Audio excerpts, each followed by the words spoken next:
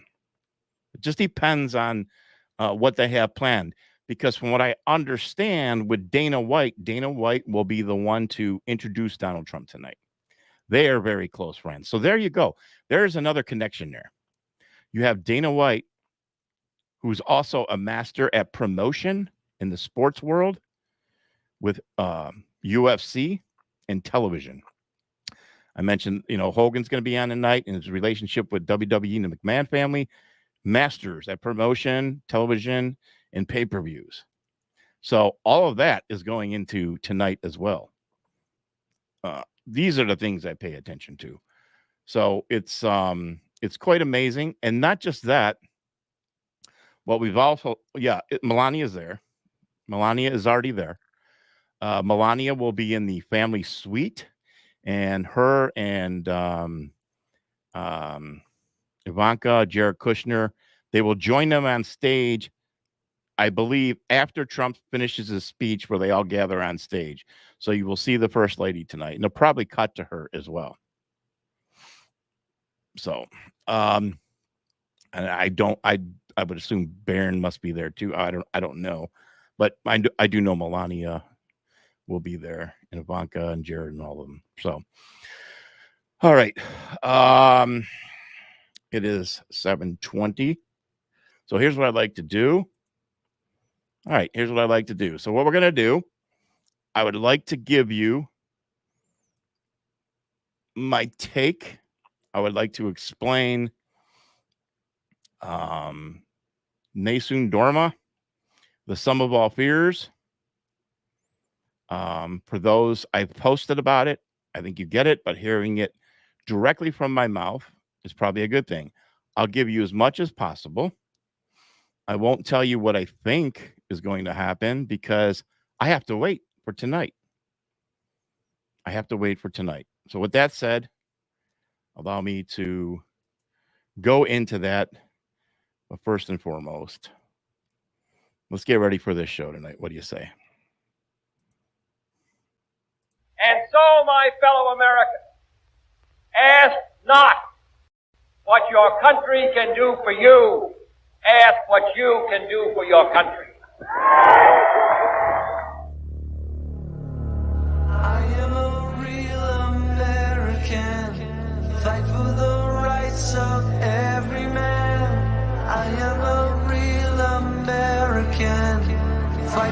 what's right. Fight for your life.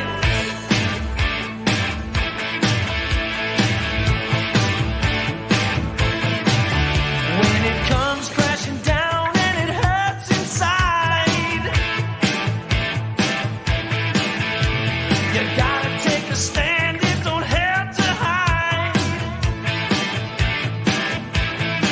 If you hurt my friends, then you hurt my pride. I gotta be a man, I can't let it slide. I am a real American, fight for the rights of every man. I am a real American, fight for what's right, fight for your life.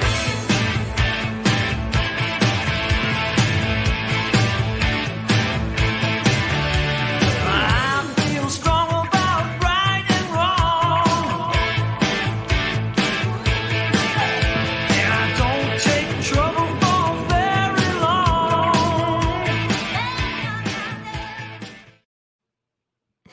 Okay, that should get you going. So here we are. We got all the technical stuff out of the way. Welcome to the Bruce Snyder Podcast. Watch party is July 18th, 2024, Thursday evening. We are watching the 2024 Night 4 of the Republican National Convention together. Should be an interesting evening, to say the least. So we've had an amazing week, okay? And I'm going to monitor your comments. Keep them coming, okay? We've had an amazing week, to say the least. I can tell you that my initial reaction was just like probably all of you. I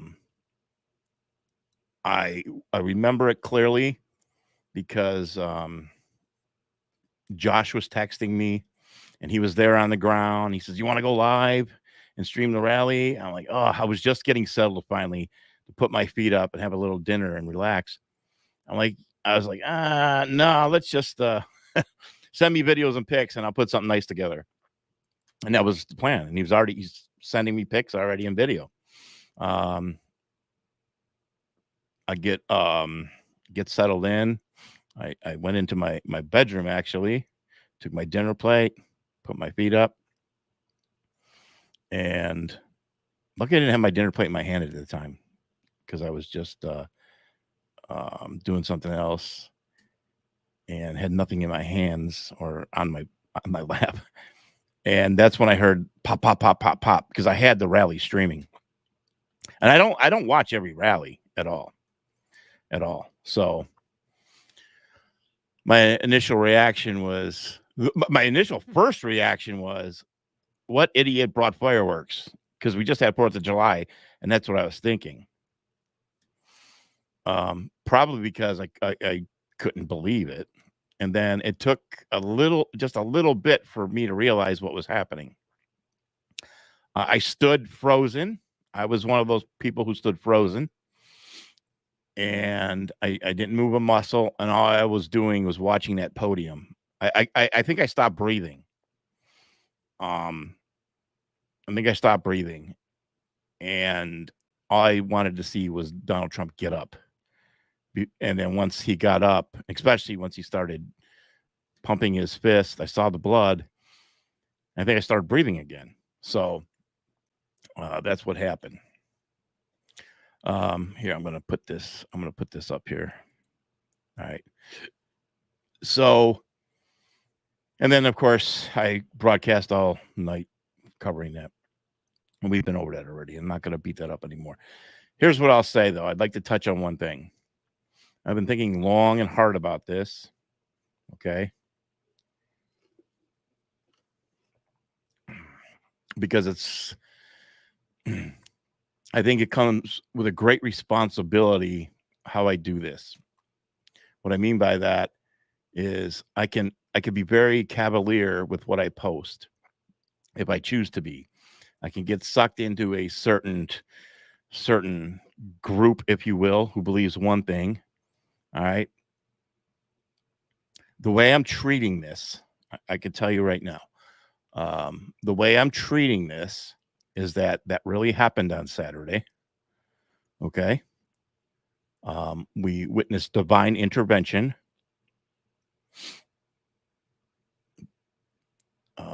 We've seen God's grace on full display.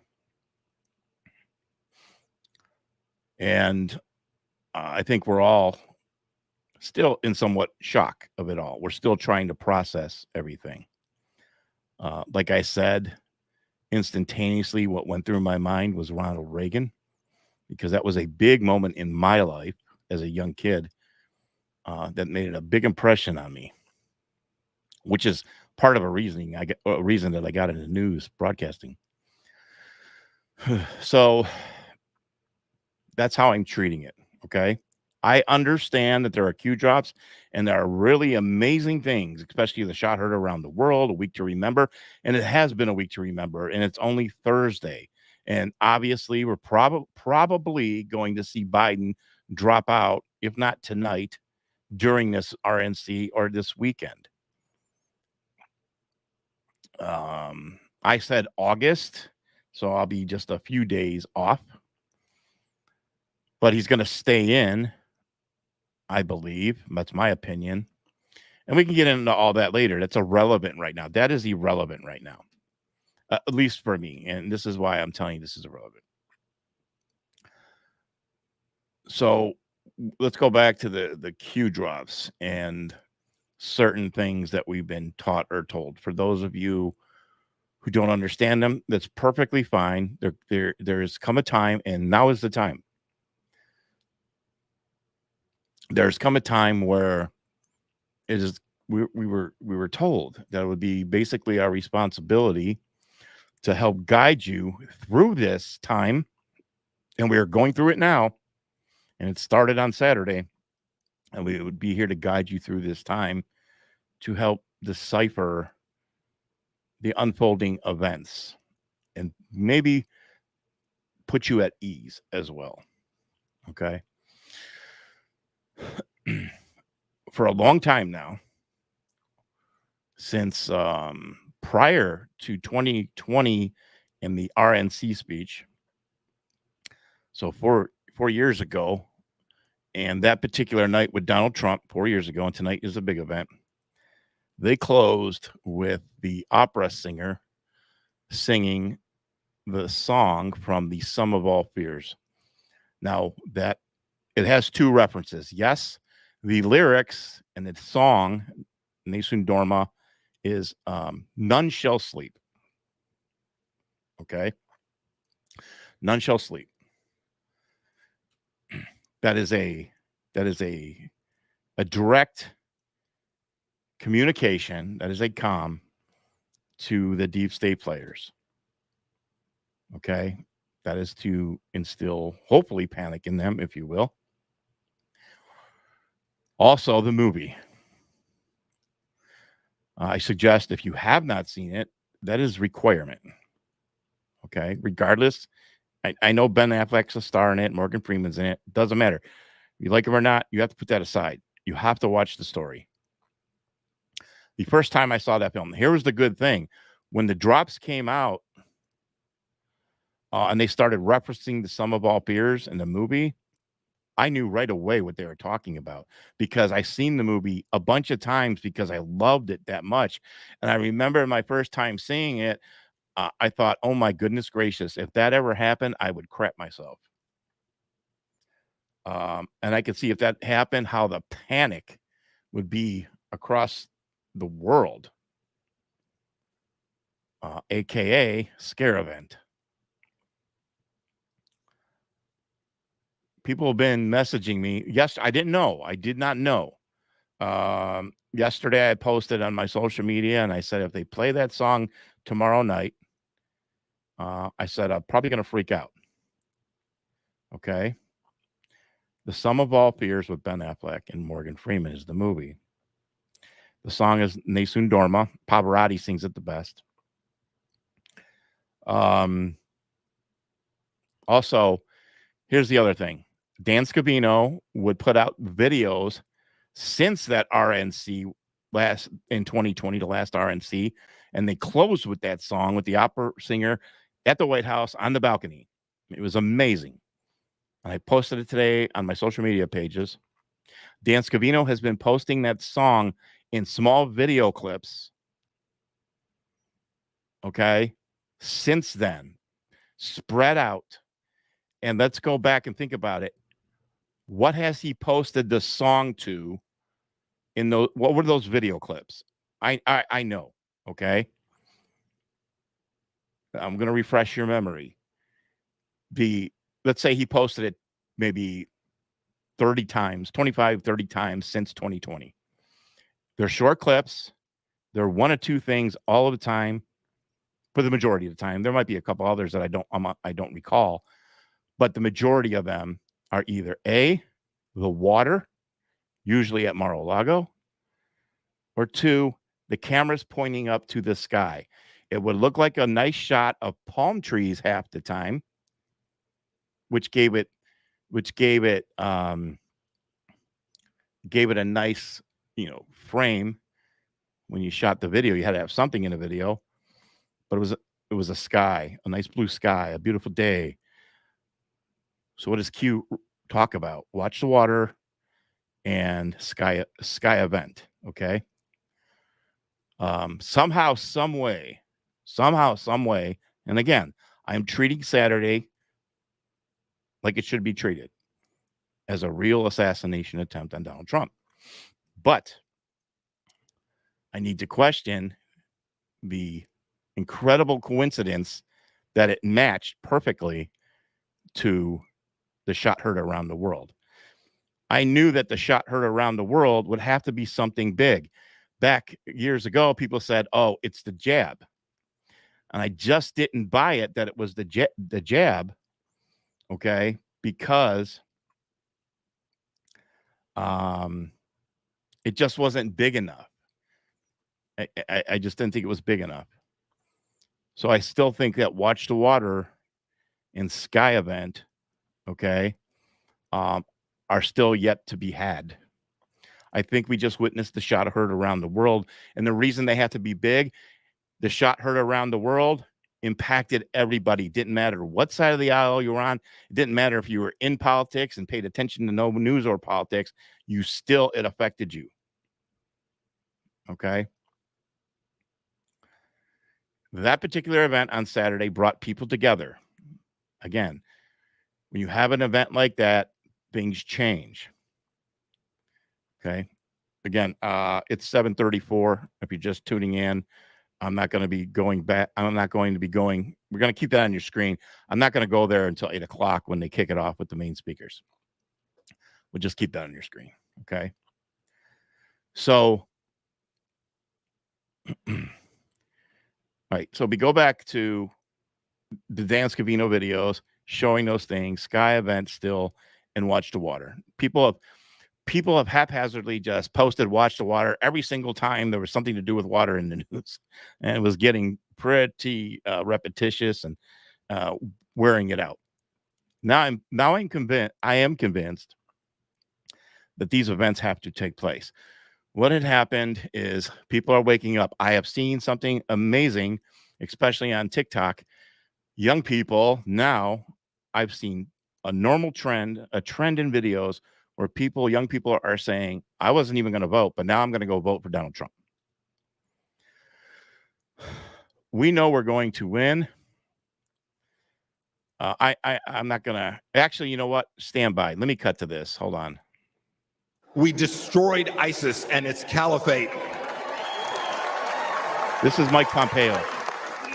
And here's another fun fact. We never lost our Secretary of Defense for 2 weeks either.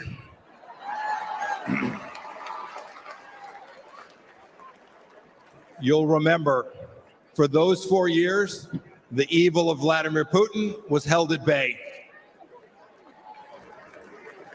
When we walked out, January of 2021, the Iranian regime was afraid, and the people of Israel were strong and secure, and we treated them like the friend and ally that they need to be. Everywhere we went, everywhere we went, religious freedom was protected. We held 3 summits in North Korea, and North Korea was quieted. We'd begun an honorable exit from Afghanistan, and not a single Chinese spy balloon flew across the United States of America. 4 years. Had I been the Secretary of State and a Chinese spy balloon flew across our country, I would have been the former Secretary of State, and rightfully so. You know, under President Trump, the Chinese Communist Party, which to this day presents the greatest threat to our nation from outside of our country, we confronted it like never before. Look, ladies and gentlemen, in short, we put America first every single day.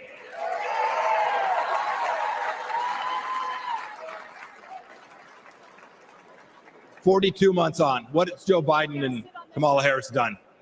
And their leftist handlers, what have they delivered to us for security and prosperity? Almost nothing. Let's start with this.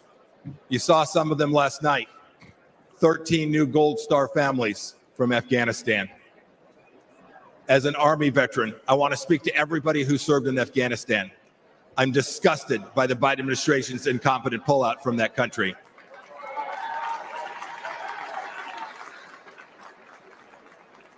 To those of you who served there, know this.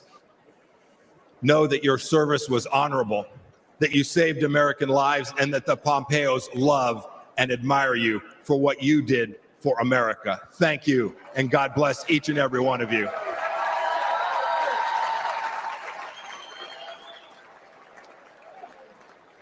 Every one of you has served in uniform, and the families of those, you deserve a president who will not check his watch while he is honoring our fallen brothers and sisters. It was indecent. And of course, it was that very weakness we saw in Afghanistan that prompted Putin's butchery in Ukraine. Last week, we saw what it meant. A children's hospital bombed, innocents killed. It did not have to be. And now, of course, a second war in Gaza. President Biden won't even talk about the fact that Americans are still being held there by the Iranian regime. Contrast that with what we did when Americans were wrongfully held. President Trump sent me to North Korea to bring home 3 American pastors. We brought them home.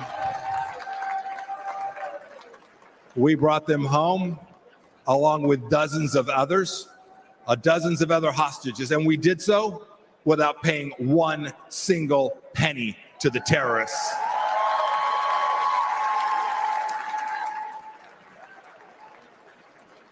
And what about Iran today? When Joe Biden eased up on President Trump's maximum pressure campaign, we gave money to the Ayatollah so he could cut more checks to the genocidal maniacs who conducted barbaric attacks in Israel. And now, of course, closer to home, a massive national security challenge. Our southern border is a welcome mat.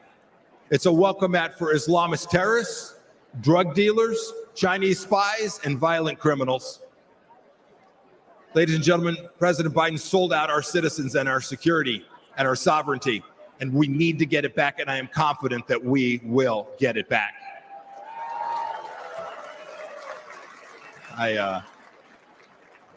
I had this incredible privilege to serve as your top diplomat. I saw how the world always looks to our nation as the unrivaled example of what a free society should look like. But unfortunately, President Biden struts the global stage. Maybe I should say he shuffles the global stage. He talks a big game about American values. But what's he done at home? What's he shown the world? What have he and his leftist base actually shown other nations? He's censored free speech here at home. He's put woke into the military that I and you so desperately love. We must reclaim it. He put it in our schools as well. He's weaponized the justice system against our political opponents. And even to this day, as we sit here today, he and Vice President Harris are providing appeasement to the pro-Hamas radicals on our streets here inside the United States. And even worse, today this administration treats illegals better than our own citizens. That is indecent. And the entire administration has failed to tell us the truth that we all know and is so dangerous to our nation. The truth that Joe Biden can't handle that 3 a.m. phone call. Indeed, he won't take a phone call after about 4 p.m. My call to you tonight is really straightforward. It's really simple. We can't trust the Biden administration, and that means we have work to do to uphold American values. It is up to those of us in the room tonight and those of you watching tonight. Donald Trump will every day, I saw it firsthand, he will put America first. So let's do what's right and what's important. Let's elect a president who isn't ashamed of our nation and will never apologize for our country. And when we do, we will put a strong America First leader back in the White House. We'll reelect Donald J. Trump, and we will make America special, exceptional, and of course, great again. Thank you. God bless you. God bless our veterans and the United States of America. Thank you all. Thank you so much. Ladies and gentlemen, please. Okay. Okay. So, personally, I had to hear that. I did not know he was going to be there. I'm not about to go down the Mike Pompeo road. Put it this way, I will admit that I am very confused when it comes to Mike Pompeo. I'll just leave it at that. All right. But seeing him there tonight and being asked to speak there, I have to process that one. So let's get away from that. So what I was talking about was the Sky event, Sum of All Fears, that type of thing. I had said that it'd be interesting. I would freak out. You know, you think I used the words? It'd be amazing if they played that song tonight. People are messaging me and saying apparently this afternoon in the background they could hear on Fox. Apparently they were rehearsing that song. I'm not saying you're lying at all. I believe you. I don't know that for sure. I'm just going by what you're telling me. So that is a big deal. That is a real big deal. I'm a guy, as you know, that I've always talked about Russia, Ukraine, that war when it started, the development and the growing of BRICS. Recently, the alignment of all the countries with BRICS, the pulling away of the U.S. dollar, it ties into everything with what we've all talked about from the very beginning of that rabbit hole. And, you know, getting rid of big banking and the change of the dollar, everything. So to keep it simple here without drifting too far away, and it's quarter till. So if indeed they do play that tonight, it's going to be quite interesting.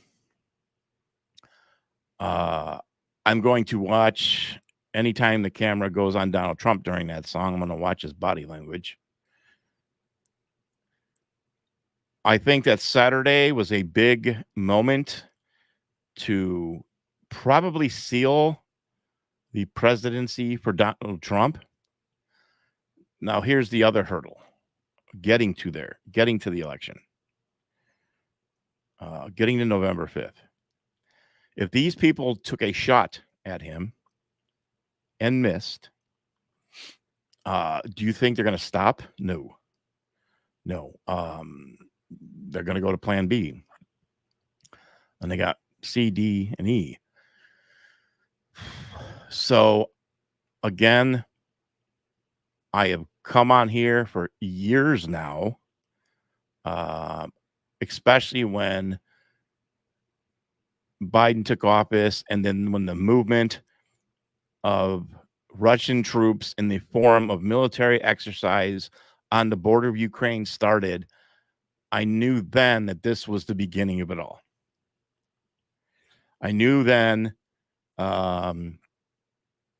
that we were going towards something that most people aren't going to be prepared for, and there's no way to really prepare for it except to be informed. The world had to see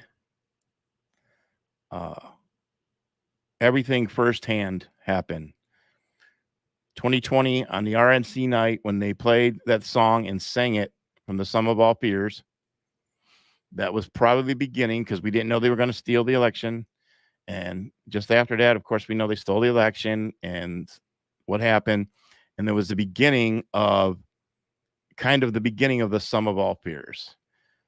Terrible things started to happen right away, from the unraveling of executive orders to the shutting down of a pipeline to the blowing up of one. And to everything else in between, and the woke ideology and the nightmare that you and I have had to live since then, since that RNC with that song. I have come on here and I have said that if there is going to be a scare event, it will be like a Cuban Missile Crisis 2.0 on steroids. Of course, I wasn't born yet. I wasn't born during the Cuban Missile Crisis, but I have obviously studied it. I talked to plenty of people about it who lived through it. And I feel that we're at a point now, if you look at the world, now I would have said these things back then, and I did say these things back then, I probably was taken with a grain of salt. I can understand that, you know. I'm sure people still thought I was not, I'm not saying you guys in general, but if somebody was new or they weren't too awake to everything, they probably didn't buy it because they couldn't see it on the world stage yet. Now you see it. Okay. They're just today, they're blaming Secret Service shortage because of NATO being in Washington, D.C. Okay. There's NATO again. NATO is scared to death right now of Donald Trump because Donald Trump has the power to put an end to that, because there's two major things going on now. Donald Trump's presence coming back into the White House, NATO scared to death. And number two, Turkey. All right. Turkey, one of the most powerful militaries there are inside of NATO, is pulling away, does not want to get involved in Russia, Ukraine, and has already sat down with BRICS entertaining membership, which is mind-blowing to me. These things are happening on the world stage before our eyes. The rhetoric coming out of Europe, NATO, the United States current government, no peace talks, keep funding Ukraine. I just saw yesterday posts from a lot of those idiots because they know now that Trump's coming back in. Whatever you got, this is their wording. Whatever we do, we cannot stop fighting in Ukraine. This is their big deal.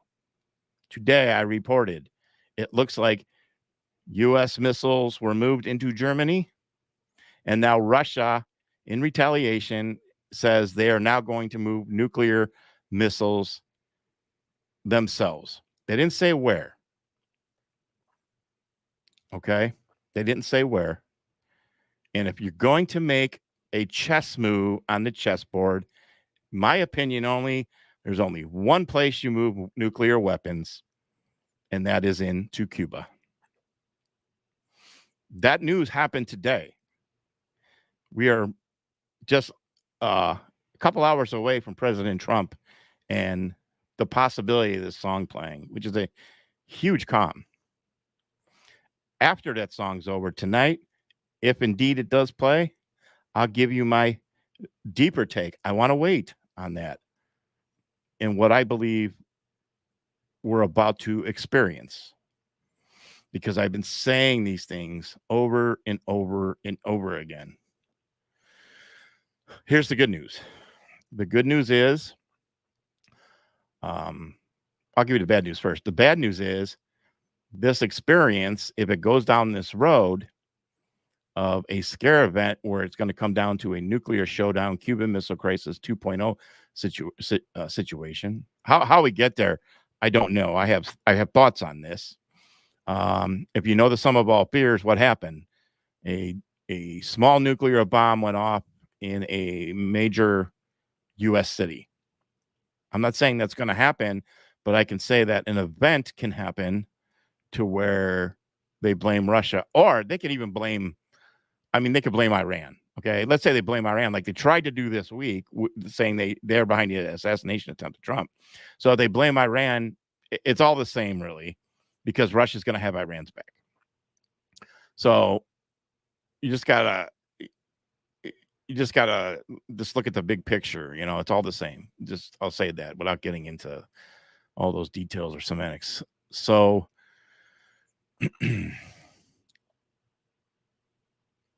again, I'll give you more of a take later tonight as we watch this unfold happen tonight.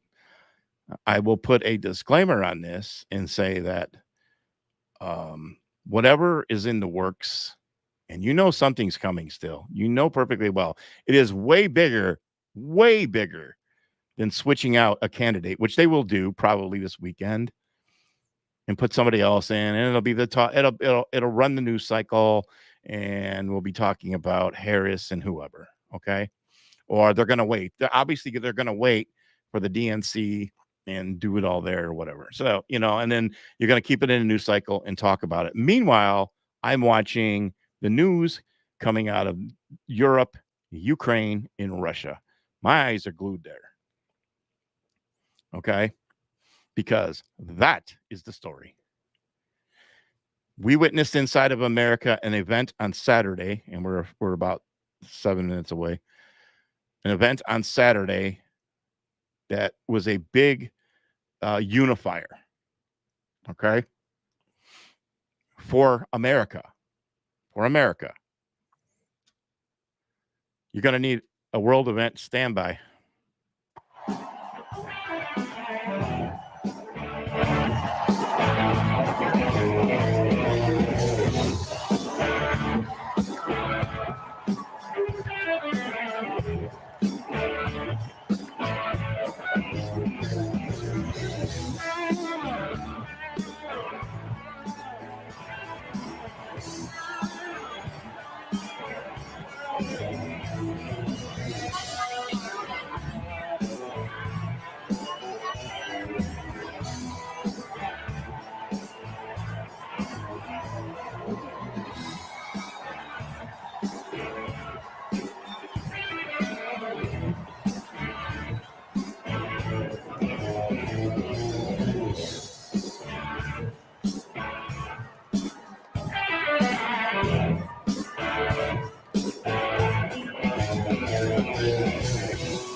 Ladies and gentlemen, please welcome John Neaporte from Florida.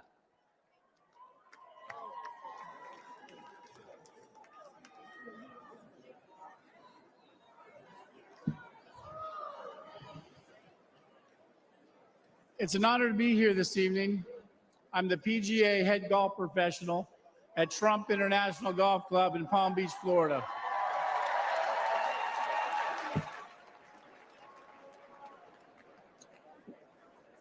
We all know that President Trump loves his family because we see that. And we all know that President Trump is willing to die for our country because we just witnessed that. But what I'm here to tell you tonight is that Donald Trump is a great boss and one hell of a golfer. At our club championship in March, I watched President Trump hit a perfect 210-yard 4-iron to within 10 feet of the hole. Yep. He needed to sink that putt to win. Do you think he sank it? You better believe he sunk that putt. Donald Trump, 21 club championships. Joe Biden, 0.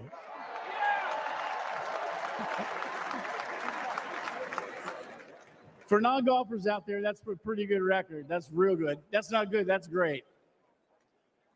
25 years ago, I was working multiple jobs, and one of those jobs was caddying at Trump International, and that's where I met Mr. Trump. My caddy job eventually would turn into a full-time job. One day, I was out caddying for Mr. Trump when he mentioned to me that he needed to find a teaching pro. He knew I could play, so he said, tomorrow, dress like a golf pro and come out and play golf with me. So in true Mr. Trump fashion, on the first tee the next day, he tees up his ball, whacks it right down the middle of the fairway. And I turned to him and I said, hey, I'm pretty nervous. And he said, John, you just relax and play your game. And it was great advice, because after 9 holes, he turned to me and he said, I've seen enough. You've got the job. Thank you. Later, I went on to become the head golf professional, and I'll never forget that moment with Mr. Trump. He truly changed my life. That's who Donald Trump is. For 25 years, I've seen his generosity and his remarkable character firsthand. His entire family reflects these values as well. With all the hate the president gets, I think to myself, how can someone go through all this? He could have chosen a quiet life. He could have played more golf. But he cares so deeply about America and our people. He just keeps working, and he does it for us.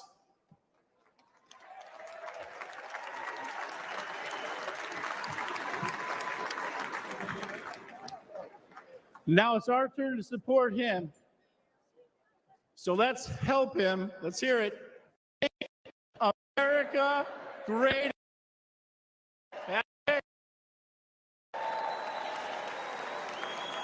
Thank you, President Trump, for believing in me and in our country.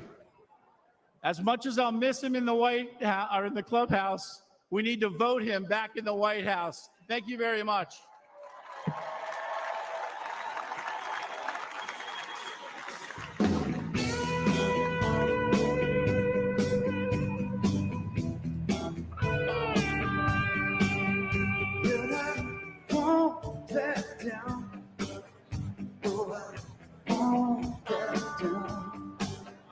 You can stand me up at the gates of hell.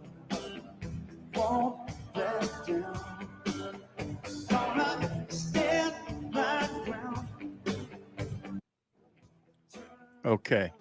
So this is how I'll do it. I'll come back and forth in between. This is how I've been paying attention to the first 3 nights. So they play a song, obviously probably commercial. I think, you know what I noticed yesterday? NBC was carrying this. So NBC, which is, I think, is wonderful, reaching more people. So NBC was carrying this.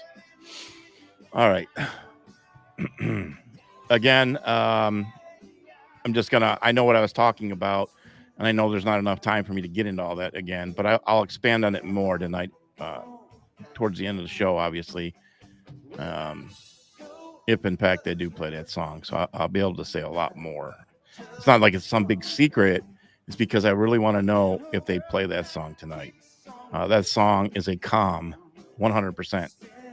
I mean, how would we be able to guess and talk about the significance of playing that song tonight? The average person won't know. I get that. They'll probably witness it as a beautiful opera song. But that's not what it will be. So we'll see. We'll see if they do indeed play it, how they play it, and when they play it. When they play it is a big deal for me. Again, they might not play it. We'll find out. But I think it's a big deal. Again, keep your comments coming. If you're on Rumble, please hit that like button. It helps a great deal. You can copy and paste the link to your Facebook page to share with others. They can join so they know where to join in live. Retweet it on X. If you're on YouTube, same thing. Copy the link and paste it on Facebook and share with your friends. So that would be great. You might have noticed that I switched broadcast networks. I jumped over to C-SPAN. Very nice picture. And it's got, I don't want to be at Fox because they're doing too much. And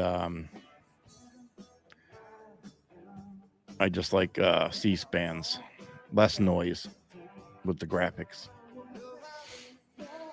Yeah, that was cool. I had time in between when I went off camera. I posted Trump's entrance from the Jumbotron there of him walking out to Back in Black. Was it it was Back in Black, wasn't it? Yeah, Back in Black.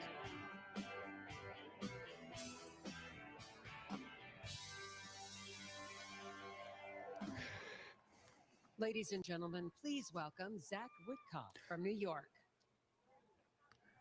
Okay.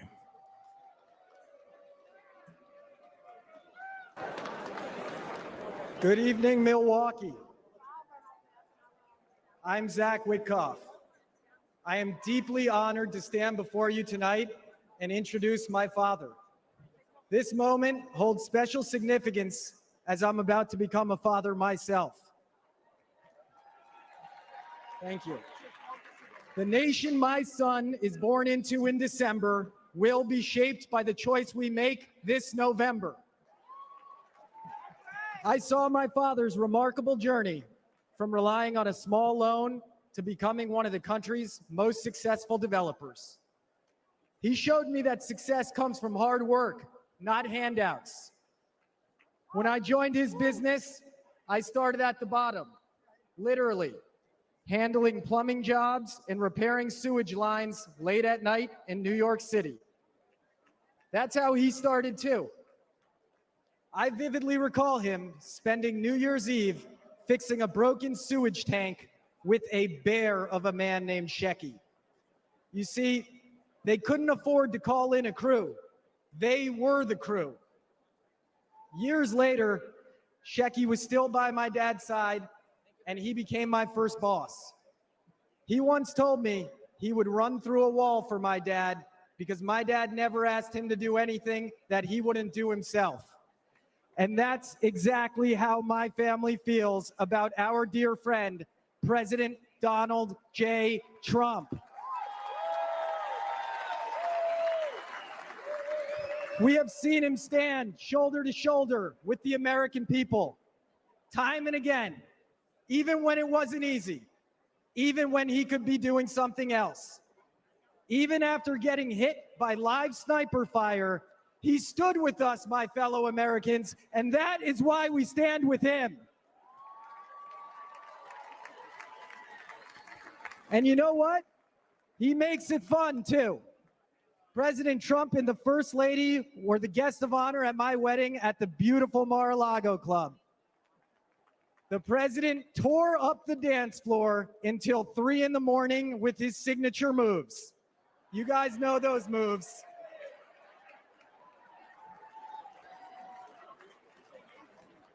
The essence of what my dad taught me: hard work, unwavering loyalty, and perseverance. That is the essence of Donald Trump.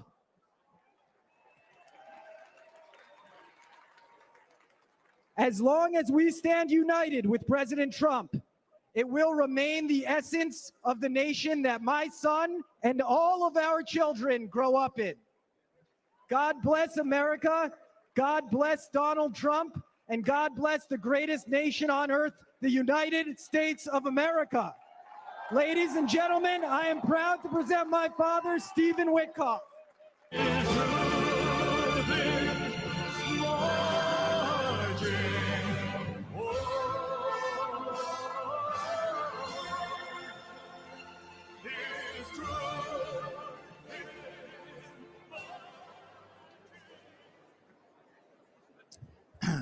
Good evening, everybody.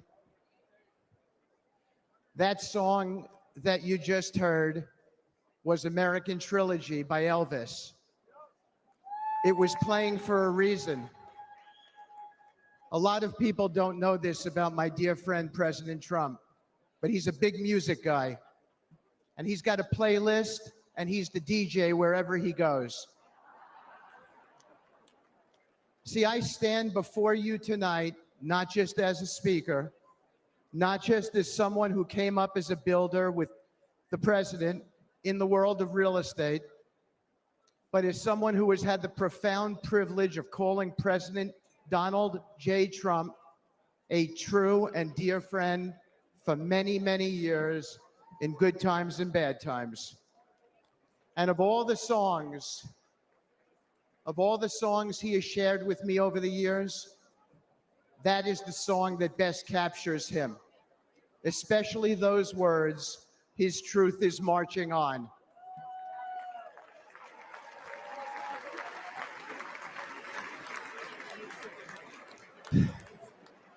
I thought of that song after my dear friend was shot a few days ago. I gave him a call. I expected to leave him a voicemail, so it surprised me when he answered the phone. His first words surprised me as well. He'd just come within an inch of his own life ending, but he picked up the phone and said, "Hi, Steve.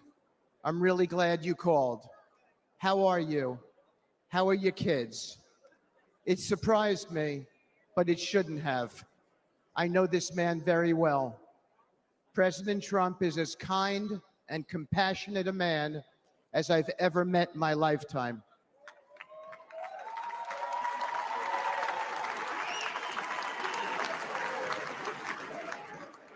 I've seen the truth of President Trump, and it marches on with me tonight. I know that many here and watching at home have felt that kind of a connection with the president. It's real. I have never seen him refuse a question from somebody, decline a photo, or ignore someone's story or concerns. Everyone he meets gets a family member's embrace from him. I have felt that warmth so many times over the years. Just last week, I told the president about a moment I had with his 3 sons and how impressed I was with them. He looked at me with a wistful smile, blowing a kiss, and it was a special moment between us as fathers. When my dad fell gravely ill, President Trump didn't just send a note. He didn't just offer words of comfort. He showed up as he always does. He was there, treating my parents with kindness and respect.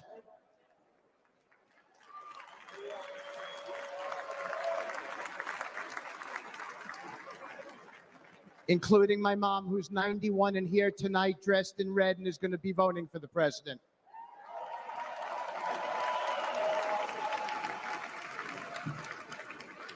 Many Americans have only witnessed his leadership on TV, but I have seen his humanity in the quiet moments, away from the spotlight, in hospital rooms he didn't have to be in, where his presence brought real solace in a dark hour for my family and many other families. That's who he is. When times are really tough, when he's got everything to lose and nothing to gain, Donald Trump shows up and he's there for you. Thank you.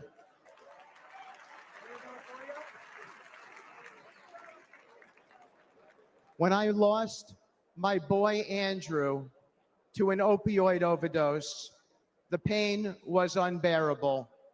But as usual, Donald Trump showed up. After he became the President Trump, even amid all the responsibilities of his office, he reached out and invited me to speak about Andrew at a conference on opioids hosted by the First Lady, providing a platform to honor my son's memory.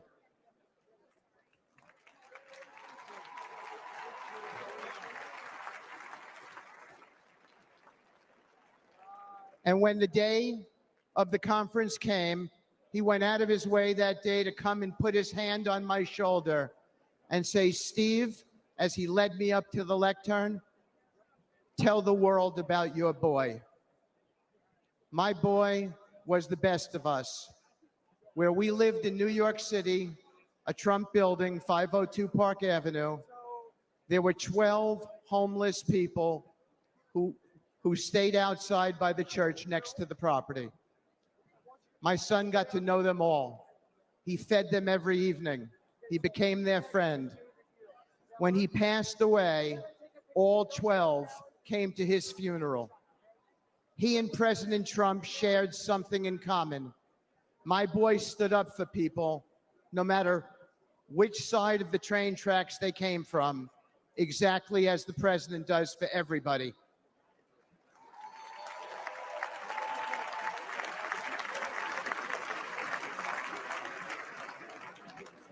Standing here today, I still feel my boy's hand on my shoulder.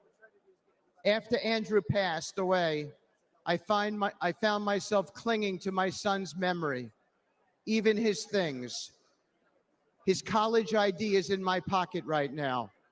I wear his ring since he died. And I came today with his watch on. I kept his guitar too, and thought I would keep that guitar forever. But I gave it to my dear friend, Andrew's friend, and fellow music lover, Donald Trump.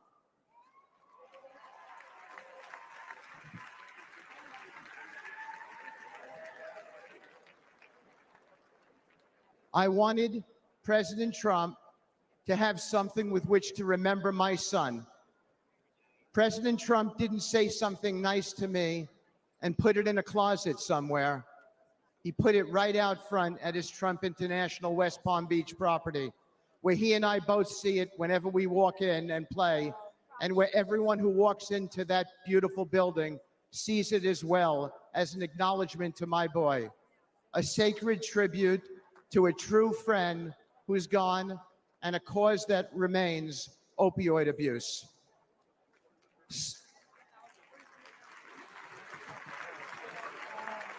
Thank you. Standing here today with my boy's hand on my shoulder, I know I'll never hear his music again. His mom and I can only hear the chords of memory now, and we will always hear them. But I know my dear friend, President Trump, hears them too. You don't see this man's reverence, his steady loyalty, his true empathy in the TV coverage. But this is the truth about President Trump, the man I have come to know and admire and love, a man whose truth is marching on. It is a dark hour for America, but there's nobody I trust more in this moment than this man. A man who in the darkest hours shows up, listens, cares, and always acts. The kind of man we need now to be the 47th President of the United States.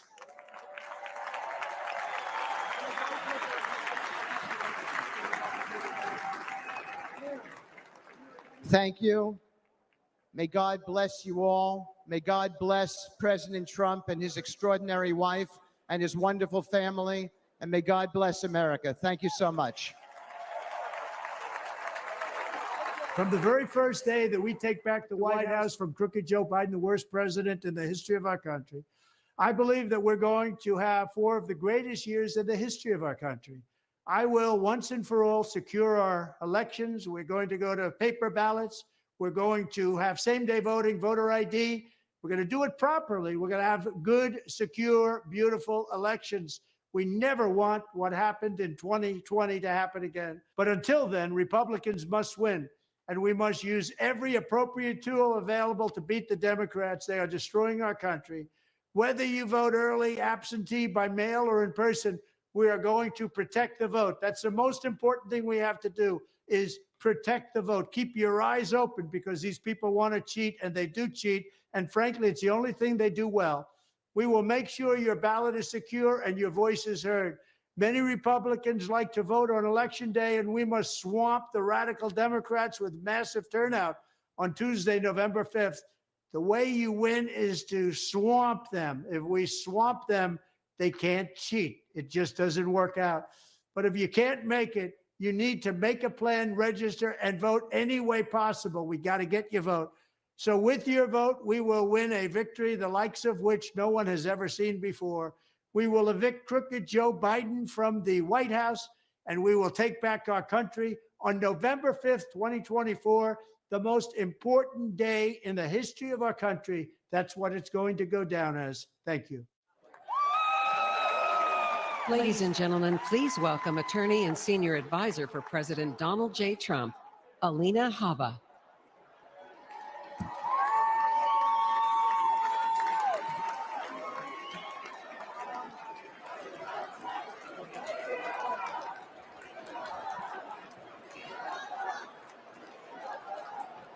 Good evening, America.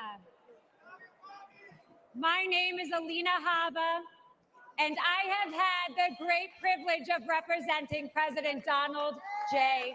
Trump.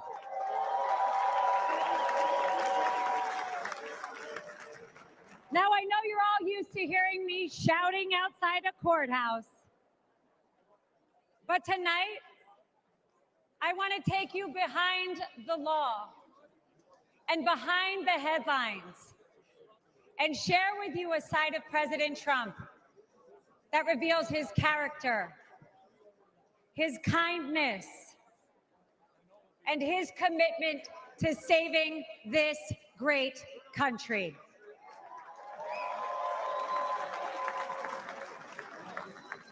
As a devout Catholic,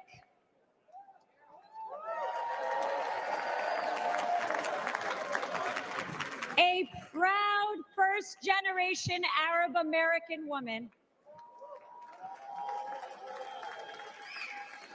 and a feisty Jersey girl who is fed up with far-left corruption in Washington. President Trump championed my journey, empowering me to be who I became today.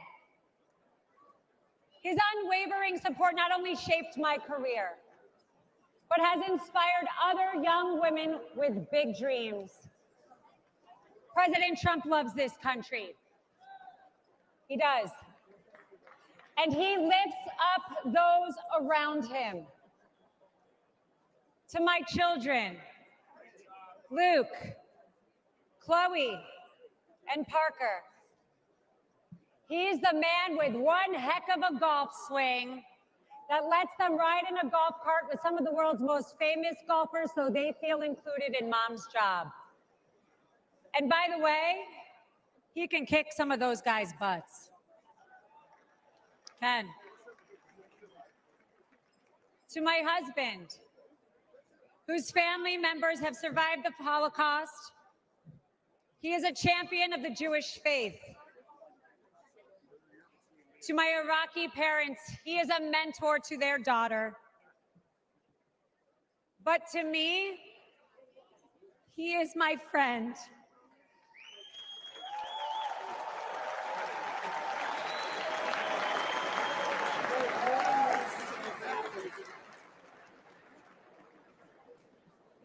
Not too long ago, a supporter shouted, "God bless you and President Trump," in the middle of Manhattan after one of our trials. Little did that man know that I was on the phone with the president himself. And he immediately asked me to pause, give the man my phone, and spent time speaking to him and thanking him for his support.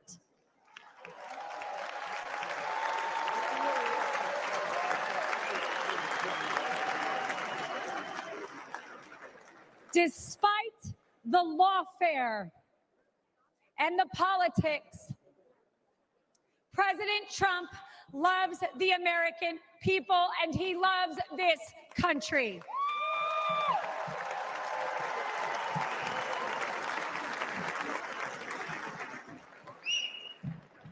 For decades, the Trump Organization transformed skylines and created thousands of jobs. His buildings and businesses are a testament to his commitment to excellence and his drive to turn dreams into reality.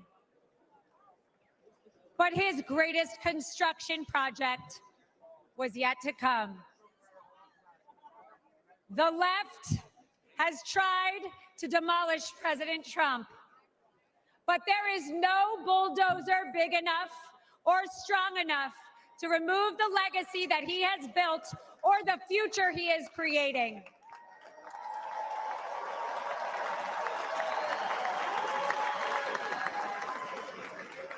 As the 45th president of the United States, Donald Trump built a legacy of putting America first. And as the 47th president, he will build America stronger than ever for we, the people.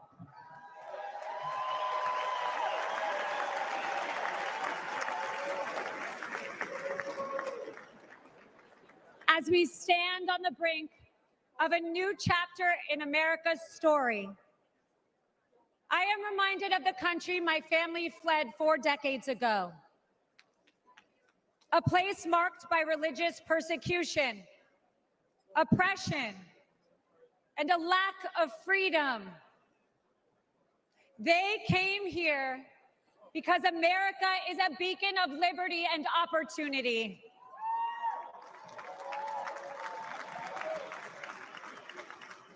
It is now our duty to protect the values that define us and keep this the greatest nation on earth. Amen.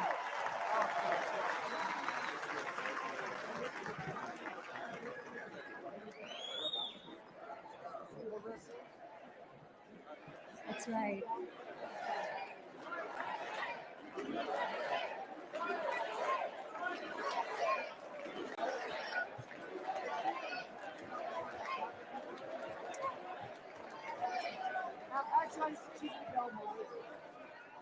Every attack on President Trump only strengthens our movement.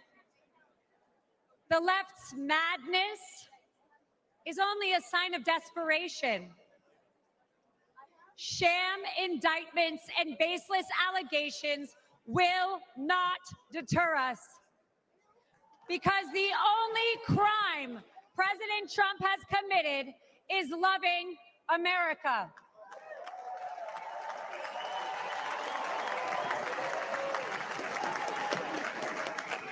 And America, we are winning.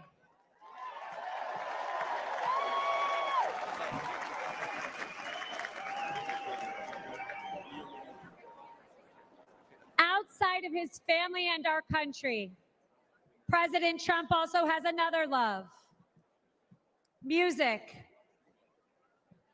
A few years ago, he wanted me to hear a new song he had selected for an upcoming rally. I could hear it blaring in the background at Mar-a-Lago. He landed on a song called "Hold On, I'm Coming."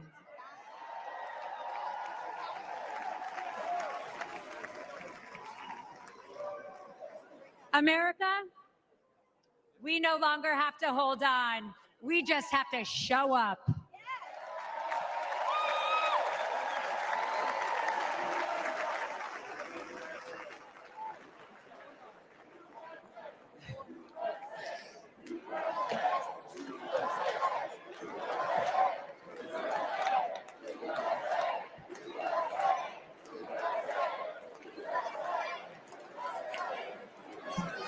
So if you're ready to end the Democrat destruction, and if you're eager to unleash the best America has to offer, Then let's send Donald Trump and J.D. Vance to the White House in November.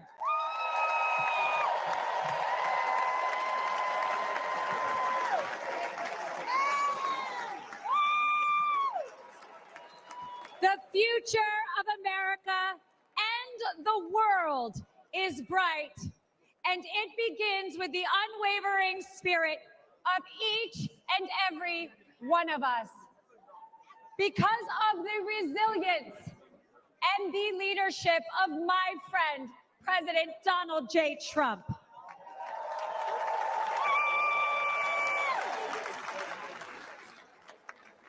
So let us not forget that President Trump did not just take a bullet in Butler, Pennsylvania. He has and will continue to take them for each and every one of us. God bless President Trump. God bless you all.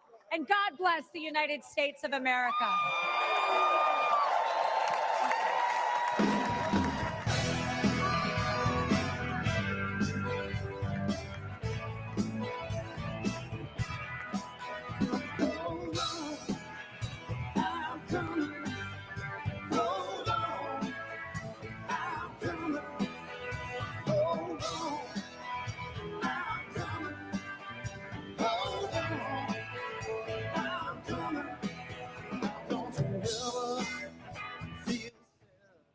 All right, all right.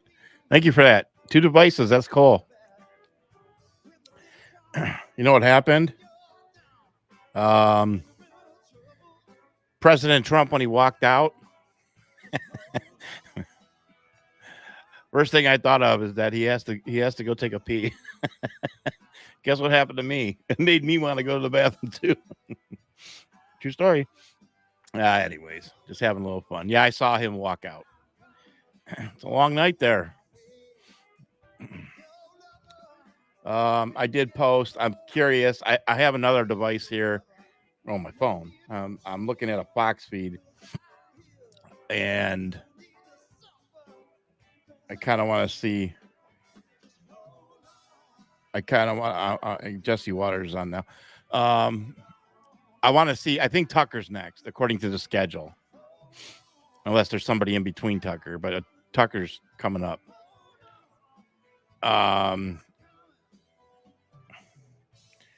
Yeah, I don't know. Maybe I missed it because I had to get up for a moment. I don't know if President Trump came back in or not, but I did see him walk away. So could be anything. I'm looking forward to. I'm looking forward to hearing Tucker for sure. We'll see if there's any surprises tonight. I don't know. As far as entertainment goes, we know that Kid Rock is there. Somebody asking again about Melania. Yes, Melania is there.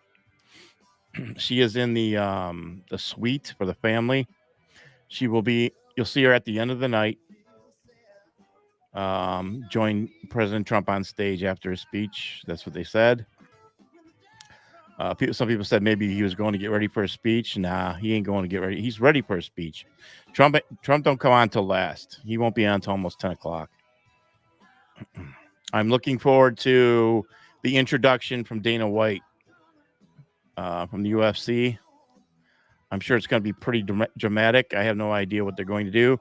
I remember the entrance that he had here in Cleveland, Ohio, where I'm at, in 2016 when they had the RNC here. That was epic when he came out. Yeah, it was all bright. Remember the bright light, and he came out. He was a silhouette. That was really cool. And of course, we all know about the RNC with the whole COVID thing last time, so we didn't have this big to do. Right. Somebody just said, Dana, here we go. Bring up your comments. Keep your comments coming, folks. Dana White won't hold back. I'm looking forward to that. I hope they do not give Kid Rock the microphone. We got to keep this a family show. The kid's a little worked up. Kid Rock will take his aggressions out when he sings American Badass tonight, because I know he's singing that. So he'll get to get it all out. Let's hope he sings that, not We the People. If you've not heard Kid Rock's We the People song, do yourself a favor, go to YouTube. and listen to We the People. If you don't like certain words, F-bombs, then don't watch it. It's pretty epic. Yeah, that's a good one there. She says, I pray Trump did have a strong spiritual rebirth, and this speech tonight is Holy Ghost fire. Look, I can tell you that he mentioned it. He did. There's a video out. He spoke yesterday, not in front of the television cameras, but somebody caught it on their cell phone, and he talked about that it's changed him. You know, I too, myself personally, I don't want to make this about me, but real quick, I've stared death in the face. I'm on borrowed time, graced by God here this evening. I shouldn't be here, and it changes a person dramatically, and it makes them very grateful. And it's easy to get rid of that petty BS too. Realize it's just not worth it. Oh, you know what else too? I absolutely think we talk about going from dark to light, and we certainly have been. I think again, I don't think we're in the end times, but I think we are witnessing a movement, and right now we're witnessing the hand of God. I truly believe that God is involved in this. I know we have free will, but God's here. His presence is here because we're taking on the worst form of evil ever.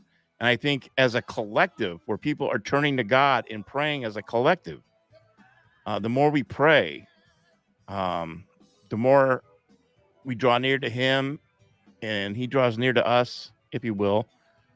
And God's hand is at work. So it's up to us to keep praying and moving forward and believing. And I just wish people out here would just please stop with the negative comments about they're going to steal the election, they're going to do that. Well, you know what? You keep thinking that way. That's the kind of what you're drawing that into your life.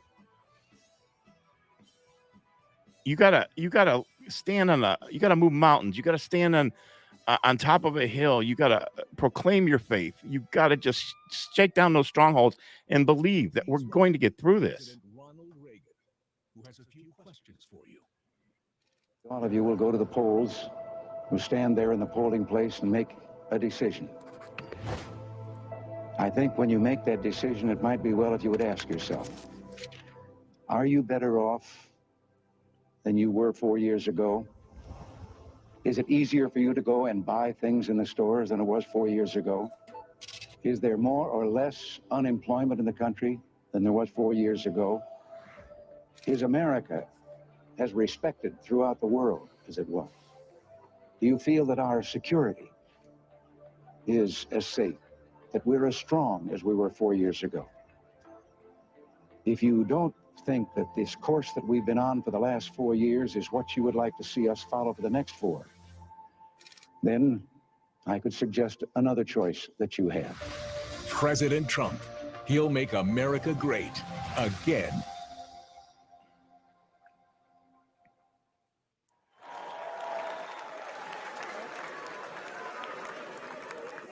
Ladies and gentlemen, please welcome journalist, author, and American citizen, Tucker Carlson. So fun! Thank you! Oh, this is wild. Thank you. I've been... Good to see you. Thank you. I feel like I know about half the people in the room. This is wild. What are you doing? Justin Wells. Thank you, guys.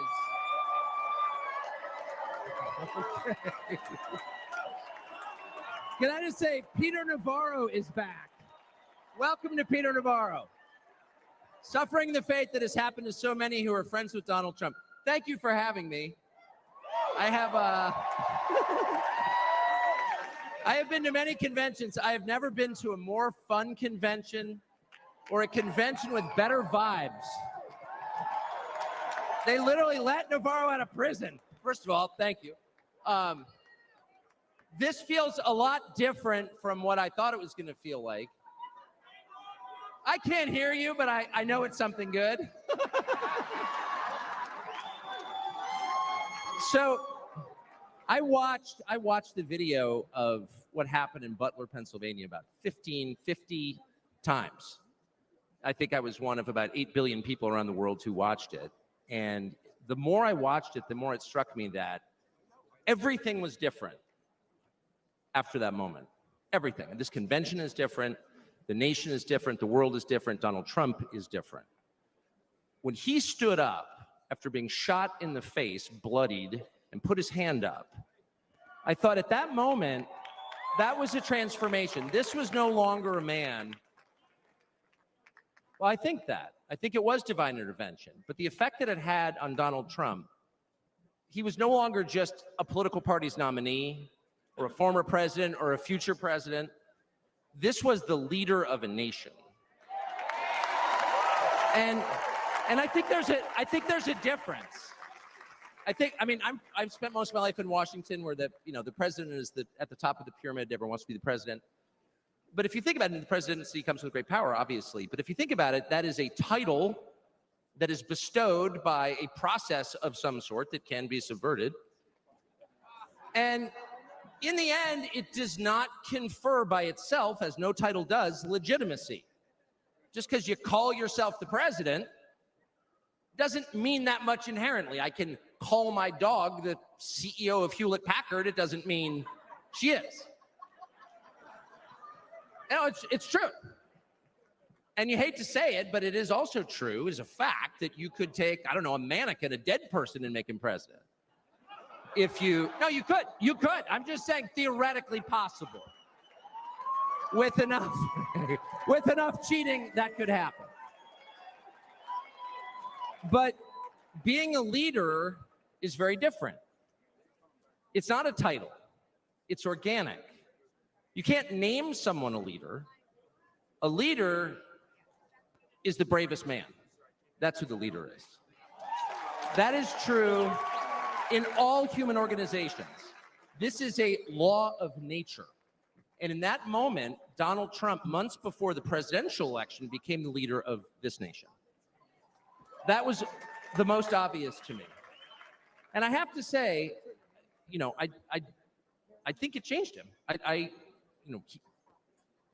reached out to Trump within hours of it that night. And what he said to me that night, having just been shot in the face, he said not a single word about himself. He said only how amazed he was and how proud he was of the crowd, which didn't run. And I thought two things. The first thing I thought was, well, of course they didn't run. His courage gave them heart. A leader's courage gives courage to his people.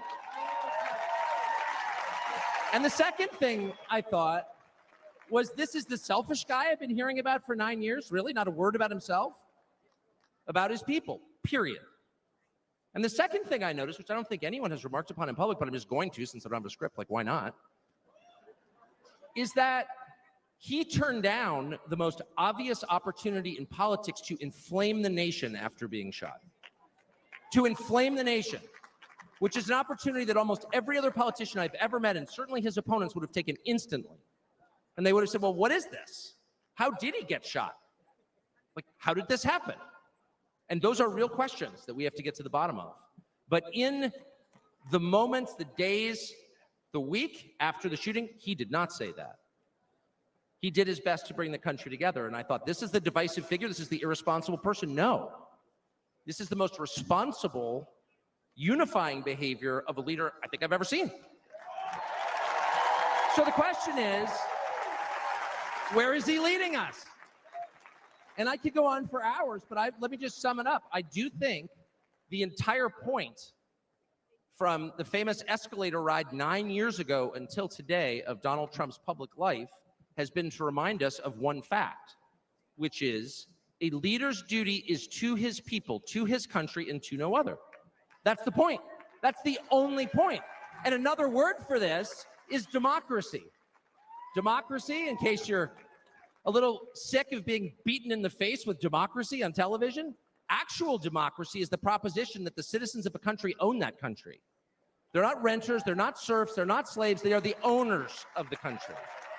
And for that to be true, their leaders have to represent them, which is another way of saying they have to do what the people want them to do, or a close approximation thereof.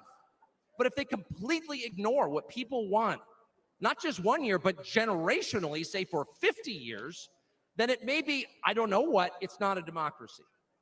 And so I think the entire Trump project, paradoxically, is attacked as an enemy of democracy, is to return democracy to the United States. Hey, let's pay attention to what people actually want. And the lack of interest in that question in Washington is something that ultimately drove me out of the city after 35 years. Lawmakers stepping over the prostrate bodies of their fellow citizens ODing on drugs to go cast votes to send money to some foreign country. Yeah, actually, we've lost more Americans from drugs in the past 4 years than we lost in World War II. Yeah, our bloodiest war, more than we lost in World War II. Does anybody care? It is pathetic. It is pathetic. And do you hear a single word from Washington about doing anything about it? We know where the drugs are coming from. We know the supply routes. The U.S. military spent billions bombing the Ho Chi Minh Trail. You don't see our commander-in-chief suggesting that we use our military to protect our country or the lives of its citizens. No, that's for Ukraine. And it's too much, actually. It's too insulting. It's too insulting. It's a middle finger in the face of every American. It's a very clear statement, which is unmistakable. And that is, we don't care about you. And Donald Trump, whatever you say about him, and I think he's a wonderful person. I know him well. By the way, the funniest person I've ever met in my life, actually. You can't be funny without perspective or without empathy, which is true. But everything else about Trump aside, he actually cares because he's interested in the people who live here because that's his job. A father's job, his duty is to his family. An officer's duty is to his men. A president's duty is to his citizens. And he seems to be the only one who thinks that. And in his choice for vice president, J.D. Vance, he's made that really clear.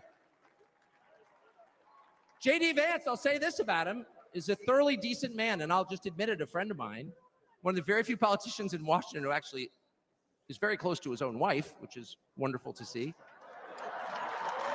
And she's wonderful, actually. But J.D. Vance has views that are closer to Trump's voters than anyone else in Washington in office. Therefore, he's the vice president. That's called democracy. So I will stop on just one point, and that is what's happened over the past month since the debate, and particularly on Saturday in Butler. I think a lot of people are wondering, what is this? This doesn't look like politics. Something bigger is going on here. I think even people who don't believe in God are beginning to think, well, maybe there's something to this, actually. And I'm starting to think it's going to be okay, actually. I do think that. In the day after the midterm elections in 2018, Antifa came to my house. The Democratic Party's militia, okay? I was at work. It was obvious when I was at work because it was public. My wife was home alone. They tried to come in through the front door. They terrorized her. She hid in our pantry. It was on television. It was horrible, actually. It was, I mean, I'm not whining about it. I wasn't getting shot in the face, but it wrecked our day. And the next morning, we're lying in bed, and the phone rings for my wife, and it's Donald Trump, who's not like a regular text buddy of Donald Trump's. She picks it up. Hello? Susie, it's Donald Trump. And it's coming through. I could hear it. You know, I'm lying in bed. Whoa. And the first thing he says is, I'm going to stand guard outside your house. And she goes, oh, it's just so nice. And he says, I'll never forget this as long as I live. He says, you know, there's a lot of hate out there. And she said, you know, there is, Mr. President. And then he says, but there's a lot of love. There's a lot of love. And we are seeing that love. I don't think it's human love. And I'll just stop with this. I'm not always convinced that I'm on the right side. I've been on the wrong side many times. You'll never hear me say I'm on God's side or God's with me or even I'm with God. I want to be, not sure I am. But I will say this unequivocally and conclusively. God is among us right now. And I think that's enough. God bless you. Ladies and gentlemen, please welcome Golf General Manager, Trump National Doral, Carrie Tomasco Ruiz.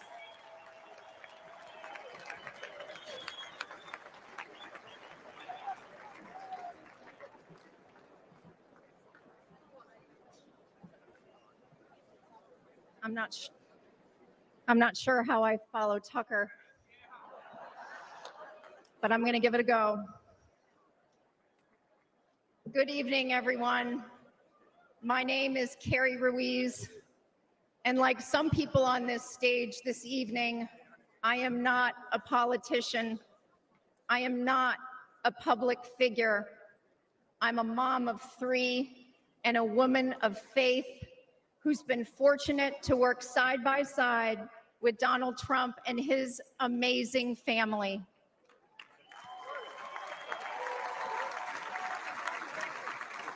"12 years ago, the Trump Organization purchased the iconic Doral Golf Resort after so many companies tried and failed to create a world-class golf experience, all while turning a profit. With his keen eye for business and uncanny ability to make things better, Donald Trump got to work. He poured hundreds of millions of dollars and his own sweat and tears into the property. He had a hand in virtually everything, and no detail was too small. He didn't just change the carpet or apply a fresh coat of paint. He stripped this legendary resort to its core and rebuilt it the right way.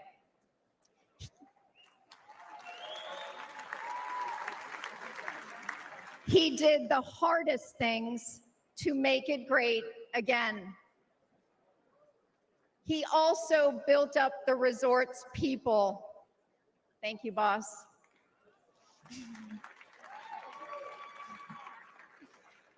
He empowered us. He listened to us, all of us, and he still does. No matter your role, he asks questions. He wants different opinions. He never demands more of us than he is willing to give. He is as generous as he is brave.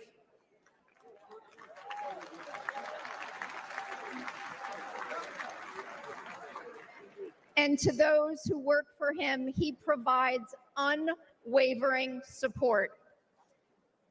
When he promoted me to the resort's golf general manager position, it was an out-of-the-box choice in a historically male-dominated industry. I am not a golf professional. I cannot break 90 yet. But none of that mattered to President Trump. He looks at things differently.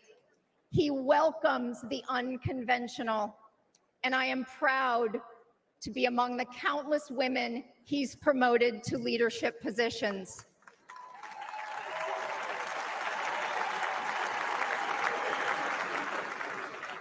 I might add, he did it all while no one was looking. The simple truth is, no one can match President Trump's vision and unrelenting drive to make things better.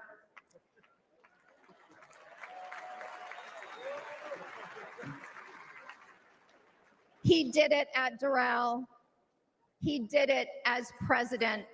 He will do it again.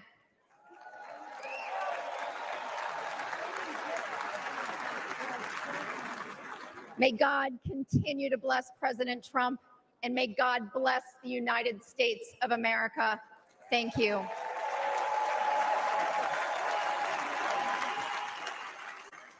This is the final battle. With you at my side, we will demolish the deep state. We will expel the warmongers from our government. We will drive out the globalists. We will cast out the communists, Marxists, and fascists. We will throw off the sick political class that hates our country. We will rout the fake news media, and we will liberate America from these villains once and for all.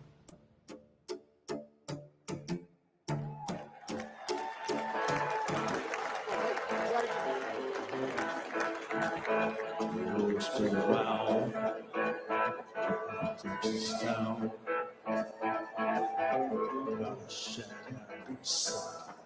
You know what I'm talking about? Okay.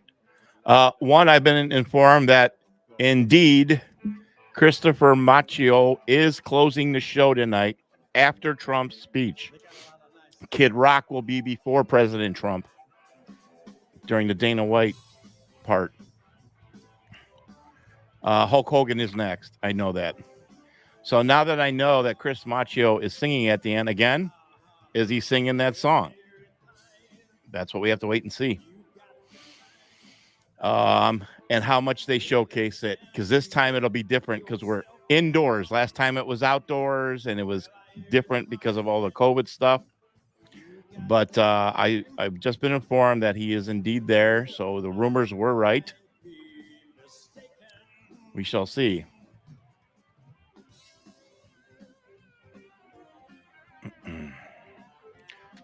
So far, so good for the show tonight. Again, it looks like I think it's going to be Hogan, and I think Graham comes on following that, Franklin Graham. So quite interesting tonight. Somebody mentioned about they're noticing a delay. That's broadcast stuff. There's always a delay in podcasting when we're picking up a feed, like I'm picking up a feed off of YouTube. It's a short delay, just a few seconds.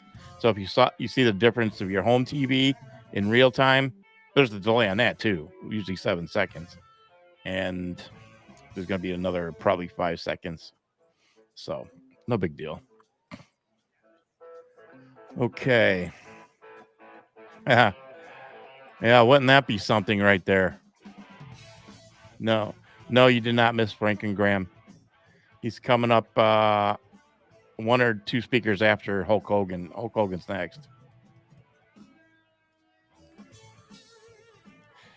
Yeah, there's always the delay, no matter what. So I've been dealing with that since 1991 when I graduated from broadcasting. All right, here we go. Next speaker coming up. Again, yes, Tucker was fantastic.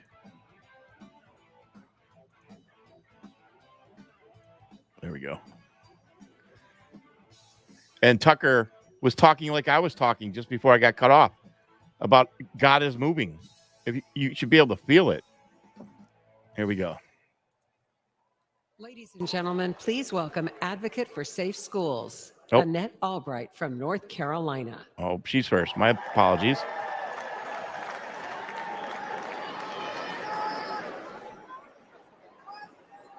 Thank you. Thank you so much. Good evening. My name is Annette Albright.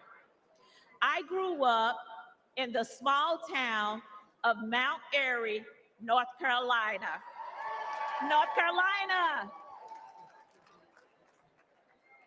Like my parents and my grandparents, I was a lifelong member of the Democrat Party. Don't worry, the story gets better from here.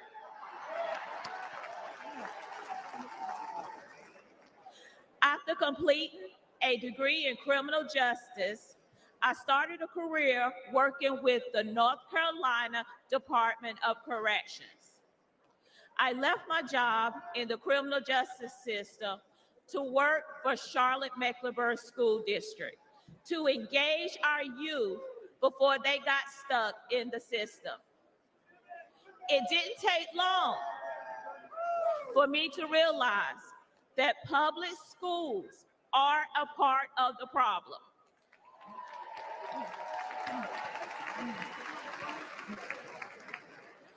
Sadly, too many of our schools are more like prisons than places of learning. That must change.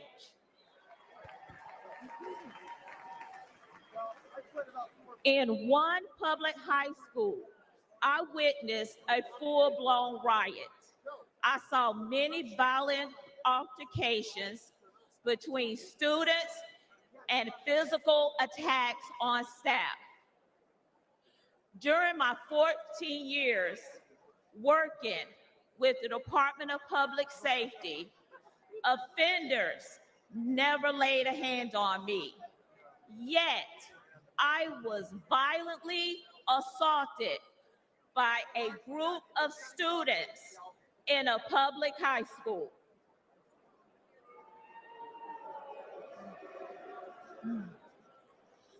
The uptick in school violence was related to an Obama-Biden policy that directed schools to reduce suspension rates and keep dangerous students in the classroom.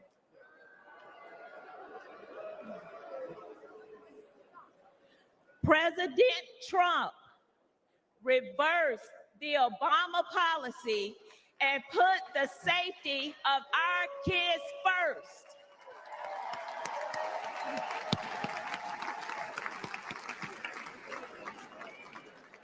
Violence on public school campuses should not be a Democrat issue.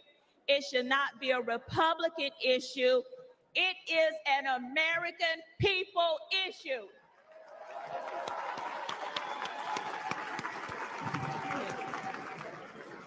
Sadly, I've repeatedly seen that the Democrat Party cares more about appeasing the teachers' union than they do about prioritizing the needs of our kids.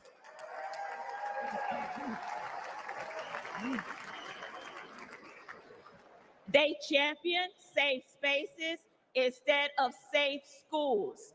This is completely wrong.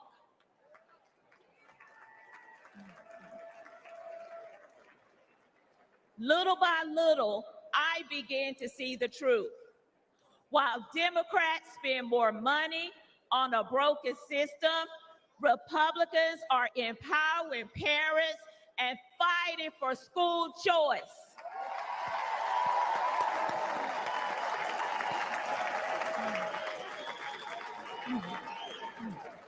While Democrats think school resource officers are a threat to our students, Republicans know that they protect our kids.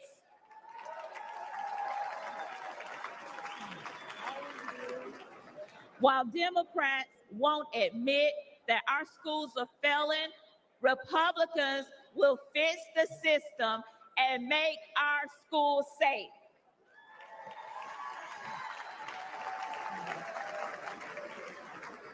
That's why this year, for the first time in my life, I am registered as a Republican.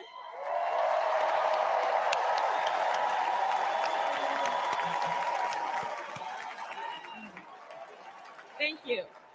Thank you. And in November, I will proudly cast my vote for Donald J. Trump.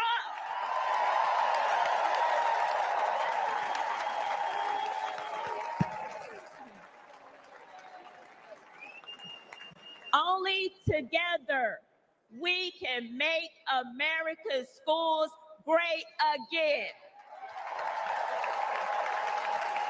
Thank you, and God bless America.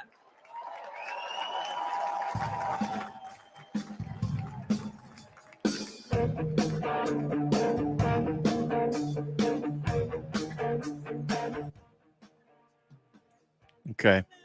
So you see the news at the bottom, the Hill's now reporting that Biden's going to make a major announcement in the coming days. So it is here. It is coming.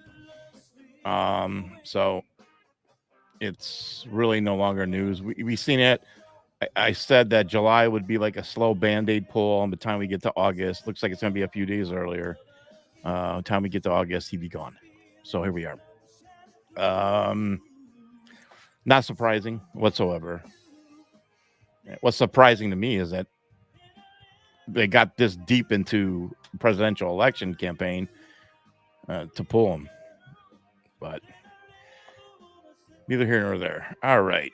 So I'm going to take that banner down.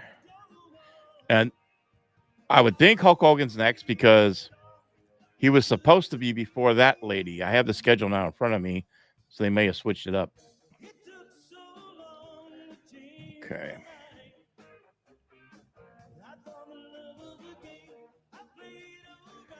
All right. Again, I'm trying to do a. Did you know Sling has your favorite news programs for just $40 a month? Hold on. My favorite news for just $40 a month? All right. Sorry about that. I want to do a refresh. Hang on. All right. There we go. Okay. So we'll see where we're going next. If not, according to my, let me take a look here. Franklin Graham. We got Franklin Graham, Hulk Hogan, Eric Trump, and Dana White. Final four. And then, of course, President Trump. So again, that's Hogan, Graham, Eric Trump, and Dana White. And then Kid Rock prior to Donald Trump, according to the schedule that's been given to me. And then the best for last, apparently, it seems like, it's amazing. And again, I will give you my take after it's all over because I need to see the performance and everything that goes on.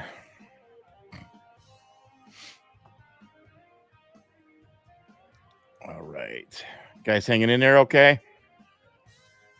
All right. Again, hit that. Oh, you guys are helping each other. I see that.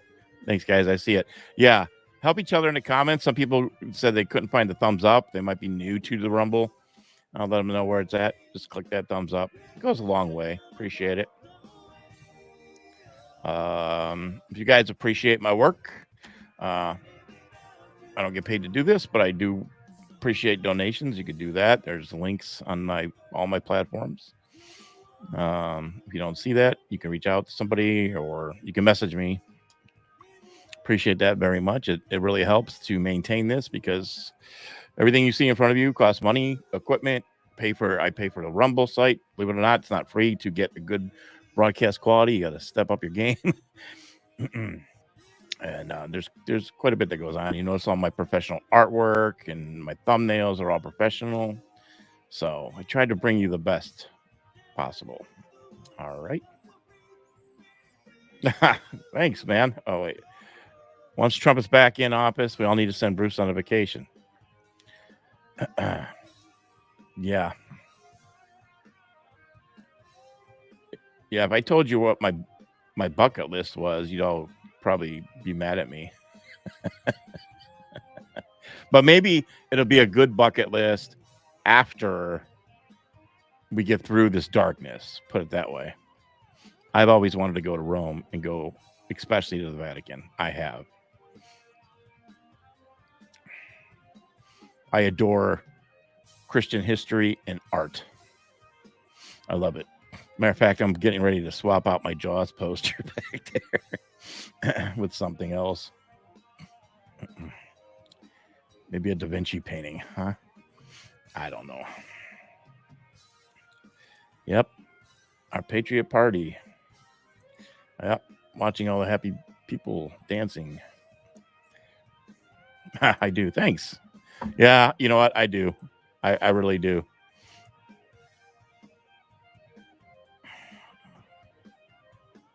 We're going to have a Patriot Party. I wasn't kidding about that. I know we could pull it off. We'll meet somewhere. Perhaps Florida. By the water. We got to get through all this first. And we got to get that man back in the White House. Once we do that, maybe next year, once we get in, things start going down, and next year summer, we can maybe pull it off. You guys can help. I'll spread the word. I'll advertise. You guys are in charge of everything else. Booking, location, food. I'll show up. You guys having a good time on your screen? Look at him. There you go. Is that Chris Farley? That'd be great. Let's get Chris Farley. In a van down by the river. Oh, people love the Florida idea. Let's go there. I don't care where we go. Hey, I've flown into Fort Myers quite a bit and made my way over to Naples a lot. That's the way down there south. Told you could see me dance once I hit 50,000 subscribers, followers.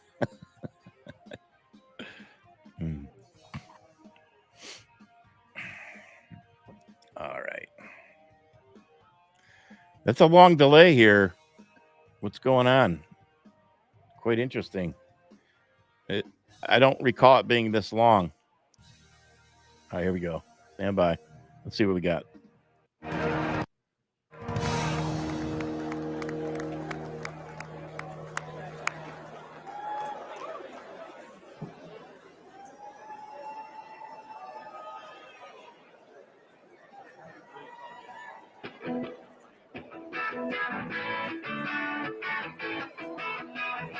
Huh.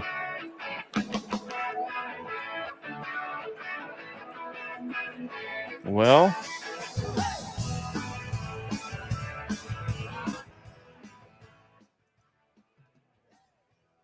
all right. I can tell you this. Something's going on.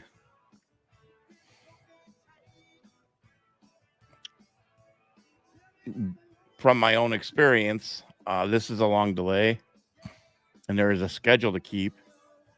I don't know if we lost maybe a speaker, because Hogan was supposed to come on before her, that last lady.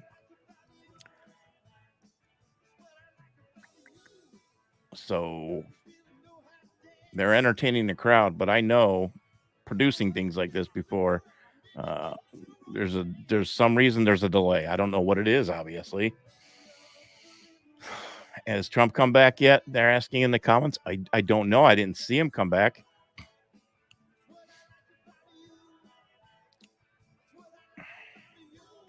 I don't think it's anything to be concerned about. Maybe we lost a speaker for some reason, or maybe somebody didn't make it there. I don't know. We'll see.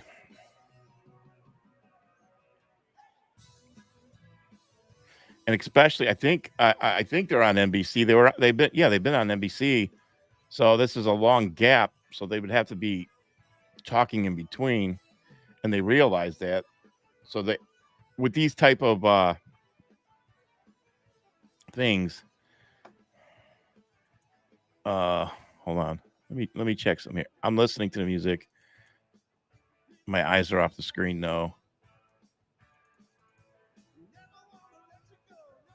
Hold on. All right. I don't see anything. I'm looking to see if there's any update.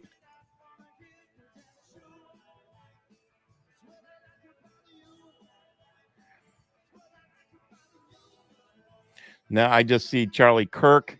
Charlie Kirk is posting. He says Biden campaign co-chair is rebuting the claims that Joe Biden is considering bowing out. Says it's absolutely false.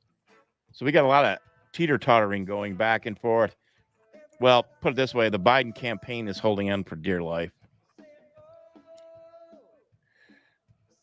Oh, yeah. We were talking about Florida and a Patriot Party. Naples is beautiful. I've been there a few times. I went to a yard sale in Marco Island. I'll never forget that. I drove down Alligator Alley to the Keys, to Key West. I loved it. I loved it. I absolutely loved that. I'd love to do that again. Hannity is interviewing Ted Cruz on Fox. Okay. Yeah, so I don't know what's happening here. This is a long delay, so something's up. Might be just an issue with the speaker. I don't know.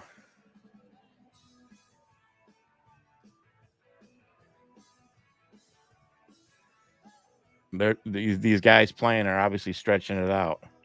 I'm stretching it out with you, trying to talk. This is an unplanned podcast, you know. I'm counting on them to run the show. I do know that during a Trump speech tonight, he's not mentioning the name Biden. They took the name Biden out.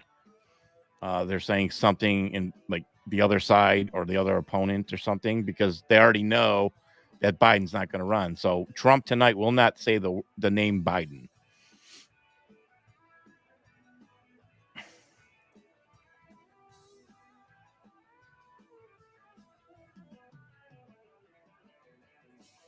Yeah, maybe we're gonna a flight delay. We're supposed to sit here and wait for the plane to land. I don't think so.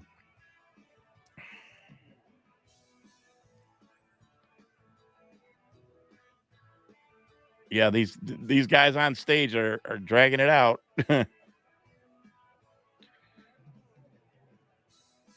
Yeah, that's great. Down Florida Highway, down Alligator Alley, to the Key West. I loved it. All the exotic birds, the alligators.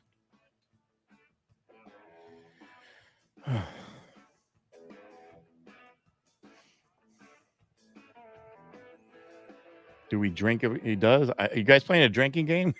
Did not know this. Okay. Again, let me take a quick look. Let me take my eyes off the screen and divert them back. See if anybody knows anything.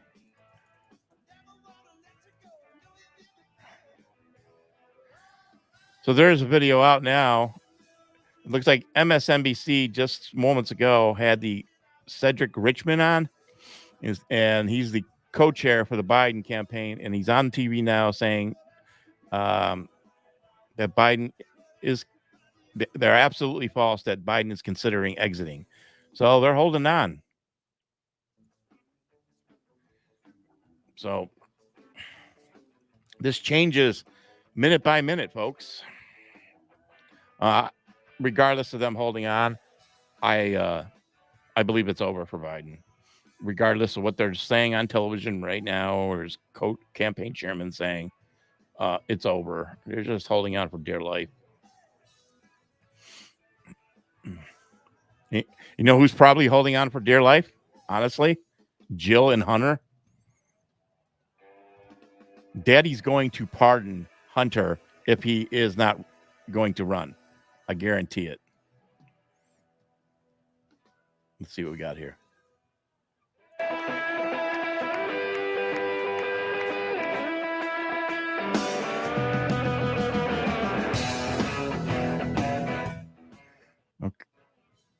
Okay. Well, that's a third song right there. And this is going deep into their schedule. It's 9:15.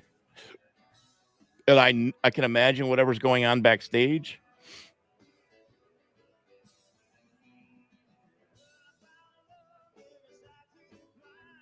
Yeah. Something's going on. When you have an event like this planned with a time schedule. So now begs the question, why did Trump get up? And why are we 3 songs in from the house band filling airtime?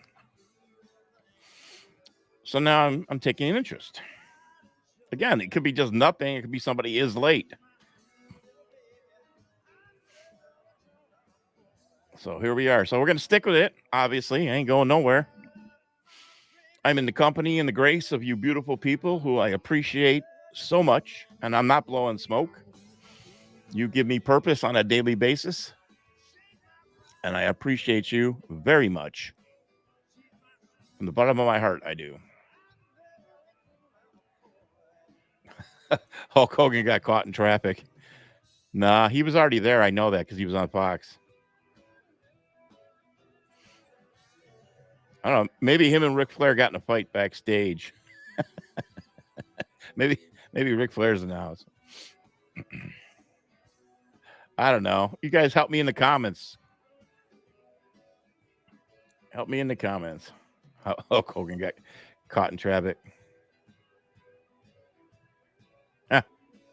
Uh-oh. Let me see what my phone says. Oh, okay. Pamela Lux, thank you for the donation. That was an alert on my phone. Thank you very much for that donation, Pamela. I'm live on the air. That's never happened before. And the only reason I checked my phone is because I didn't know if somebody was texting me to inform me if they knew any 411.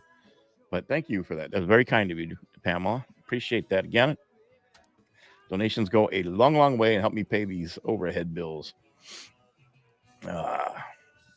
Maybe somebody says maybe a big surprise.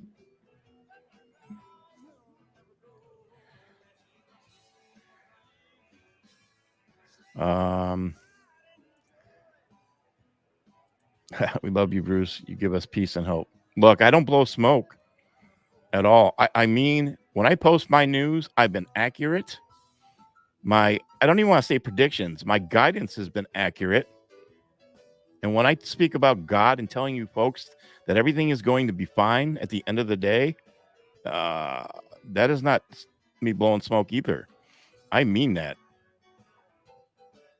I am absolutely convinced that you just heard Tucker fall. I said something and Tucker almost repeated what I said. And I believe God is moving in this without question. I can see befall of we'll just call it the deep state, the elites.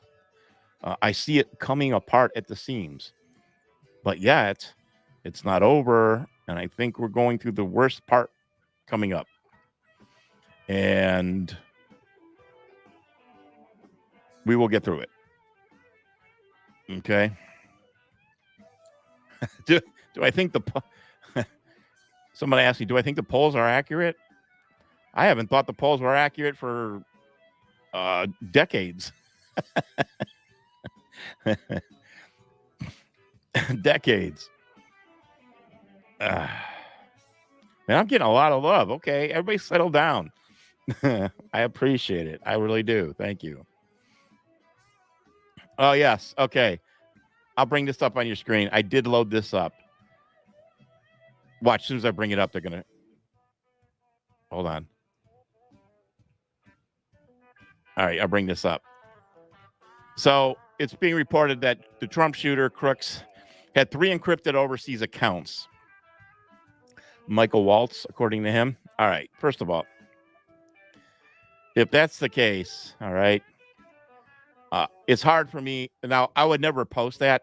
The only reason I brought that up is because I'm live on the air and I've done no research. So typically, I wouldn't have posted that on my page without digging into this story. So what I just did is one of my rules I broke. Okay. So I call BS. I'll keep it clean. I call BS because of they ran the Iranian assassination thing yesterday or the day before, whatever it was. And I knew that was BS. And now what are they going to say? Encrypted phone overseas connected to other 3 accounts or whatever it said. To me, I'm just spitballing here. Sounds like something that they planted on them. They need fingers to point is what they need. So again, I don't know. That's all premature. I'm just guessing and I'm spitballing. So I have no idea what that's about. Well, the band's earning their money, to say the least. Yeah, I appreciate it. The shirt is nice. I just bought it off of Amazon. I wanted to get it here for tonight's show, and it worked out. So believe it or not, it wasn't that expensive. I think it was only like $15. So eventually I'd like to get up a merchandise store myself. I mean, there's not great profit in it. There's a lot of hustling that goes into it, and I can't put that time into it. I need somebody. I have every intention to grow my team going into we're just months away of getting through this BS and this darkness and growing my team. I was just talking about the small business owner. That has got to be one of the top 10 priorities, because there's other ones that are important right now that we need to focus on. Do you know that in Russia, not only do they have great GDP growth, their small business owner is thriving over there, and Putin makes sure of that. I mean, we are so lied to in this country. I mean, Tucker went there, and he did those other videos outside the interview, and he showed the world. So yeah, I love this one. He says, Texas, I think the Democrats showed up for a backstage brawl, WWE style. Yeah, that'd be great. But if that was the case, if something like that happened, you know what I would be doing if I was the producer? I need cameras in the back and go live. I kid you not. I would be doing that. I've directed before many times, many live events I've directed. I would be screaming right now. This is like directing. If I'm here, and I'd have all these monitors here. I have a control room, and I have cameras out there wherever we're at. I'd be yelling. I'd be not yelling, but I'd be directing them to get that camera back, camera 7, whatever it is. Get back there now. Hustle your butt. That'd be funny. Boy, we're really stretching time here. All right. You guys, do me a favor. I mean, don't leave me. Don't leave me if you're able to do it. Multitask. See if there's any rumors going on the internet. Look at some good sources. See if anybody's saying anything. What is happening here? Yeah, something's going on.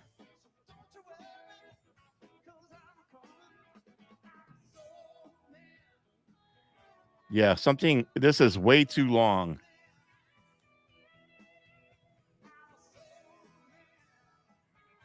Can I share? I have no idea. I'd have to go back into my history and look at all that. I'll see if I can remember. I mean, just go. You know what? Just go on Amazon and type in Trump shirt fight. You'll find a whole bunch of them.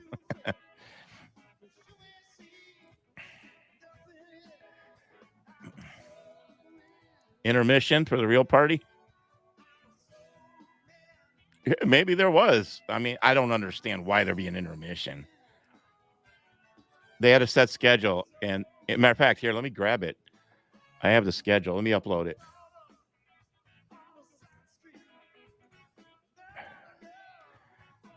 Let me get rid of it.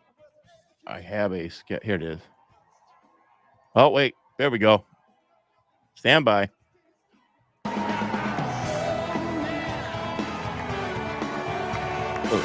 Trump's coming back out.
The Kids Bop Live 2024 tour is coming your way, so get ready to sing and dance. When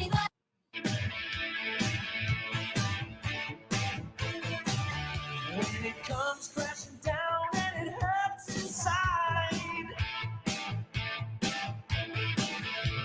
you gotta take a stand, you don't have to hide. If you hurt my friends, then you hurt my pride. I gotta be a man, I can't let it slide. I am a real American, fight for the rights of every man. I am a real American, fight for what's right, fight for your life.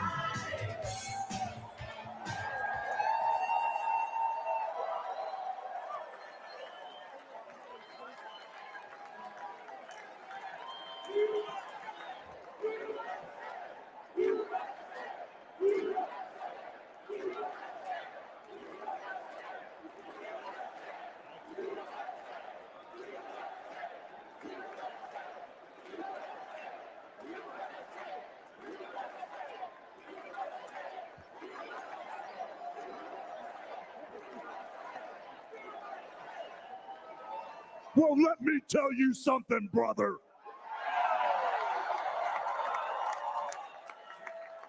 You know something?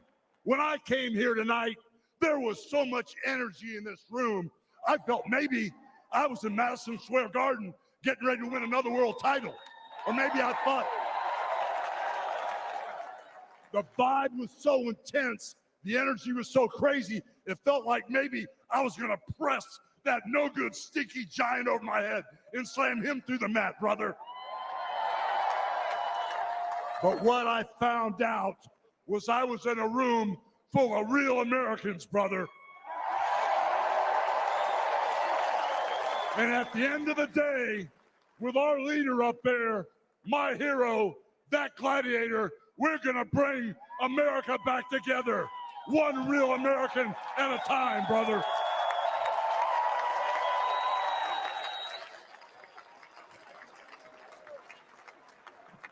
You know something? I've seen some great tag teams in my time. Hulk Hogan and, ooh, yeah, the Macho Man Randy Savage. But you know something? I see the greatest tag team of my life standing upon us, getting ready to straighten this country out for all the real Americans.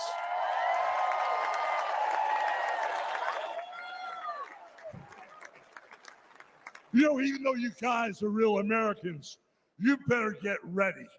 Because when Donald J. Trump becomes the president of the United States, all the real Americans are going to be nicknamed Trumpites. Because all the Trumpites are going to be running wild for 4 years. So with the power of Donald J. Trump and all the Trumpites running wild, America is going to get back on track. And like Donald J. Trump said, America is going to be great again.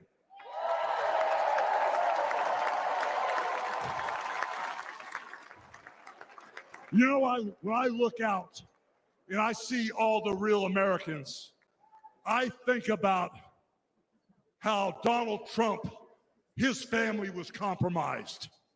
When I look out there and I see Donald Trump, I think about how his business was compromised. But what happened last week when they took a shot at my hero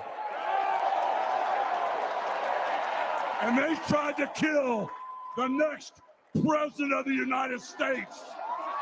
Enough was enough. And I said, let Trumpomania run wild, brother. Let Trumpomania rule again. Let Trumpomania make America great again.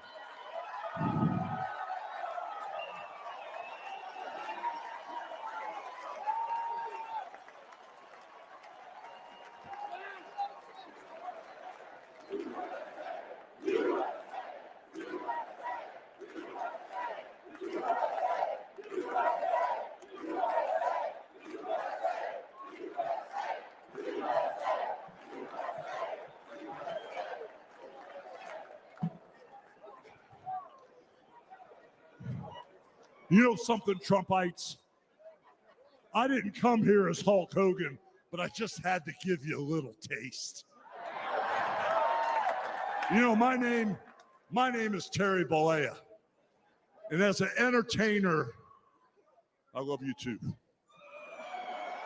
And as an entertainer, I tried to stay out of politics. But after everything that's happened to our country over the past 4 years and everything that happened last weekend, I can no longer stay silent.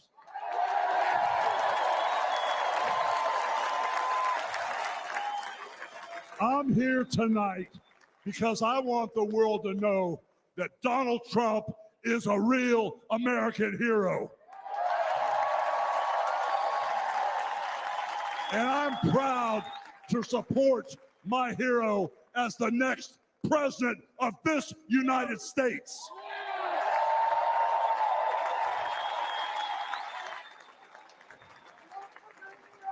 You know, guys, I've known Donald Trump for over 35 years.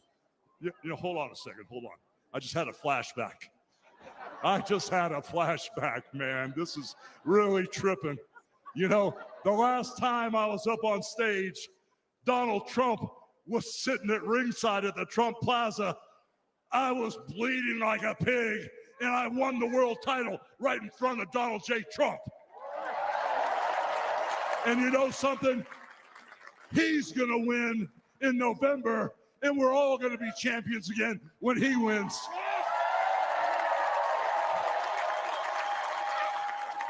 And like I said, I've known that man for over 35 years, and he's always been the biggest patriot, and he still is. He's always told you exactly what he thought, and he still does, brother. And no matter the odds, he always finds a way to win. And when he's back in our White House, America is going to start winning again.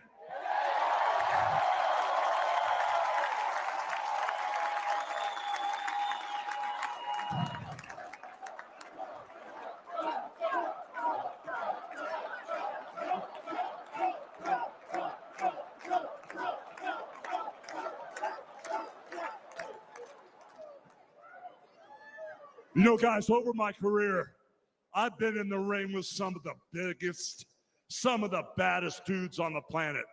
And I've squared off against warriors, ooh yeah, savages. And I've even, like I said, body slammed giants in the middle of the ring.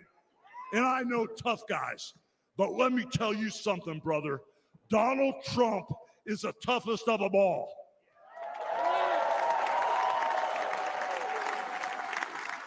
They've thrown everything at Donald Trump. All the investigations, the impeachments, the court cases, and he's still standing and kicking their butts.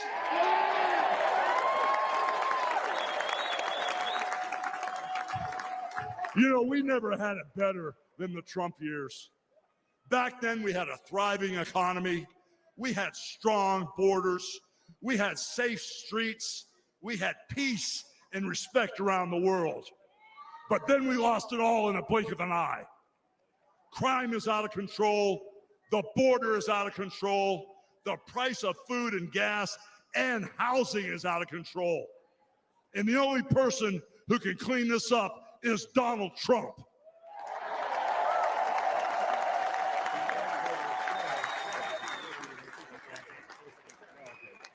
You know, guys, I really, really love this country.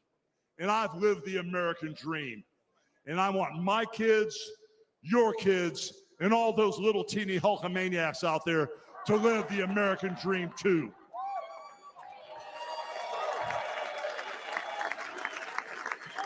This November, guys, we can save the American dream for everyone. And Donald Trump is the president who will get the job done. So all you criminals, all you lowlifes, all you scumbags, all you drug dealers, and all you crooked politicians need to answer one question, brother. What you gonna do when Donald Trump and all the Trumpomaniacs run wild on you, brother? God bless you, and thank you.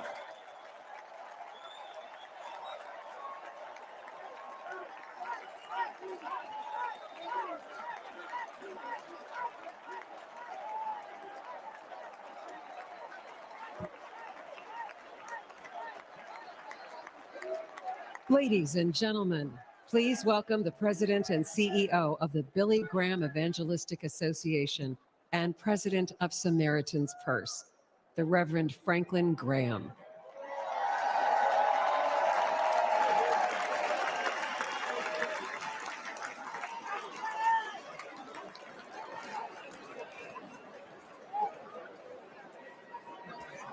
Good evening. I've got the hardest job tonight. I have to follow Hulk Hogan. But I stand here tonight as a private citizen who loves this country. I've been asked to say a few words and then to pray, and we're going to do that. Last Saturday in Butler, Pennsylvania, President Trump had a near-death experience. No question. But God spared his life. And when we go through those experiences, it changes us. It can cause us to examine our lives and to reevaluate our priorities, as you should. When President Trump rose from that platform, he rose with his fist raised in strength, showing America his unshakable resolve to fight for them in this nation.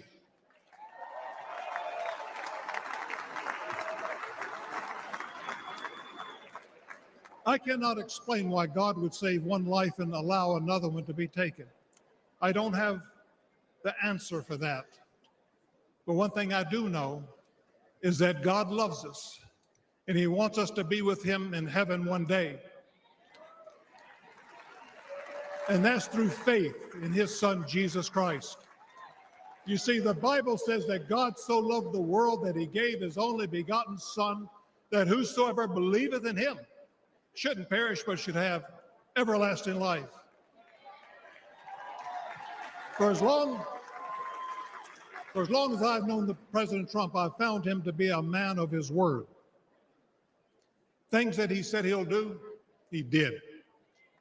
When he told me and our country in 2016 that he was going to appoint conservative justices, guess what? He did. In 2016, he said he would defend religious liberty. And guess what? He did. In 2019, I was with him at the United Nations when the first president of history of this country stood there to advocate for religious liberty worldwide.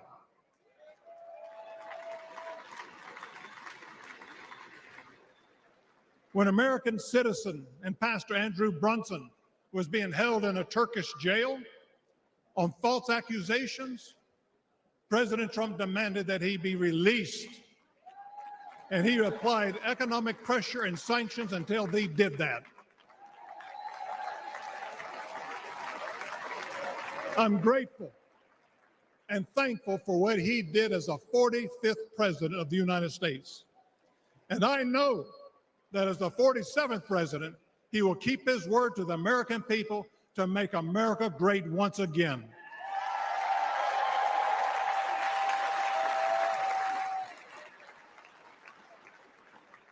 It's an honor for me to be asked to pray for Donald Trump this evening.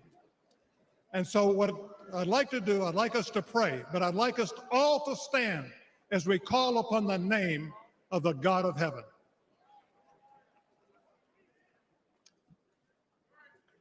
Our Heavenly Father, we come before you this evening with grateful hearts. Thank you for saving the life of President Donald J. Trump. In his own words, it was you and you alone who saved him. We pray for the others that were injured on Saturday, for the family who lost their loved one. Put your loving arms around them. Comfort them, and may they sense your presence. We stand before you tonight. We say thank you for the provisions you have given to the United States of America. You have blessed this country more than any country in the world. Sadly, as a nation, we have forgotten who is responsible for all the freedoms, the liberties, and the bounty that we enjoy. It has all come for you. Thank you. This evening, our nation is in trouble. We're divided politically, racially, economically, with millions of people seeking refuge and hope in our dry and thirsty land. You're the only one who can fix the complexity of the problems that we face today. We pray for President Trump that you would give him wisdom, strength, and a clear vision for the future of this nation and the task that is at hand. Continue to protect him from his enemies. I pray that you would surround him with men and women who will give him sound counsel and guidance. We pray for Melania, for Barron, and for all the President Trump's children and grandchildren. We pray for Senator J.D. Vance, his wife Usa, along with their young family. We're thankful for his strong stand for defending life.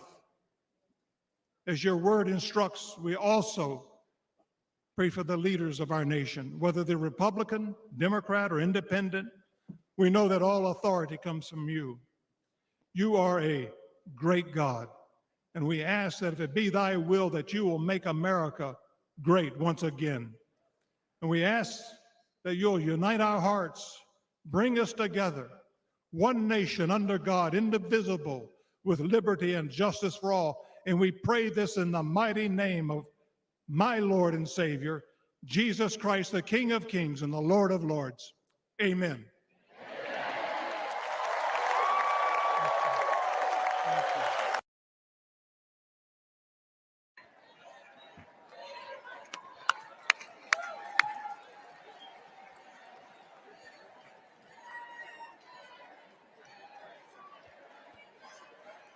Good evening, America.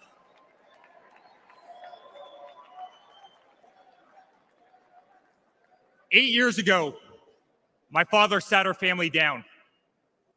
He spoke of a nation in decline, of dreams slipping away, of a future endangered by failed leadership and broken promises. It was in that moment I knew my father had made a decision that would forever change our lives. We realized he had chosen to step into the arena, to fight for the soul of America. He had decided to leave behind the comforts of an unbelievable business empire, to leave behind everything he had ever built, to answer the call to serve our nation. Unlike his predecessor, it was not a decision born out of necessity. Unlike the current president, it was not a decision that would enrich his family. Rather, it was a decision made out of love for this country and a deep concern for America's future.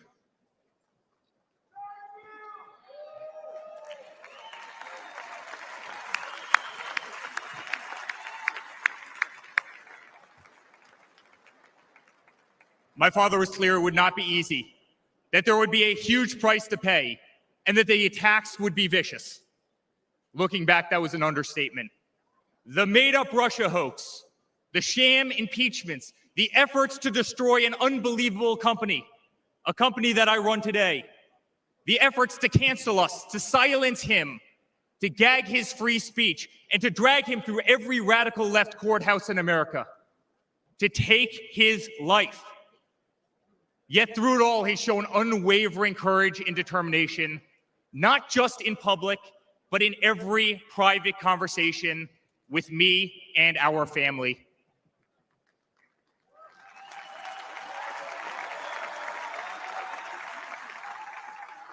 He stood tall, fueled not by personal ambition, but by a profound love for this country and a love for all of you, the American people.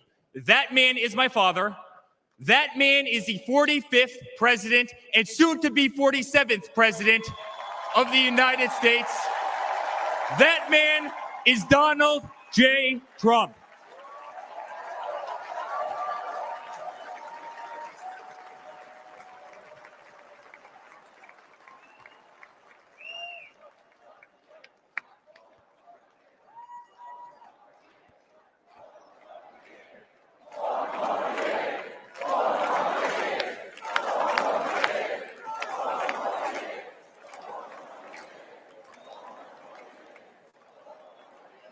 Each time I've stood on this stage, America has been at a dire crossroads. In 2016, many people began to doubt the promise of America. Our economy was struggling, jobs were scarce, our standing on the world stage was weak at best. Veterans were forgotten, our military was in shambles, our educational system was broken, ranked 30th in the world. He could no longer tolerate an inept administration that handed $150 billion to Iran, a country that chants death to America, or witness the continued attacks on our Constitution and our religious liberty, or see the disrespect shown to our unbelievable law enforcement officers who are being disarmed, defunded, and persecuted each and every day. He could no longer stand to see words like Christmas stripped from public use or the Pledge of Allegiance removed from our schools. But my father saw potential where others saw despair.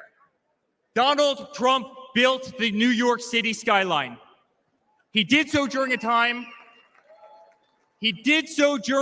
when businesses were turning away from the city he loved. Crime was rampant. The streets were dirty, but he had the Midas touch, and he turned those streets and neighborhoods into gold. He faced every challenge with tremendous vision and grit. As he did during the 2016 election, he rolled up his sleeves. He remained unapologetic. He did not care to be politically correct.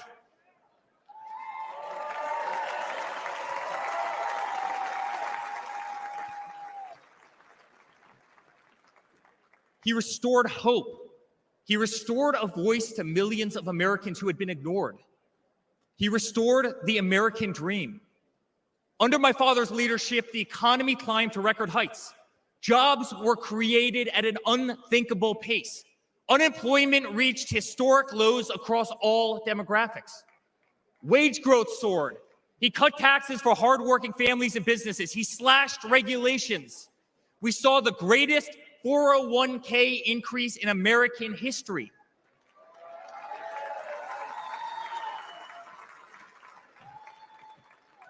People bought their first homes in an environment that saw 2 to 3% interest rates. They started their families. My father made the United States energy independent with the lowest gas prices in decades.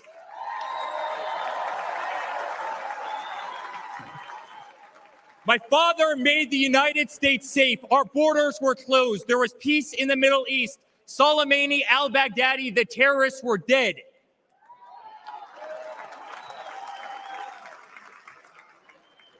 My father made the United States respected again, with the courage to walk into countries like North Korea, with the courage to impose tariffs on China, and with the courage to tear up trade deals that cost Americans their jobs.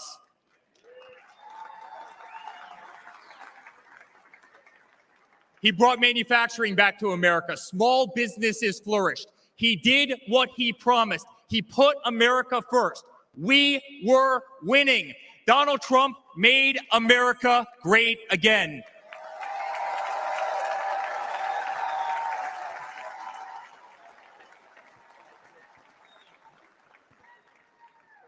But he also created a movement that threatened the special interests in the political elites, a movement that cast a bright light on the institutions weaponized against the American people. You see it in our schools. God bless the moms who fought back.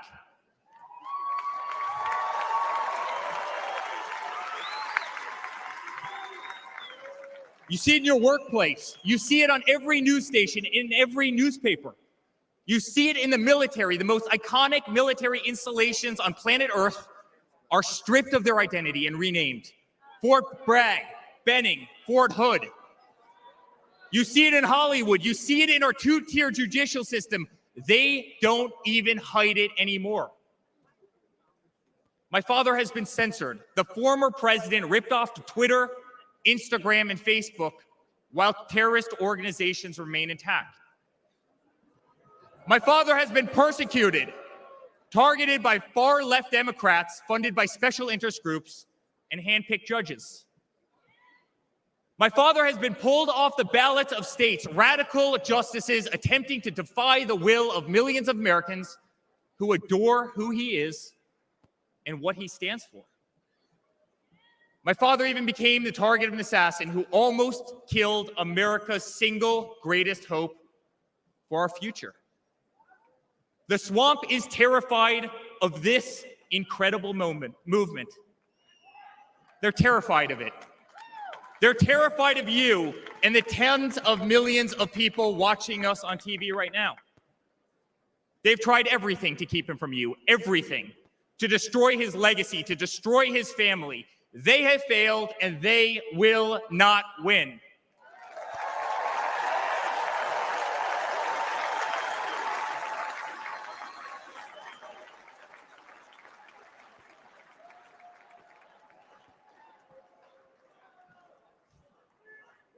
I love my Florida delegation right here.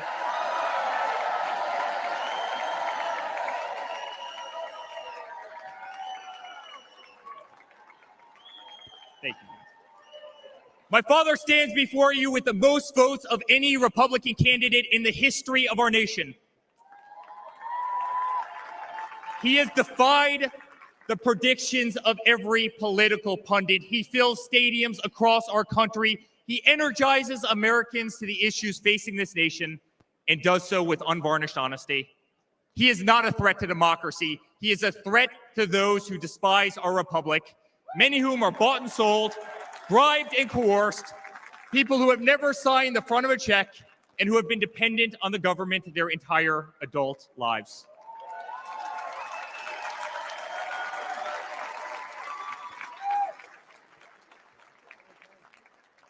Today, as it was in 2016, America's at that crossroads again. Energy prices are soaring. Interest rates are crippling. Everything is unaffordable. The US dollar has been diminished. Inflation has made it impossible for Americans to live, to save for their future. Our infrastructure is crumbling. Our border is out of control. Millions are dead and displaced in Russia and Ukraine, a war that has no end and a war that we are funding. The Middle East has become a hornet's nest. Our greatest ally, Israel, totally under siege. Fentanyl is killing our youth and destroying families, while the current administration stands idly by, hoping their inaction will import illegal votes. Crime terrorizes our cities and our suburbs as far-left policies handcuff police. Male athletes, guys my height, 6'5", are swimming in women's sports.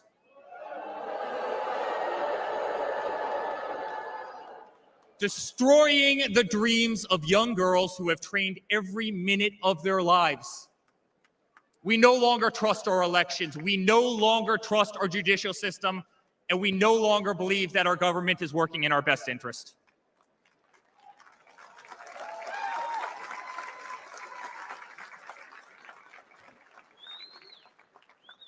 In spite of where we are today as a nation, I'd like to speak to every American. To the homeless veteran sleeping under a bridge as illegal immigrants are housed in the most expensive hotels in New York. I'm sorry. We know it's wrong, and we will fix it.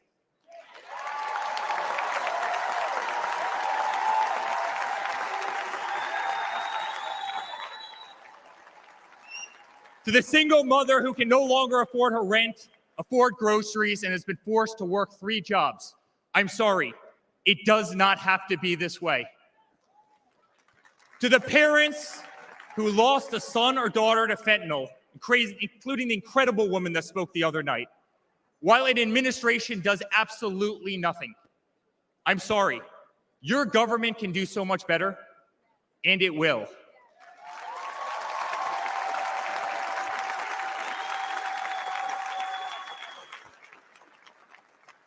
To the children who are being brainwashed instead of learning the fundamentals in school, I'm sorry. There are teachers who care, and my father will empower them.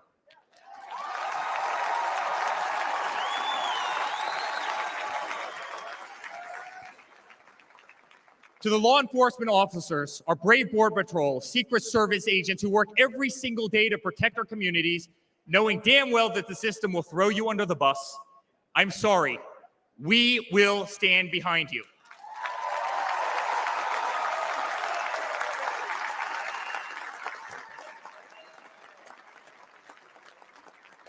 To commuters often petrified to take a bus, take a train, or walk the streets in cities across our nation, I'm sorry. That man right there will fix this.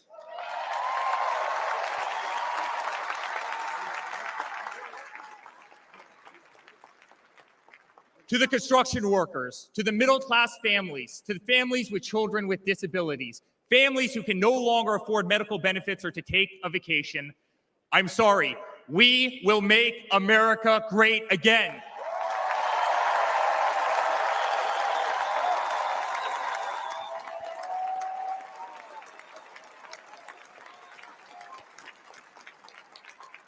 And to my father, who has been ruthlessly silenced, slandered, and attacked by a corrupt administration, I'm sorry. We know, and America knows, that they're not just after you, they're after all of us, and you just happen to be standing in their way.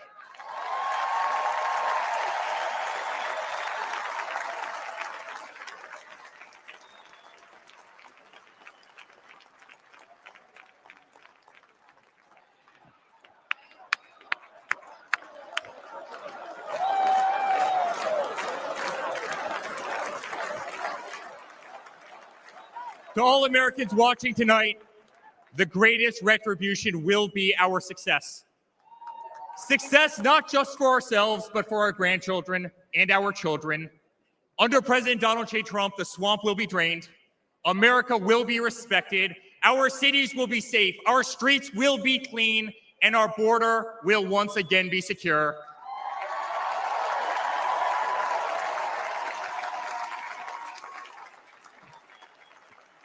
We will have peace. We will have prosperity. Your hard-earned tax dollars will enrich a better America, not be squandered in corrupt foreign nations. Education will be handed back to the states. We will no longer be 30th in the world. We will be first.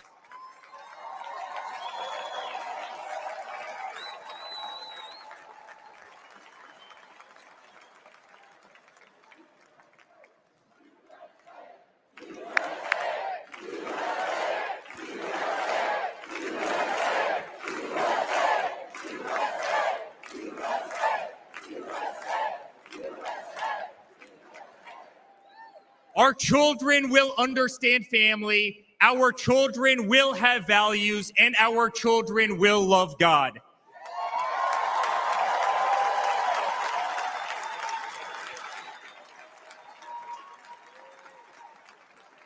Our country will prioritize free speech, respect freedom of religion, and honor our Constitution.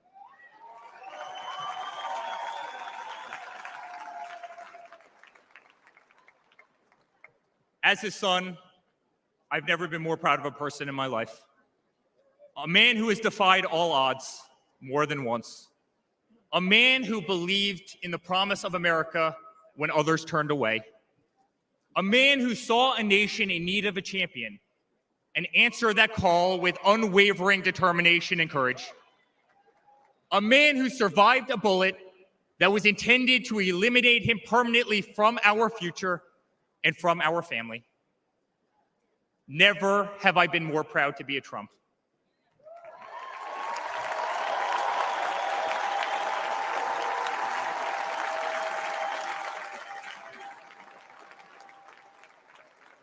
Never have I been more proud to stand by my father's side. I remain incredibly honored to be part of this journey, a journey with all of you, a journey to save the greatest country on earth, a journey with the most incredible people I have ever met. Dad, 5 days ago, Laura, Luke, Carolina, and I held our breath as we saw blood pour across your face. By the grace of God, divine intervention, and your guardian angels above, you survived.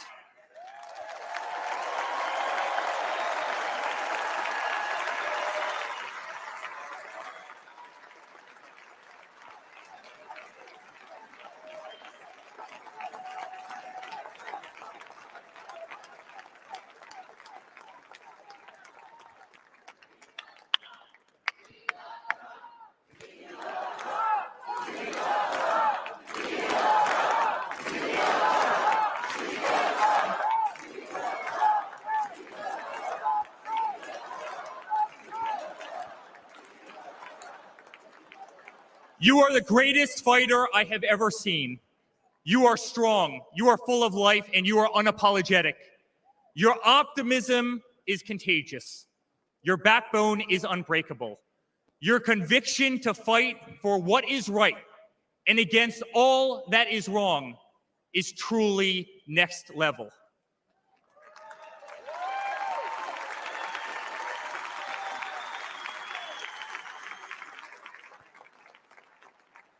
The whole world saw your strength as you stood up.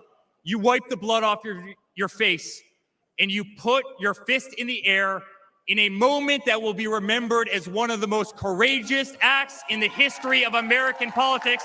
You shouted, "Fight, fight, fight!"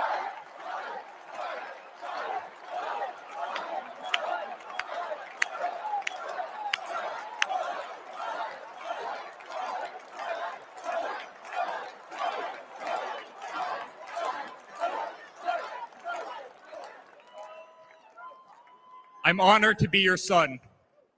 I'm honored to speak to our great nation tonight. You are a true leader.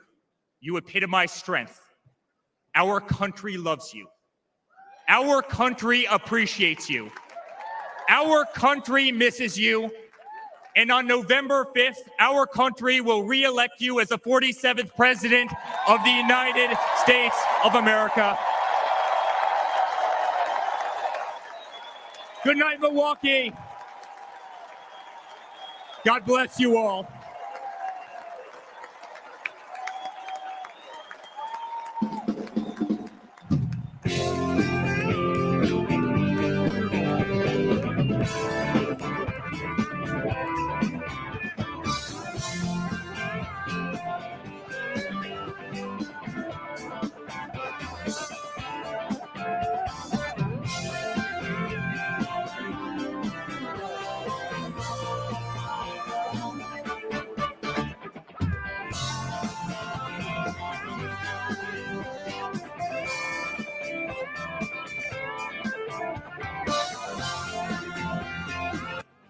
Okay, that was amazing. I haven't been back here since Hulk Hogan. Hulk Hogan was great. Eric was fantastic. There's a future leader there. I know we got Dana White coming up next, along with a Kid Rock performance. And then, of course, the big speech. Amazing. You notice I switched over to RSBN. I checked. There's a lot of people streaming it tonight, major networks, and there is a lag behind. So, but RSBN is not too bad right now. Fantastic. Keep your comments coming. There's the Hulkster. Appreciate everybody tuning in tonight and joining my platform. Very grateful for all of you.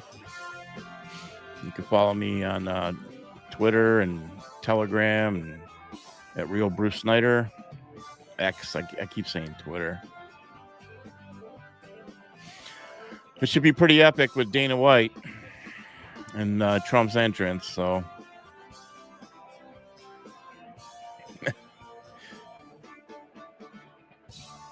there we go. All right. Well, I'll stay right here.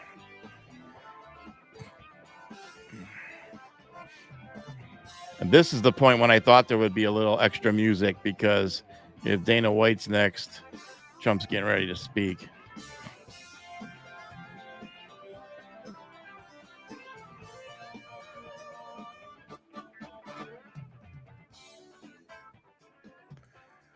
Okay.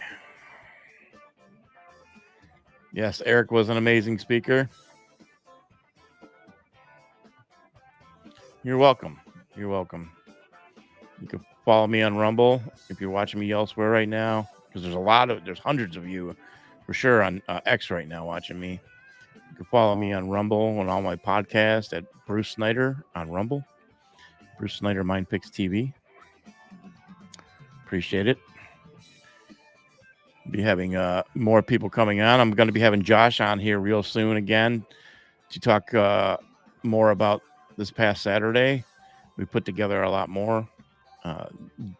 Jason Alborn from Australia and TNT Radio will be on again soon here. Stay up to date on my social media and you'll get all that information. Again, we're just awaiting, looks like Dana White, Kid Rock performance, and then Donald Trump. And then for me personally, closing out the show tonight, what I'm being told is opera singer Ralph Macchio is his last name, I believe. The same gentleman who closed out the RNC in 2020 on the balcony at the White House, singing the famous song Nessun Dorma, which is the sum of all fears.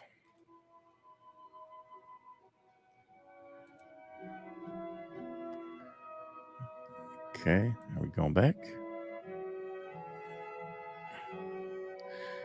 Just keeping an eye on it. I'll just sit here until we get underway. Ladies and There we go. gentlemen, the next First Lady of the United States, Mrs. Melania Trump.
This is a story as uniquely American as the ideals and freedoms we all cherish. A story of a life dedicated to dreaming big. A story about giving back to the people in his beloved city. But most of all, this is a story about putting his country first. And it's a story best told in pictures. Young and confident, Donald Trump wasn't afraid to think big and build even bigger.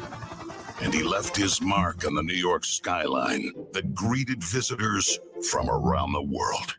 But he wasn't just an American entrepreneur. He became a folk hero. Celebrities and sports stars wanted to be seen with him. Politicians sought his approval. And New Yorkers just loved him. and he loved them back, and he gave back. Just one example, saving the Woolman skating rink. The Wallman Skating Rink in Central Park is open again. The city spent nearly 6 years and $12 million trying to fix it, and then to the rescue, developer Donald Trump. As Tracy Egan tells us now, he accomplished in 3.5 months what the city couldn't do in 6 years. Donald, you performed a great public service. There was no denying that Donald Trump was the toast of the town, but he was also something even more important, a patriotic American. And like many others, he was becoming increasingly troubled by the direction of our country. Because I really am tired of seeing what's happening with this country, how we're really making other people live like kings, and we're not. You've said, though, that if you did run for president, you believe you'd win. Well, I don't know. I think I'd win. I tell you what, I wouldn't go in to lose. I've never gone in to lose in my life. And if I did decide to do it, I think I'd be inclined. I would say that I would have a hell of a chance of winning, because I think people, I don't know how your audience feels, but I think people are tired of seeing the United States ripped off. But who would ever run for president and leave such a glamorous life? Appearances in movies, best-selling books, a widely popular TV show. But for Donald J. Trump, the calling to save his country was even stronger. The mission, more important. The number of Americans being left behind, too large. And so, in Donald Trump fashion, he announced he was running for president, in it to win. And he did.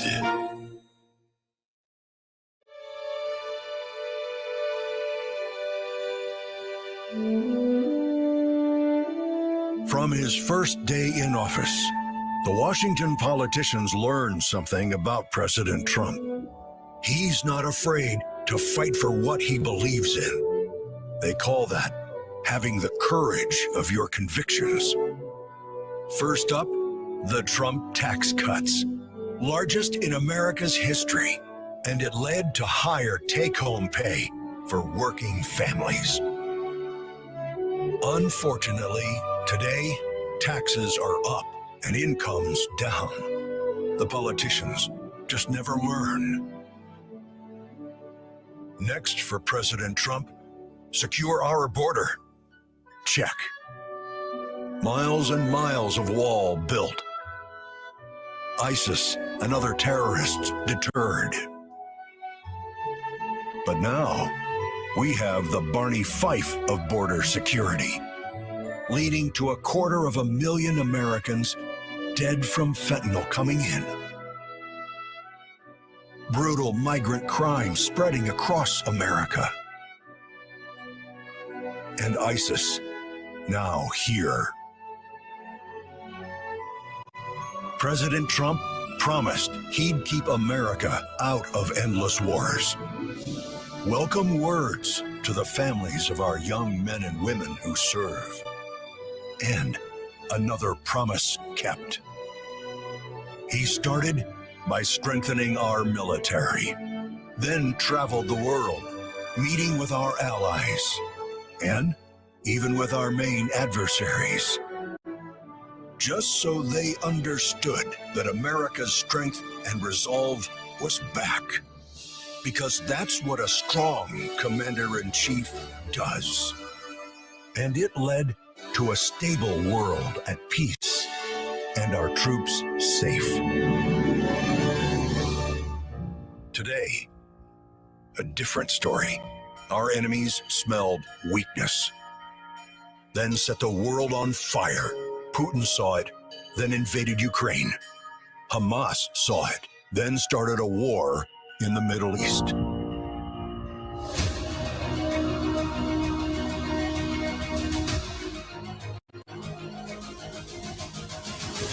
There's one more thing we've learned about President Trump.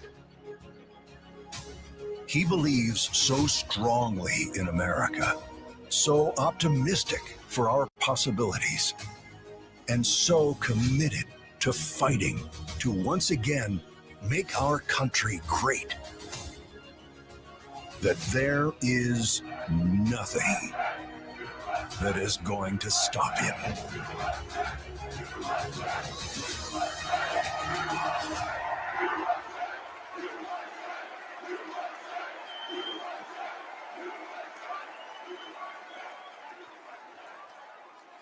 Ladies and gentlemen, please welcome Kid Rock.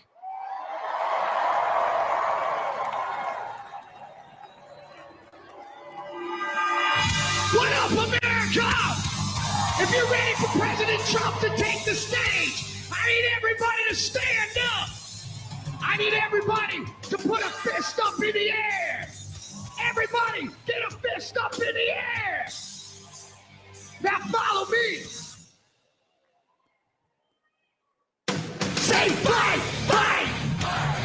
Say fight, fight. Say fight, fight. Cause that somebody scream.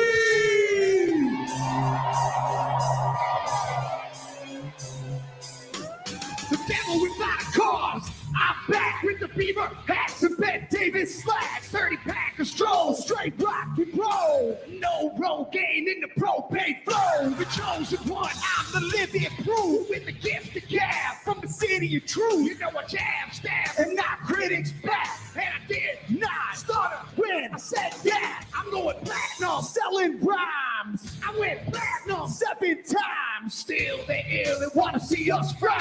I guess because only God knows why. They call me cowboy, I'm the singer of black. Throw a fist in the air, let me see where you at. Say fight, fight. Say fight, fight. Say fight, fight. I say Trump, Trump.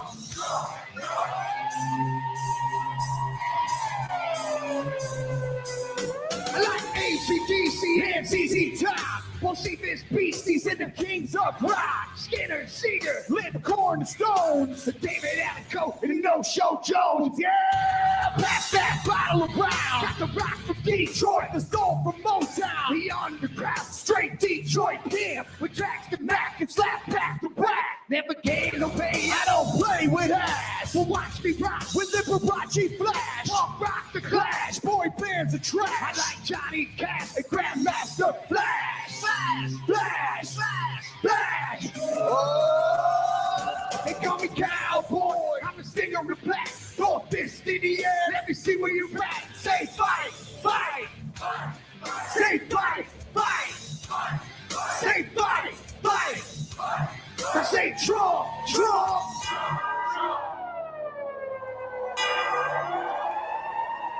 I'm an American badass. Watch me, kid. You can roll with rock, or you can.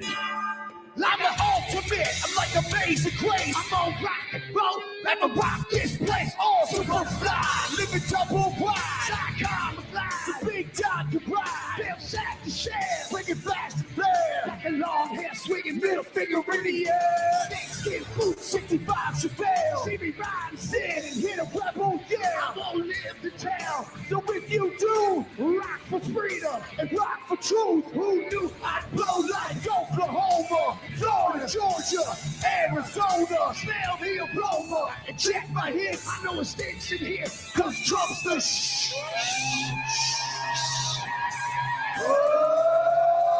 They call me cowboy, I'm a singer of black. Throw a fist in the air, let me see where you're at. Say Trump, Trump. Say Trump, Trump. Say Trump, Trump. Say Trump, Trump. I need to hear you louder than that. One more time. I'm a cowboy, badass and black. You singing Trump, Trump. From side to side, from front to back. Come on, Trump, Trump. I put Detroit City back on the map. We singing Trump, Trump. Kid Rock's in the house. This is where I'm at. Ladies and gentlemen, get ready for the most patriotic American badass on earth, President Donald J. Trump. But first, another American badass, my brother, Dana White. God bless America.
Good evening, ladies and gentlemen. I am Dana White. I am the CEO and president of the Ultimate Fighting Championship. So 2 weeks ago, I got a call from President Trump asking me if I'd be willing to speak tonight. As usual, there was no pressure, no demands. He asked me as a friend, and of course I said yes. Then, after I accepted his offer, he sent me a text message, and I just want to read to you a little piece of what President Trump wrote to me. Dana, I'm so honored that you will be doing the introduction at the National Republican Convention. Think of it as the biggest fight you ever had, a fight for our country and even the world. I only wish you didn't have to interrupt your family trip, but I hope they understand they love you and they know how important this is. Now think about this. This man's running for president of the United States. He's fighting for the future of this country, and he's concerned about interrupting my family trip. That's the President Trump that I know, a man who truly cares about people. The mainstream media likes to push the narrative that he doesn't care about anyone but himself. I absolutely know that's not the truth, because I've been friends with this guy for 25 years. And for the people who know me, they'll know this is true. I just want to make something very clear. Nobody in the Trump campaign has ever told me what to say. Nobody tells me what to say, and I'm nobody's puppet.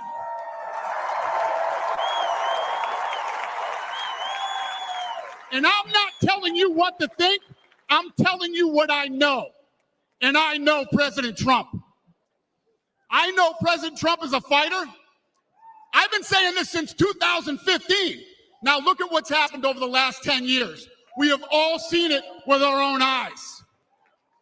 I'm in the tough guy business, and this man is the toughest, most resilient human being that I've ever met in my life. The higher the stakes, the harder he fights, and this guy never, ever gives up. So what's at stake here? The answer is in President Trump's text, and I quote, "A fight for our country." I know why he's running for president again.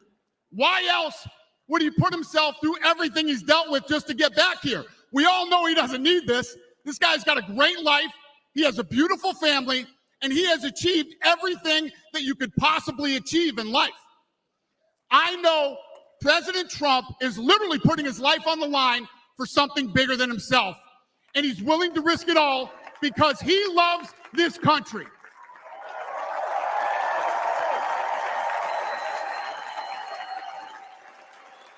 And I know he wants what's best for the American people, all American people. I know he's running for president to save our American dream. I'm living the American dream, and I know the American dream is very real. Whether you were born in this country or came here from someplace else, this is the last real land of opportunity. President Reagan once said, "Government's first duty is to protect the people, not run their lives." And if you're buried in government red tape, how will you ever start your own business? If you're struggling to pay your bills, how can you ever afford to start a family?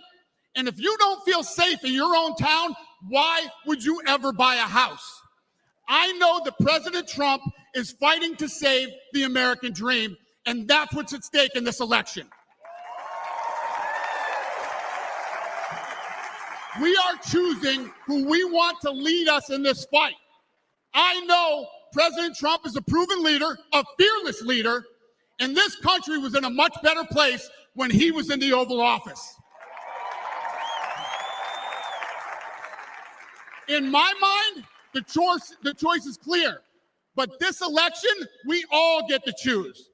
I know I'm going to choose strength and security. I know I'm going to choose opportunity and prosperity. I know I'm going to choose real American leadership and a real American badass.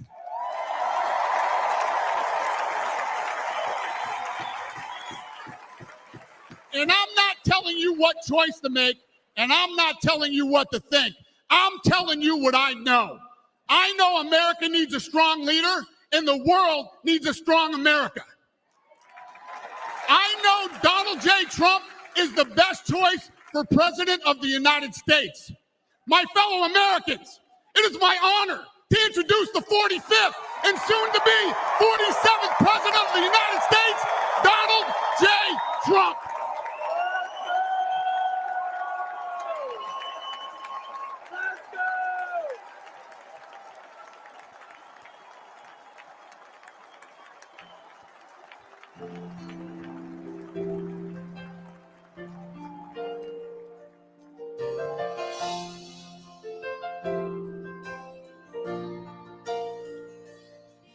If tomorrow all the things were gone, I'd work for all my life, and I had to start again, just my children and my wife.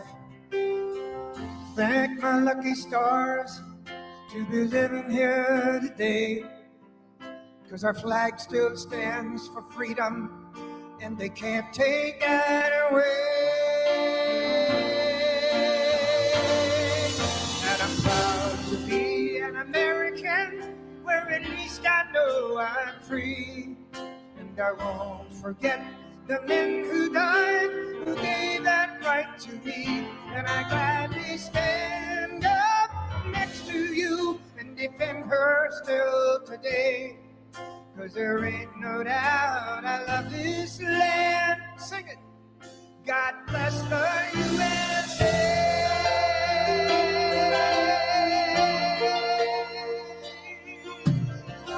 Yeah. From the lakes of Minnesota to the hills of Tennessee, across the plains of Texas, from sea to shining sea, from Detroit to Houston and New York to LA. There's pride in every American heart, and it's time we stand and say that I'm proud to be an American, where at least I know I'm free. And I won't forget the men who died, who gave that right to me. And I gladly stand up next to you and defend her still today. 'Cause there ain't no doubt I love this land. God bless the USA.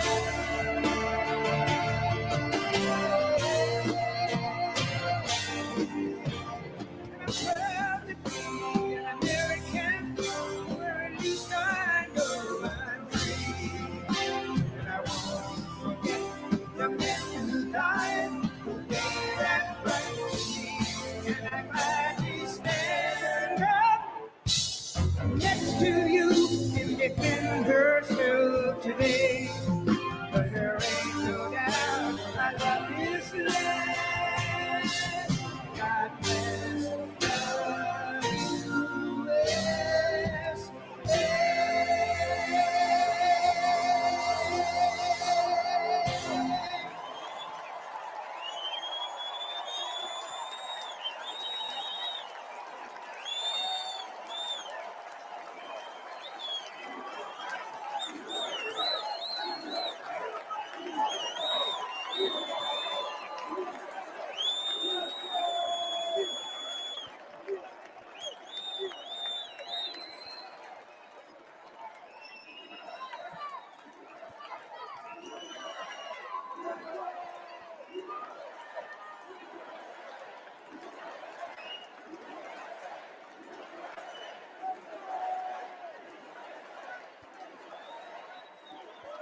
Thank you very much. Thank you very, very much. Wow. And thank you, Dana. Thank you, Kid Rock, sometimes referred to as Bob. And thank you, Lee, right from the beginning. Thank you very much. What a talent. What a beautiful, beautiful song. Thank you. Friends, delegates, and fellow citizens, I stand before you this evening with a message of confidence, strength, and hope. 4 months from now, we will have an incredible victory, and we will begin the 4 greatest years in the history of our country. Together, we will launch a new era of safety, prosperity, and freedom for citizens of every race, religion, color, and creed. The discord and division in our society must be healed. We must heal it quickly. As Americans, we are bound together by a single fate and a shared destiny. We rise together or we fall apart. I am running to be president for all of America, not half of America, because there is no victory in winning for half of America. So tonight, with faith and devotion, I proudly accept your nomination for President of the United States. Thank you.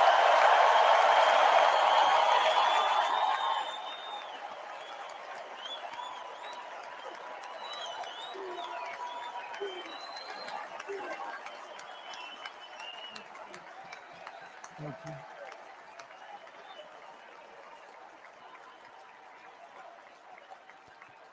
Thank you very much.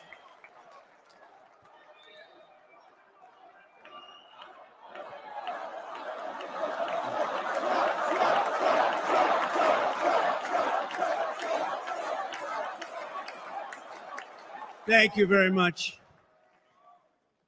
And we will do it right. We're going to do it right. Let me begin this evening by expressing my gratitude to the American people for your outpouring of love and support following the assassination attempt at my rally on Saturday.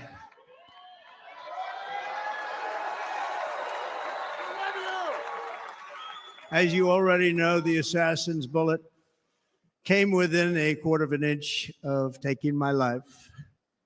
So many people have asked me, what happened? Tell us what happened, please. And therefore, I will tell you exactly what happened. And you'll never hear it from me a second time because it's actually too painful to tell. It was a warm, beautiful day in the early evening in Butler Township in the great Commonwealth of Pennsylvania. Music was loudly playing, and the campaign was doing really well. I went to the stage, and the crowd was cheering wildly. Everybody was happy. I began speaking very strongly, powerfully, and happily because I was discussing the great job my administration did on immigration at the southern border. We were very proud of it.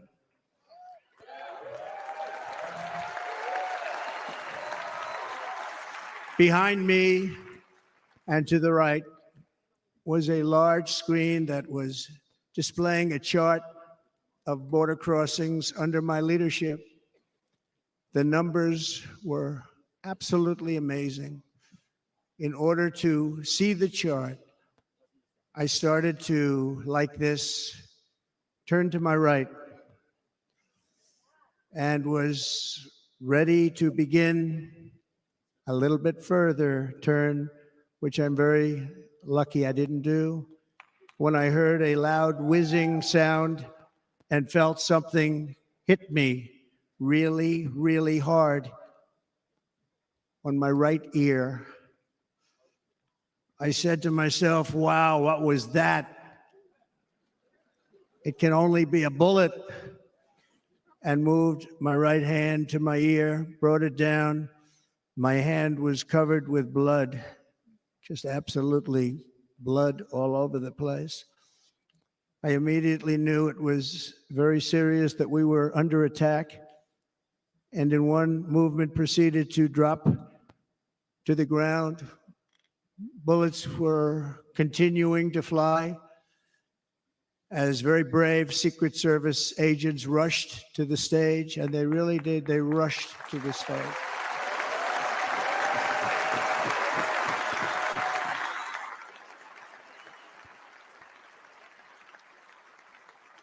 These are great people at great risk, I will tell you, and pounced on top of me so that I would be protected.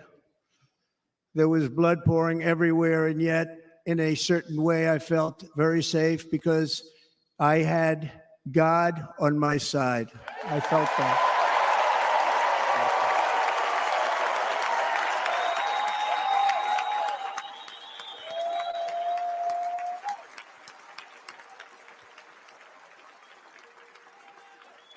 The amazing thing is that prior to the shot, if I had not moved my head at that very last instant, the assassin's bullet would have perfectly hit its mark, and I would not be here tonight. We would not be together. The most incredible aspect of what took place on that terrible evening in the fading sun was actually seen later.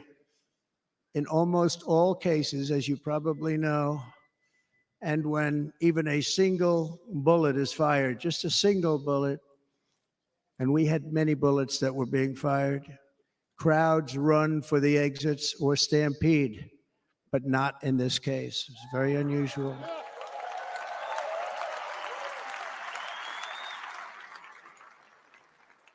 This massive crowd of tens of thousands of people stood by and didn't move an inch. In fact, many of them bravely, but automatically stood up looking for where the sniper would be. They knew immediately it was a sniper, and then began pointing at him. You can see that if you look at the group behind me. That was just a small group compared to what was in front. Nobody ran, and by not stampeding, many lives were saved. But that isn't the reason that they didn't move. The reason is that they knew I was in very serious trouble. They saw it. They saw me go down. They saw the blood and thought, actually, most did, that I was dead. They knew it was a shot to the head. They saw the blood. And there's an interesting statistic. The ears are the bloodiest part. If something happens with the ears, they bleed more than any other part of the body. For whatever reason, the doctors told me that. And I said, why is there so much blood? He said, it's the ears. They bleed more. So we learned something, but they just, this beautiful crowd, they didn't want to leave me. They knew I was in trouble. They didn't want to leave me. And you can see that love written all over their faces. Incredible people. They're incredible people. Bullets were flying over us, yet I felt serene. But now the Secret Service agents were putting themselves in peril. They were in very dangerous territory. Bullets were flying right over them, missing them by a very small amount of inches.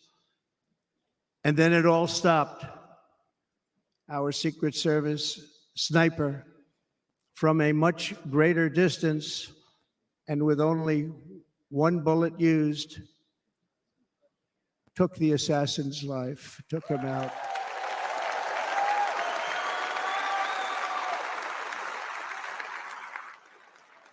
I'm not supposed to be here tonight.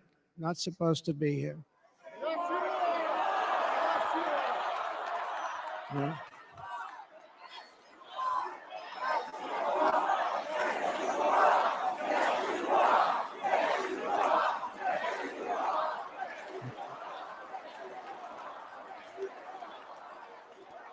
Thank you.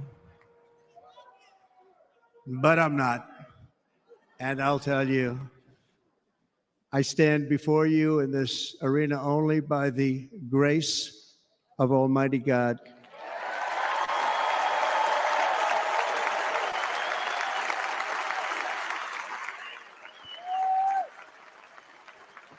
In watching the reports over the last few days, many people say it was a providential moment. Probably was. When I rose, surrounded by Secret Service, the crowd was confused because they thought I was dead, and there was great, great sorrow. I could see that on their faces as I looked out. They didn't know I was looking out. They thought it was over, but I could see it, and I wanted to do something to let them know I was okay. I raised my right arm, looked at the thousands and thousands of people that were breathlessly waiting, and started shouting, "Fight, fight, fight."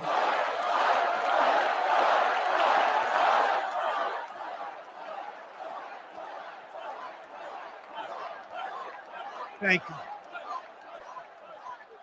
Once my clenched fist went up, and it was high into the air. You've all seen that.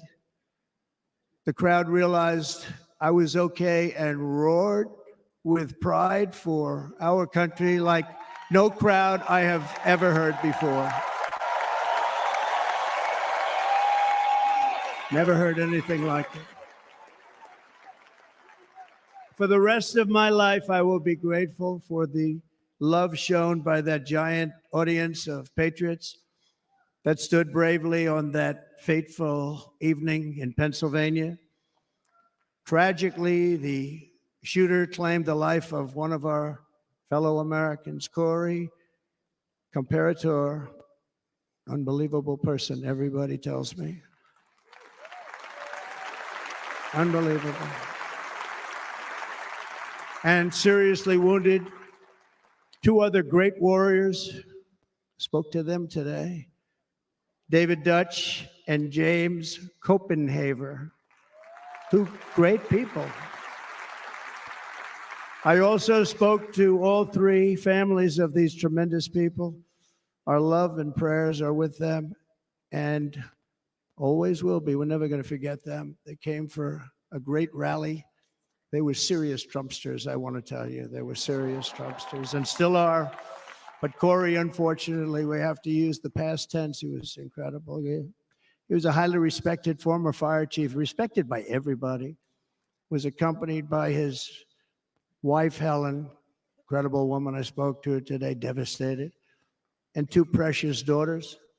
He lost his life selflessly acting as a human shield to protect them from flying bullets. He went right over the top of them and was hit. What a fine man he was.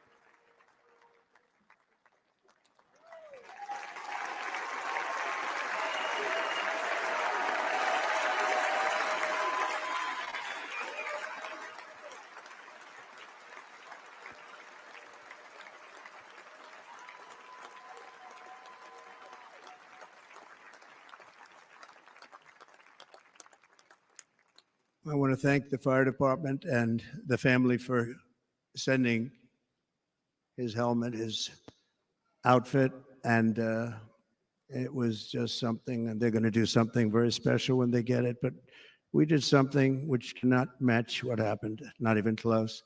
But I am very proud to say that over the past few days, we've raised $6.3 million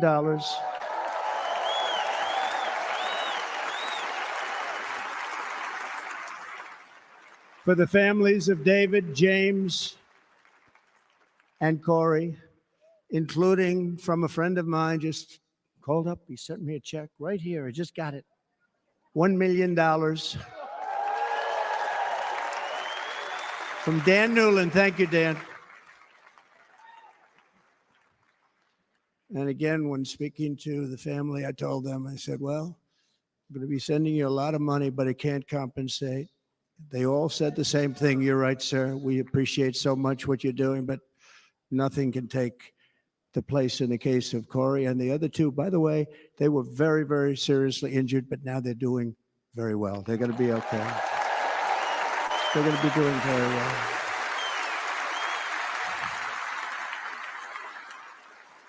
They're warriors. So now I ask that we observe a moment of silence in honor of our friend Corey.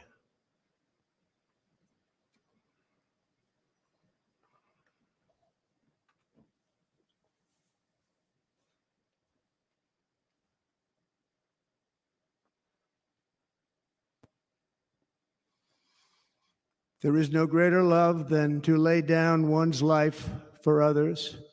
This is the spirit that forged America in her darkest hours, and this is the love that will lead America back to the summit of human achievement and greatness. This is what we need. Despite such a heinous attack, we unite this evening more determined than ever. I am more determined than ever, and so are you. So is everybody in this room.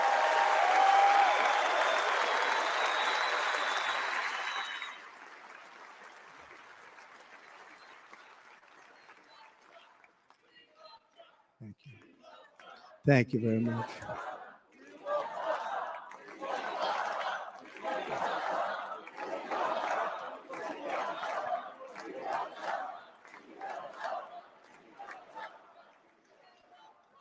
Our resolve is unbroken and our purpose is unchanged to deliver a government that serves the American people better than ever before. Nothing will stop me in this mission because our vision is righteous and our cause is pure. No matter what obstacle comes our way, we will not break, we will not bend, we will not back down, and I will never stop fighting for you, your family, and our magnificent country. Never.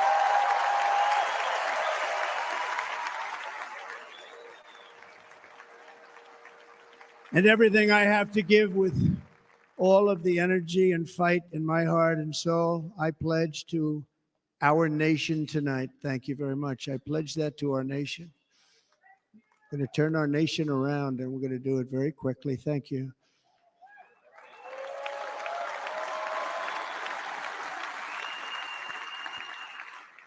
This election should be about the issues facing our country and how to make America successful, safe, free, and great again.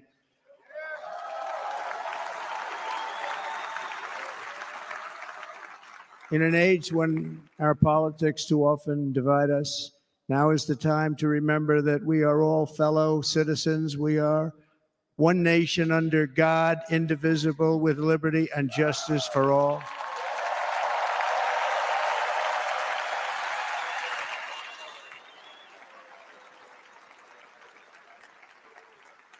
And we must not criminalize dissent or demonize political disagreement, which is what's been happening in our country lately at a level that nobody has ever seen before. In that spirit, the Democrat Party should immediately stop weaponizing the justice system and labeling their political opponent as an enemy of democracy. Especially since that is not true. In fact, I am the one saving democracy for the people of our country.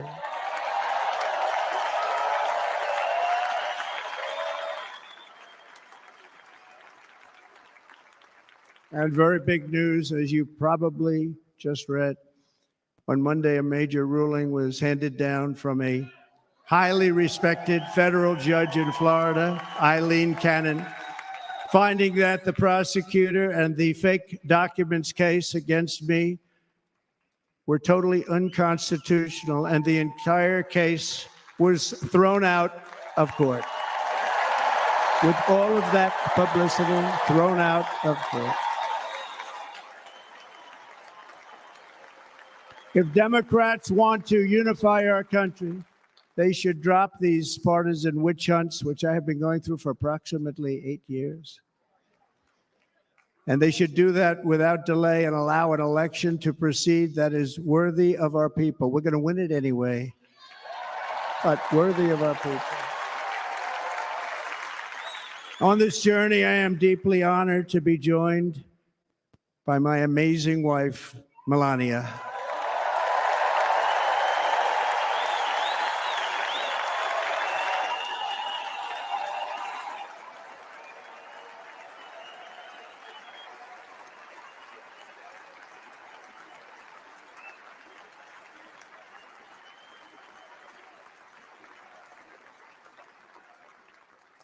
And Melania, thank you very much. You also did something really beautiful, a letter to America calling for national unity, and it really took the Republican Party by surprise. I will tell you, it was beautiful.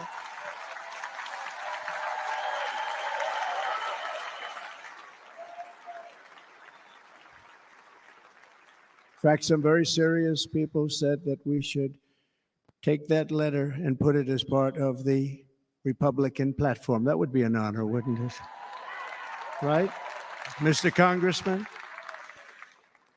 But it captivated so many. So I also want to thank my entire family for being here. Don, Kimberly, Ivanka and Jared, Eric and Lara, Tiffany and Michael, Barron. We love our Barron.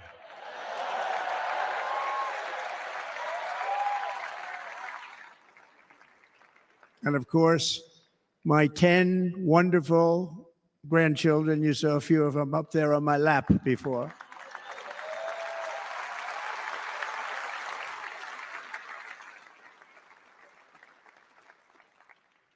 And how good was Dana? Was Dana good? I mean, was he good? He was on probably the only vacation he's had in about, maybe ever, because he works, but about 10 years with his wife, very far away. I won't tell you where, but very, very far away, beautiful place. And my people called and he said, yeah, I won't be able to do it. This is many, many years. I promised my wife I can't do it. And they came in, they said, Dana won't be able to do it because he was my first, second, and third choice.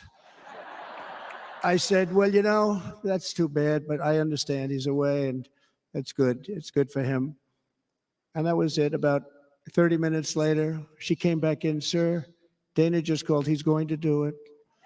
And his wife, she said, you can't turn him down. You just can't do it. You have to go. That's a good wife.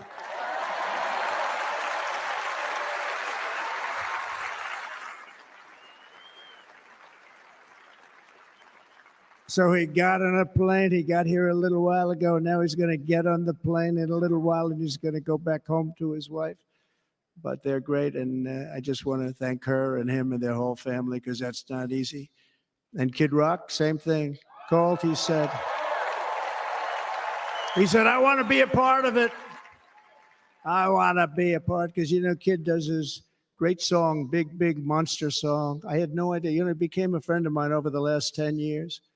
And he's amazing. Everyone loves him. I didn't even know how big he was. He has rallies, 35, 40,000 people he gets every time he goes out. I think he's making so much money, he doesn't know what the hell to do with it. You want to know?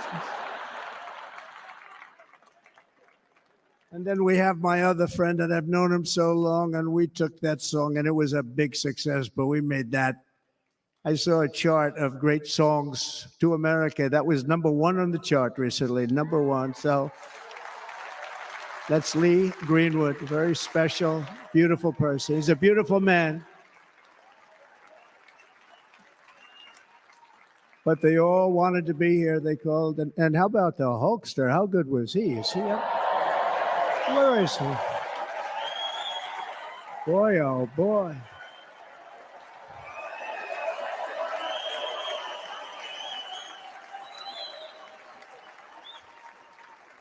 They may call that entertainment. I know about entertainment, but when he used to lift a 350-pound man over his shoulders and then bench press him 2 rows into the audience, I say maybe entertainment, but he is one strong son of a gun. I will tell you, I watched it many times.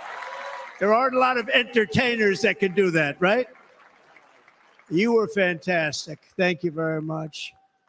Followed by Eric. What was that all about? Boy, that was good. I didn't want to really come up here. But he was so great, and he's such a good young man. He went through a lot of trouble, and Don last night was incredible. They went through so much trouble. They got subpoenaed more than any people probably in the history of the United States. Every week they get another subpoena from the Democrats, crazy Nancy Pelosi, the whole thing, just boom, boom, boom. They've got to stop that because they're destroying our country. We have to work on making America great again, not on beating people. And we won. We beat them and all. We beat them on the impeachments. We beat them on indictments. We beat them. But the time that you have to spend, if they would devote that genius to helping our country, we'd have a much stronger and better country.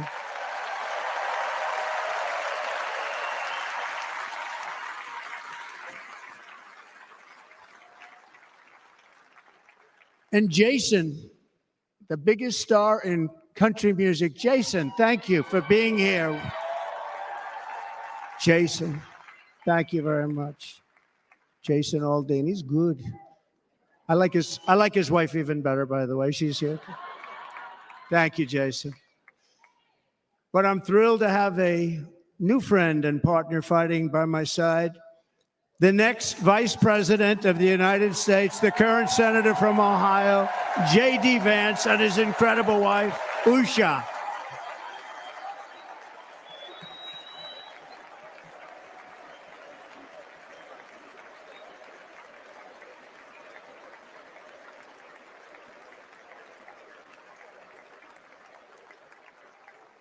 He's going to be a great Vice President. He's going to be great.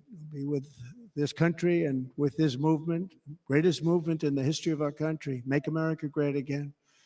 When they criticize it, they say, we're going to try and stop MAGA. I said, MAGA is Make America Great Again. What are you going to stop? There's nothing to stop.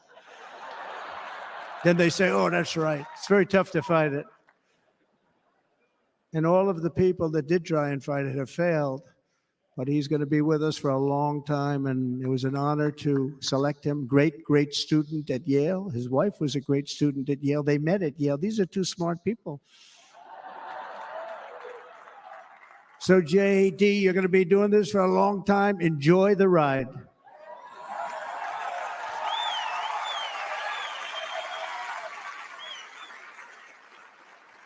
And a very special thank you to the extraordinary people of Milwaukee and the great state of, oh, there they are. There they are. You are so easy to spot. And Green Bay's going to have a good team this year, right? They're going to have a good team. They're going to have a good team. Most of the audience doesn't like it, but it's true. You're going to have a very good team this year. And by the way, Wisconsin, we are spending over $250 million here, creating jobs and other economic development all over the place. So I hope you will remember this in November and give us your vote. I am trying to buy your vote. I'll be honest about that.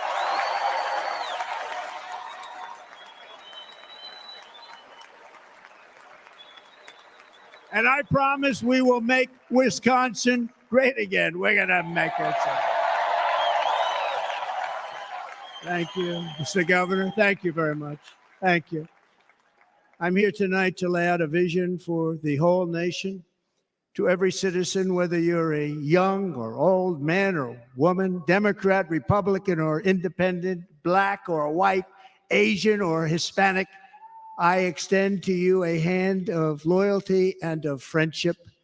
Together, we will lead America to new heights of greatness like the world has never seen before. We were right there in the first term. We got hit with COVID. We did a great job. Nobody knew what it was, but nobody's ever seen an economy pre-COVID. And then we handed over a stock market that was substantially higher than just prior to COVID. Coming in, did a great job. Never got credit for that. We got credit for the war and defeating ISIS and so many things, the great economy, the biggest tax cuts ever, the biggest regulation cuts ever, the creation of Space Force, the rebuilding of our military. We did so much.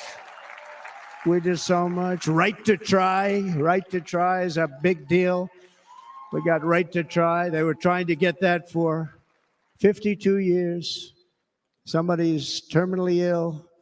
And hopefully there's nobody in this audience, but it does happen a lot. They're terminally ill and they can't use our new space age drugs and other things that we are way ahead. We have the greatest doctors in the world, the greatest laboratories in the world, and you can't do it. They've been trying to get that approved for 52 years. Wasn't that easy? The insurance companies didn't want to do it. They didn't want the risk. The labs didn't want to do it because if it didn't work, people are pretty far down the line toward death. They didn't want to do it. The doctors didn't want to have it on their records. So I got everybody into an office. 52 years they tried. Sounds simple, but it's not. And I got them to agree that somebody that needs it will, instead of going to Asia, Europe, or someplace, or if you have no money, going home and dying, just die. We got them to sign an agreement, agree to it, where they're not going to sue anybody. They're going to get all of this stuff. They're going to get it really fast. And what's happened is we're saving thousands and thousands of lives. It's incredible. Right to try. It's a great feeling. Under our leadership, the United States will be respected again. No nation will question our power. No enemy will doubt our might. Our borders will be totally secure. Our economy will soar. We will return law and order to our streets, patriotism to our schools, and importantly, we will restore peace, stability, and harmony all throughout the world. But to achieve this future, we must first rescue our nation from failed and even incompetent leadership. We have totally incompetent leadership. This will be the most important election in the history of our country. Under the current administration, we are indeed a nation in decline. We have an inflation crisis that is making life unaffordable, ravaging the incomes of working and low-income families, and crushing, just simply crushing our people like never before. They've never seen anything like it.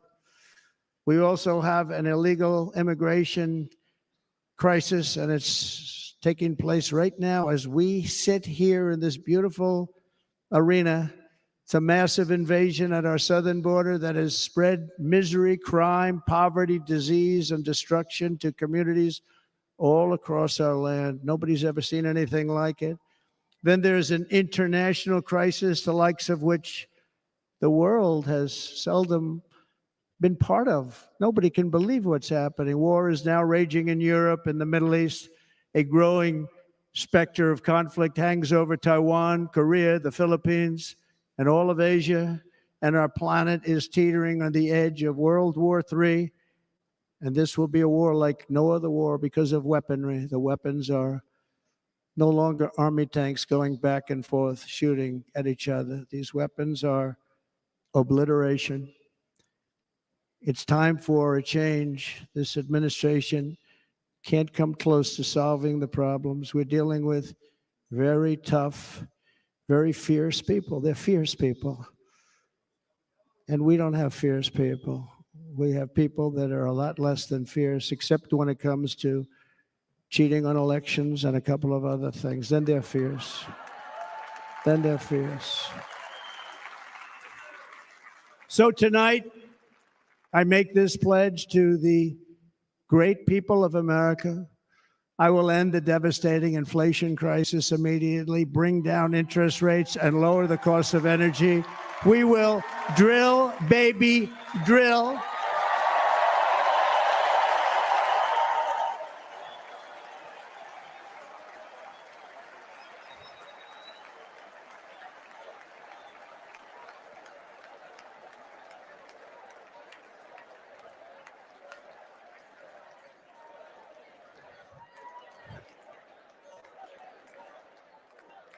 Can you believe what they're doing?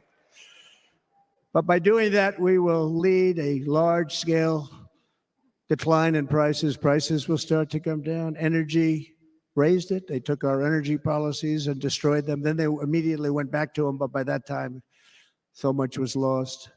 But we will do it at levels that nobody's ever seen before, and we'll end lots of different things. We'll start paying off debt and start lowering taxes even further. We gave you the largest tax cut. We'll do it more. You know, people don't realize I brought taxes way down, way down, and yet we took in more revenues the following year than we did when the tax rate was much higher. Most people said, how did you do that? Because it was incentive. Everybody was coming to the country. They were bringing back billions and billions of dollars into our country. The companies made it impossible to bring it back. The tax rate was too high, and the legal complications were far too great. I changed both of them, and hundreds of billions of dollars by Apple and so many other companies were brought back into our nation, and we had an economy the likes of which no nation had ever seen. China, we were beating them at levels that were incredible. And they know it. They know it. We'll do it again, but we'll do it even better. I will end the illegal immigration crisis by closing our border and finishing the wall, most of which I've already built.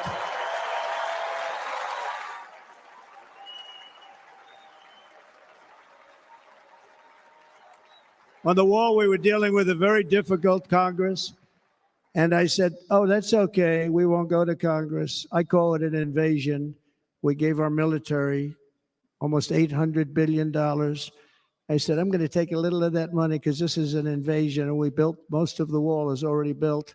And we built it through using the funds because what's better than that? We have to stop the invasion into our country that's killing hundreds of thousands of people a year. We're not going to let that happen.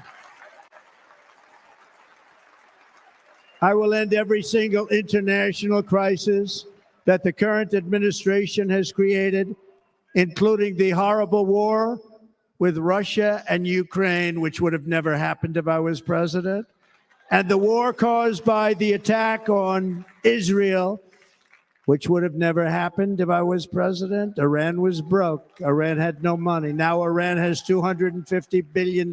They made it all over the last 2.5 years. They were broke. I watched the other day on a show called Deface the Nation. Has anyone seen it? And they had a congressman who was a Democrat say, well, whether you like him or not, Iran was broke dealing with Trump. I told China and other countries, if you buy from Iran, we will not let you do any business in this country, and we will put tariffs on every product you do send in of 100% or more. And they said to me, well, I think that's about it. They weren't going to buy any oil. And they were ready to make a deal. Iran was going to make a deal with us. And then we had that horrible, horrible result that we'll never let happen again. The election result, we're never going to let that happen again. They used COVID to cheat. We're never going to let it happen again. And they took off all the sanctions and they did everything possible for Iran. And now Iran is very close to having a nuclear weapon, which would have never happened. This is a shame what this administration, the damage that this administration has done. And I say it often, if you took the 10 worst presidents in the history of the United States, think of it, the 10 worst, added them up, they will not have done the damage that Biden has done. Only going to use the term once. Biden. I'm not going to use the name anymore, just one time. The damage that he's done to this country is unthinkable. It's unthinkable. Together we will restore vision, strength, competence, and we're going to have a thing called common sense making most of our decisions, actually. It's all common sense. Just a few short years ago, under my presidency, we had the most secure border and best economy in the history of our country, in the history of the world. We had the greatest economy in the history of the world. We had never done anything like it. We were beating every country, including China, by leaps and bounds. Nobody had seen anything like it. We had no inflation. Soaring incomes were going. Nobody can believe it. You can't believe what happened 4 years ago is happening now in reverse. And the world was at peace. Inflation has been a killer for our country. No matter what you make it, it doesn't matter because inflation is eating you alive. People that were putting away money, they were making great wages, the highest they've ever made, but they were putting away a lot of money. Now they are just being destroyed. They're not putting away anything. They're barely living. They're going into savings accounts. They're taking out their money to live because of inflation. Inflation, remember, it's called a country buster. You can go back to Germany from 100 years ago. You can go back to any country that suffered great inflation. We've suffered the worst inflation we've ever had. But go back and see what's happened to those countries. We've had the worst inflation we've ever had under this person. But in less than 4 years, our opponents have turned incredible success into unparalleled tragedy and failure. It's been a tremendous failure. Today, our cities are flooded with illegal aliens. Americans are being squeezed out of the labor force and their jobs are taken. By the way, you know who's taking the jobs that are created? 107% of those jobs are taken by illegal aliens. And you know who's being hurt the most by millions of people pouring into our country? The black population and the Hispanic population, because they're taking the jobs from our black population, our Hispanic population, and they're also taking them from unions. The unions are suffering because of it. Thank you. Thank you. I like you too. Thank you very much. Inflation has wiped out the life savings of our citizens and forced the middle class into a state of depression and despair. That's what it is. It's despair and depression. We cannot and will not let this continue. Less than 4 years ago, we were a great nation, and we will soon be a great nation again. We're going to be a great nation again.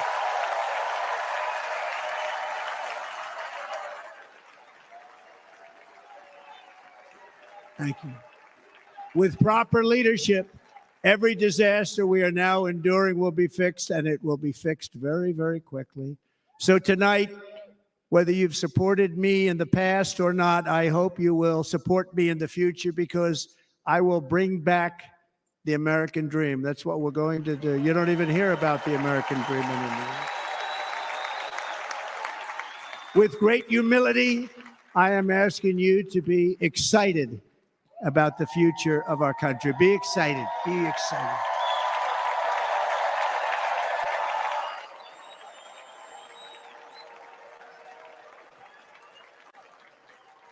And by the way, the news reports, oh, look at all of those big networks. Look at them. They're all here. But every one of them has said this could be the most organized, best run, and most enthusiastic convention of either party that they have ever seen. Every single one.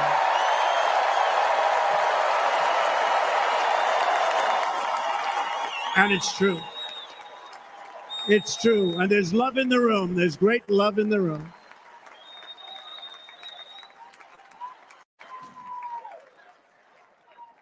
So I better finish strong. Otherwise, we'll blow it. And we can't let that happen. Now, this was great. All of the great people that spoke, and everybody hit a home run. I mean, there's not one that I can think of where I said, oh, gee, that wasn't great. Every single person. I refuse to be the only one. Don't do that to me. They're already getting ready. See, I gave them an idea.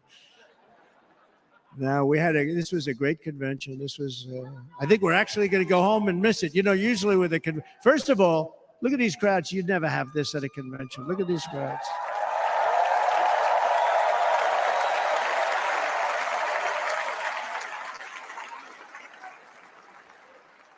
Love. It's about love. This week, the entire Republican Party has formally adopted an agenda for America's renewal, and you saw that agenda, and it's very short compared to the long, boring, meaningless agendas of the past, including the Democrats. They write these things that are hundreds of pages long, and they never read them after they're done.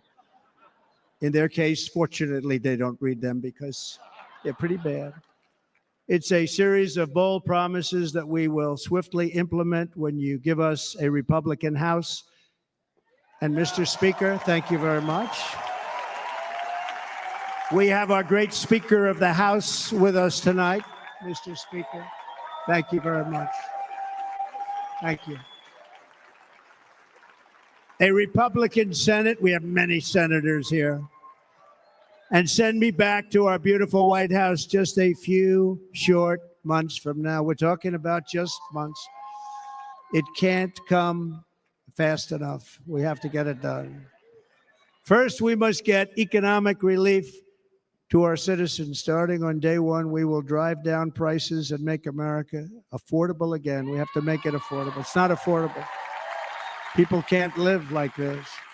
Under this administration, our current administration. Groceries are up 57%, gasoline is up 60 and 70%, mortgage rates have quadrupled. And the fact is, it doesn't matter what they are because you can't get the money anyway. Can't buy houses. Young people can't get any financing to buy a house. The total household costs have increased an average of $28,000 per family under this administration. Republicans have a plan to bring down prices and bring them down very, very rapidly. By slashing energy costs, we will in turn reduce the cost of transportation, manufacturing, and all household goods. So much starts with energy. And remember, we have more liquid gold under our feet than any other country by far. We are a nation that has the opportunity to make an absolute fortune with its energy. We have it, and China doesn't. Under the Trump administration, just 3.5 years ago, we were energy independent, but soon we will actually be better than that. We will be energy dominant and supply not only ourselves, but we will supply the rest of the world with numbers that nobody has ever seen, and we will reduce our debt, $36 trillion. We will start reducing that, and we will also reduce your taxes still further. Next, and by the way, they want to raise your taxes 4 times. Think of it. And all my life, I grew up watching politicians. I always loved politics. I guess I was on the other side. I'd watch and they were always talking about, we will give you a tax cut. We will give you a tax cut. My whole life, I was watching, I will give you a tax cut, right, Mr. Congressman? That's all they talked about. This is the only administration that said, we're going to raise your taxes by 4 times what you're paying now, and people are supposed to vote for them? I've never heard it. You're paying too much. We're going to reduce your taxes still further. We gave you the biggest one, as I said. We're going to give you more, and it's going to lead to tremendous growth. We want growth in our country. That's what's going to pay off our debt.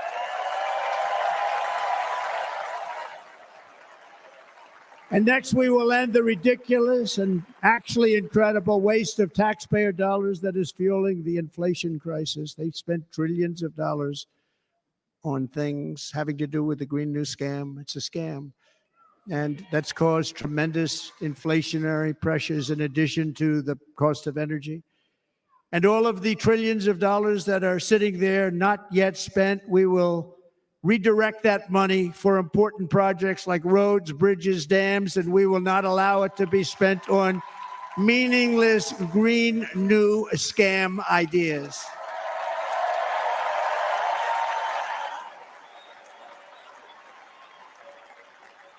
And I will end the electric vehicle mandate on day 1.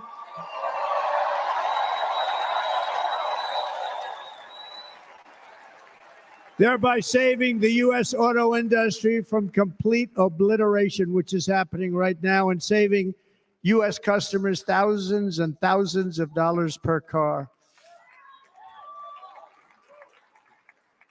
And right now, as we speak, large factories just started, are being built across the border in Mexico. So with all the other things happening on our border, and they're being built by China to make cars and to sell them into our country.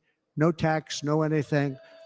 The United Auto Workers ought to be ashamed for allowing this to happen. And the leader of the United Auto Workers should be fired immediately. And every single auto worker, union and non-union, should be voting for Donald Trump, because we're going to bring back car manufacturing, and we're going to bring it back fast.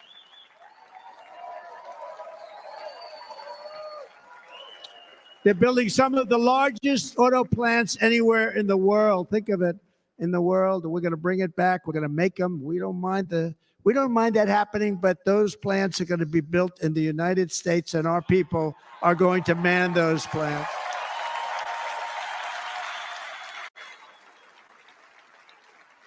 And if they don't agree with us, we'll put a tariff of approximately 100 to 200% on each car, and they will be unsellable in the United States.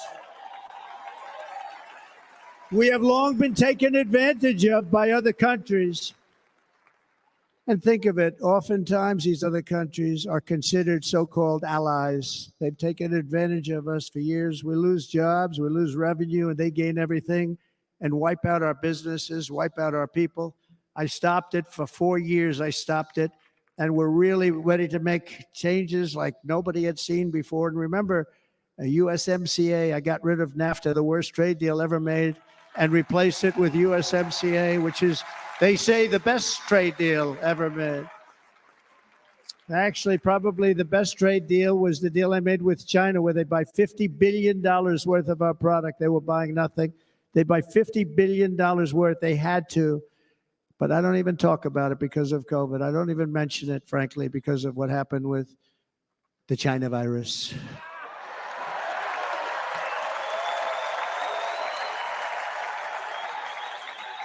We will not let countries come in, take our jobs, and plunder our nation. They come and do that.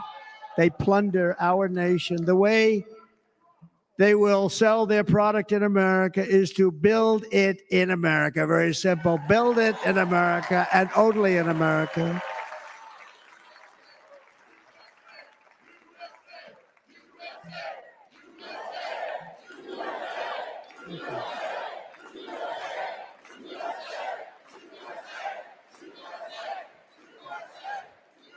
And this very simple formula, and Congress has to go along with us, and they will.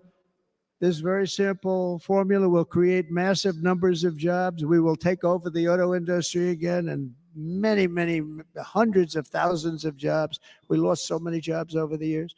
If you go back 20, 25 years, they've stolen, going to China and Mexico, about 68% of our auto industry manufacturing jobs. We're going to get them all back. We're going to get them all back, every one of them.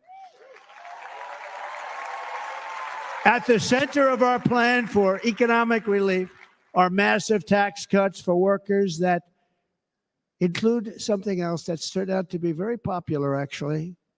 Here it's very popular in this building and all those hotels that I saw that are so nice. I'm staying in a nice one.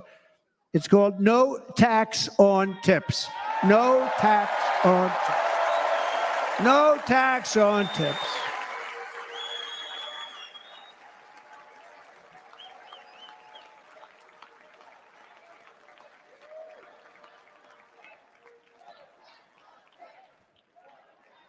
I got that by having dinner recently in Nevada, where we're leading by about 14 points. Hello. I'll see you there very soon, everybody. And we're having dinner at a beautiful restaurant in the Trump building on the Strip, and it's a great building, and the waitress comes over. How's everything going? A really nice person. How's everything? Oh, sir, it's so tough. The government's after me all the time on tips, tips, tips. I said, well, they give you cash. Would they be able to find him? She said, actually, and I didn't know this. She said, very little cash is given. It's all put right on the check. And they come in and they take so much of our money. It's just ridiculous. And they don't believe anything we say. And they've just hired, as you know, 88,000 agents to go after them even more. And I said, this shows the level of my, most people go out, they hire consultants, they pay millions of dollars. But I said to her, let me just ask you a question. Would you be happy if you had no tax on tips? She said, what a great idea. I got my information from a very smart waitress. That's better than spending millions of dollars. And everybody loves it. Waitresses and caddies and drivers and everybody's a large group of people that are being really hurt badly. They make money, let them keep their money. I'm going to protect Social Security and Medicare. Democrats are going to destroy Social Security and Medicare because all of these people, by the millions they're coming in, they're going to be on Social Security and Medicare and other things, and you're not able to afford it. They are destroying your Social Security and your Medicare. Under my plan, incomes will skyrocket, inflation will vanish completely, jobs will come roaring back, and the middle class will prosper like never, ever before, and we're going to do it very rapidly.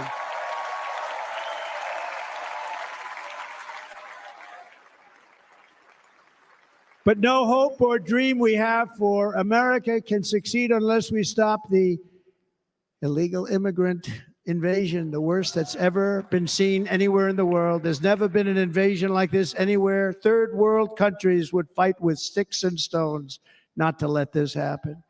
The invasion at our southern border, we will stop it, and we will stop it quickly. You heard Tom Homan yesterday. Tom Homan, put him in charge and just sit back and watch. Brandon Judd, the Border Patrol, he's incredible. These guys, they really, their job is a lot easier if they don't have to do anything, but they want to. They're patriots. Brandon Judd, Border Patrol, ICE. ICE goes out. You have to see what ICE does with MS-13. You have these are probably the worst gang, and ICE goes in there. And I know a lot of people in these rows here, and they're very tough people, but they don't want to do this job.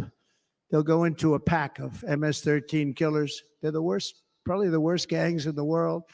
We have thousands of them. I moved thousands and thousands out in my 4 years. We moved them out, and it was a pleasure. But ICE would go right into a pack of these killers, and you see fists flying, you see everything flying, and then they take them. They put them in a paddy wagon.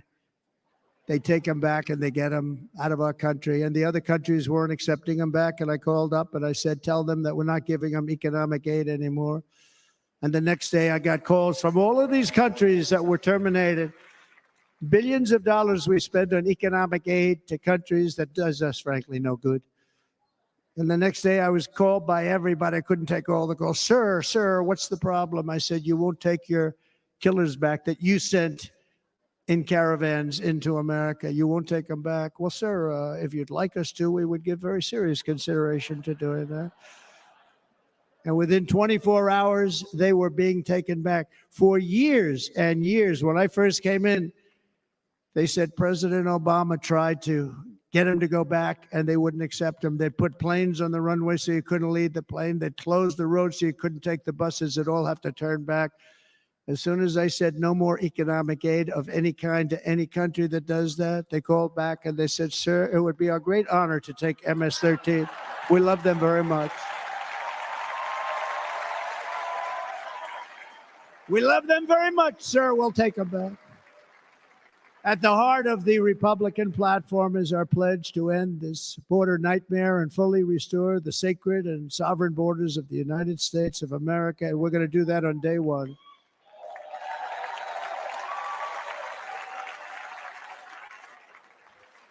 That means two things on day one, right? Drill, baby, drill, and close our borders.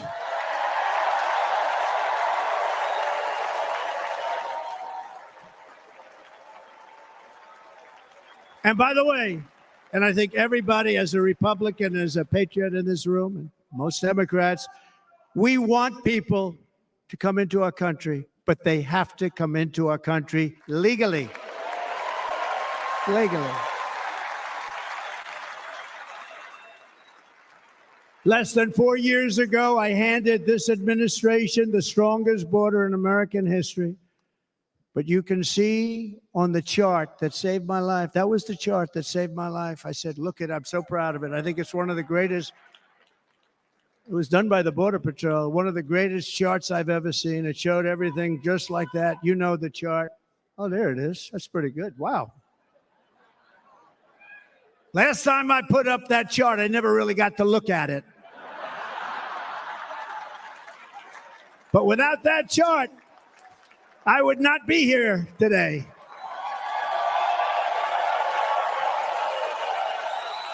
Never got to look at it.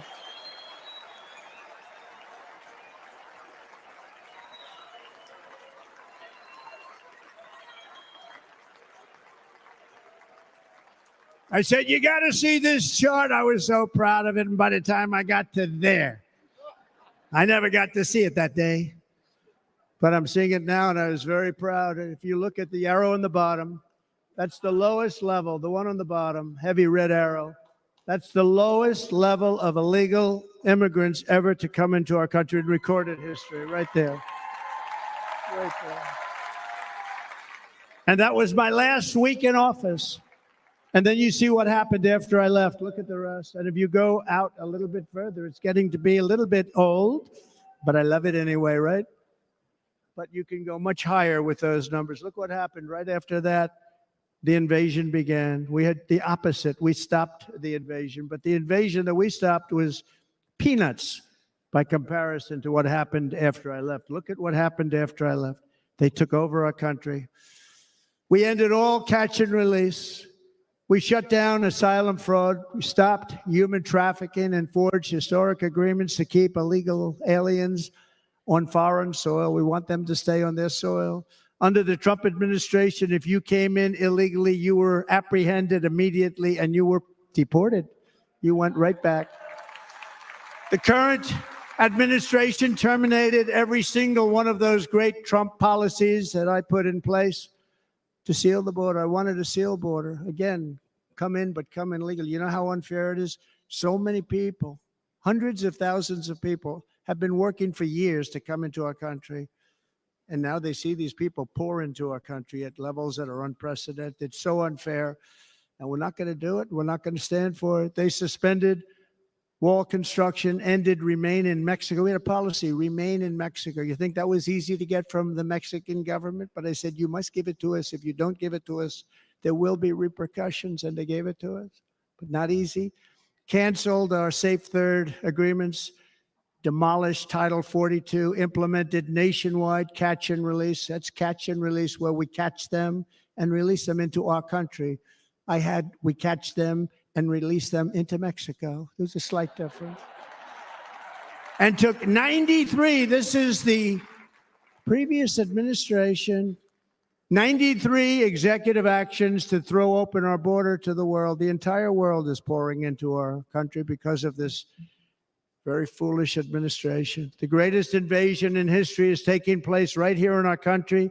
They are coming in from every corner of the earth, not just from South America, but from Africa, Asia, the Middle East. They're coming from everywhere. They're coming at levels that we've never seen before. It is an invasion indeed, and this administration does absolutely nothing to stop them. They're coming from prisons. They're coming from jails. They're coming from mental institutions and insane asylums.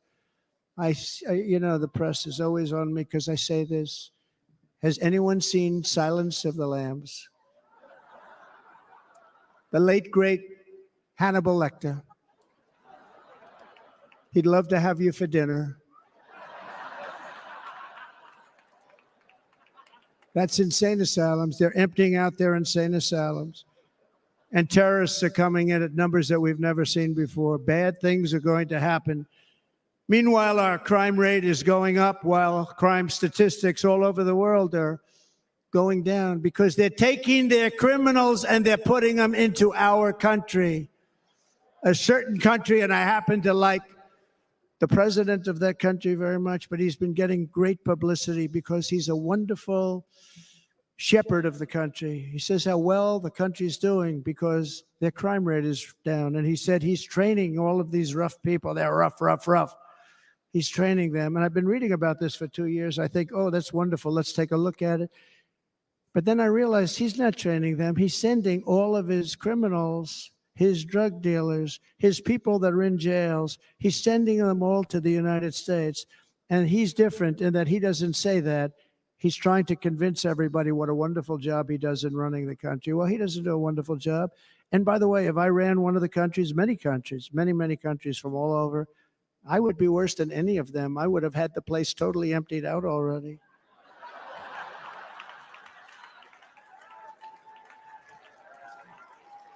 But we become a dumping ground for the rest of the world, which is laughing at us. They think we're stupid. And they can't believe that they're getting away with what they're getting away with, but they're not going to be getting away with it for long. That's what I can tell you.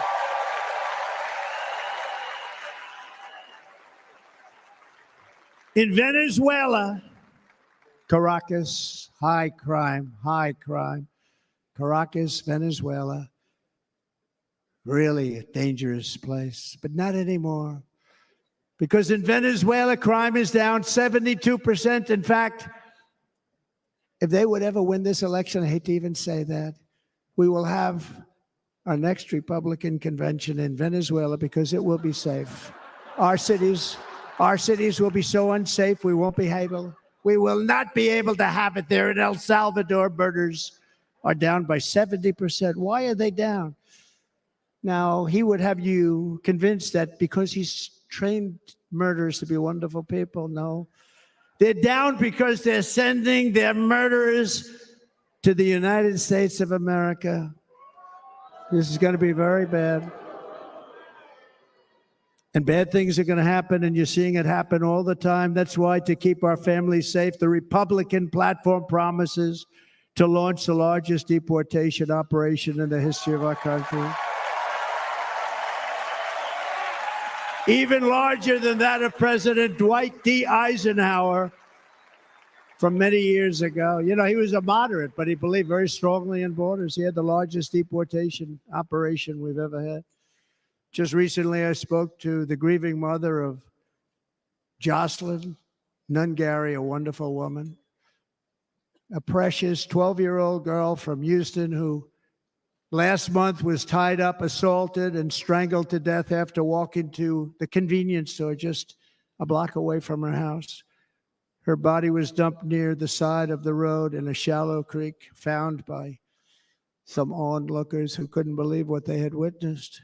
Charged with Jocelyn's heinous murder are 2 illegal aliens from Venezuela who came across our border, were in custody, and were then released into the country by this horrible, horrible administration that we have right now.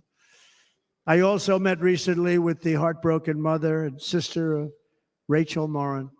Rachel was a 37-year-old mom of 5 beautiful children who was brutally raped and murdered while out on a run. She wanted to keep herself in good shape. It was very important to her. She was murdered. The monster responsible first killed another woman in El Salvador before he was led into America by the White House. This White House let them in. He then attacked a 9-year-old girl and her mother in a home invasion in Los Angeles before murdering Rachel in Maryland. Traveled all throughout the country, doing tremendous damage. Rachel's mother will never be the same. I spent time with her. She will never be the same.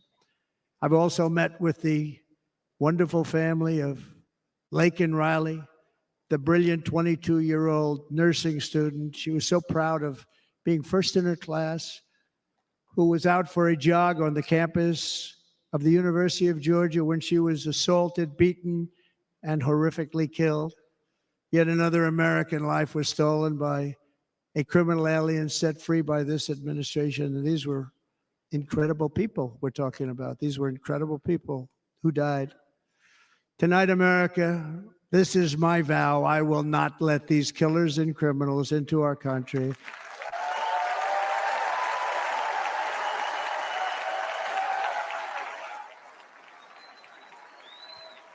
I will keep our sons and daughters safe. As we bring security to our streets, we will help bring stability to the world. I was the first president in modern times to start no new wars. You know, we were the toughest. We were the most respected. And you saw this. Hungry, strong country, run by a very powerful, tough leader. Tough guy. Press doesn't like him because he's tough. And he came out recently. They were asking him at an interview, the whole world is exploding. What's happening? What's going on? Viktor Orban, Prime Minister of Hungary, very tough man. He said, I don't want people coming into my country and blowing up our shopping centers and killing people. But they said to him, tell us what's going wrong, what's happening, what is it? He said, there's only one way you're going to solve it. You got to bring President Trump back to the United States because he kept everybody at bay. True. He used a word I wouldn't use because I can't use that word, because you'd say it was braggadocious. The press would say he was a braggart. I'm not a braggart. But Viktor Orban said it. He said Russia was afraid of him. China was afraid of him. Everybody was afraid of him. Nothing was going to happen. The whole world was at peace. And now the world is blowing up around us. All of these things that you read about were not going to happen. Under President Bush, Russia invaded Georgia. Under President Obama, Russia took Crimea. Under the current administration, Russia is after all of Ukraine. Under President Trump, Russia took nothing.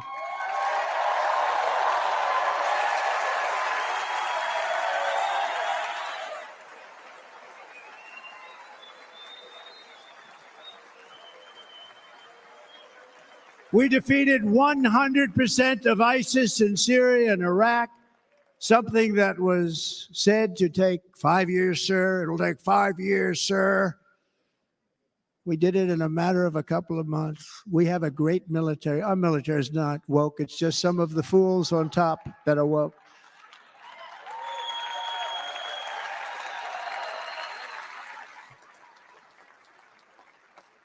I got along very well. North Korea, Kim Jong-un, I got along very well with him. The press hated when I said that. How could you get along with him? Well, you know, it's nice to get along with somebody who has a lot of nuclear weapons or otherwise, isn't it? See, in the old days, they'd say, that's a wonderful thing. Now they say, how could you possibly do that? But no, I got along with them, and we stopped the missile launches from North Korea. Now North Korea is acting up again, but when we get back, I get along with him.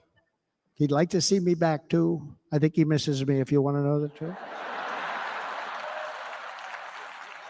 Our opponents inherited a world at peace and turned it into a planet of war. We're in a planet of war. Look at that attack on Israel. Look at what's happening with Ukraine. The cities are just bombed out. How can people live like that where buildings, massive buildings are falling to the ground? It began to unravel with the disastrous withdrawal from Afghanistan, the worst humiliation in the history of our country. We have never had a humiliation like that. 13 heroic U.S. service members were tragically and needlessly killed. 45 others were horrifically wounded. Nobody ever talks about them. No arms, no legs, face explosions, horrifically wounded.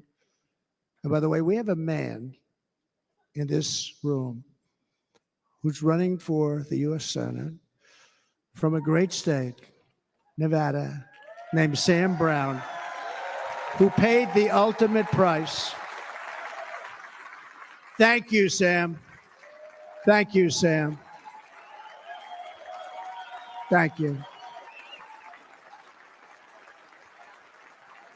He paid the biggest price probably ever paid by anybody that is running for office, and I think he's going to do great.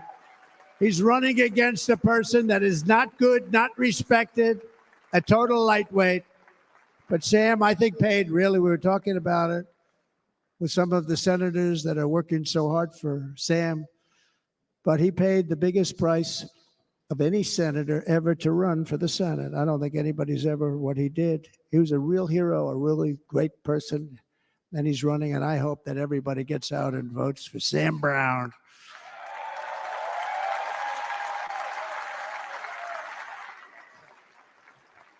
And we also left behind $85 billion worth of military equipment, along with many American citizens were left behind. Many, many American citizens, emboldened by that disaster. Russia invaded Ukraine. They saw this group of people that were incompetent. We took the soldiers out first. No, we're going to take the soldiers out second. If they would have followed my plan, we had a great plan. But the plan only kicked in if they did everything perfectly. And they weren't doing things perfectly. So we said it doesn't kick in. You know, 18 months in Afghanistan, we didn't have one. So they were killing them left and right, snipers. And I spoke to the head of the Taliban. You've heard this story. Abdul, still there, still the head of the Taliban. The press got on me. Why would you speak to him? I said, because that's where the killing is. I don't have to speak to somebody that has nothing to do with it. And I told him, don't ever do that. Don't ever do that again. Don't ever do that again. You got to stop. Because during the Obama administration, many great people and soldiers, a lot of soldiers were being killed from long distance. I said, if you keep doing that, you're going to be hit harder than anybody's ever been hit by a country before.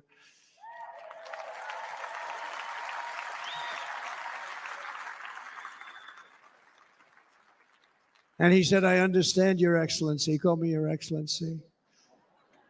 I wonder if he calls the other guy Your Excellency. I doubt it. The other guy gave him everything. I mean, what kind of a deal was that? He walked out, gave him everything. Do you know that right now Afghanistan is one of the largest sellers of weapons in the world? They're selling the brand new, beautiful weapons that we gave them. But think of it. He actually said to me, but why do you show me a picture of my home? I said, you'll have to ask your people or one of your wives. But he could figure it out. And for 18 months, we had not one attack on an American soldier by the Taliban. 18 months.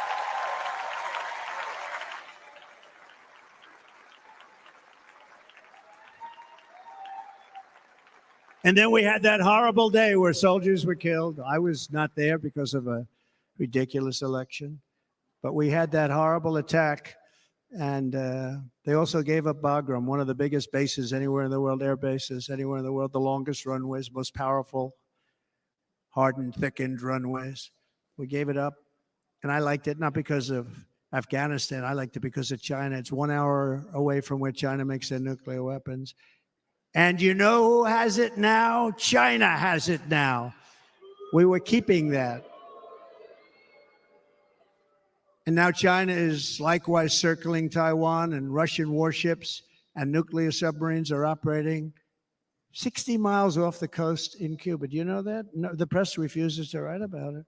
If that were me running this country and we had nuclear submarines in Cuba, I will tell you that the headlines every day would be, what's wrong with our president? You don't even hear this. You're not hearing about this. Russia has nuclear submarines and warships 60 miles away, Mr. Congressman, from Miami, by the way, happens to be here. Correct? In Cuba. And that would not be stood for if it were somebody else. They don't want to mention it, but now maybe they will. And the entire world, I tell you this, we want our hostages back, and they better be back before I assume office, or you will be paying a very big price.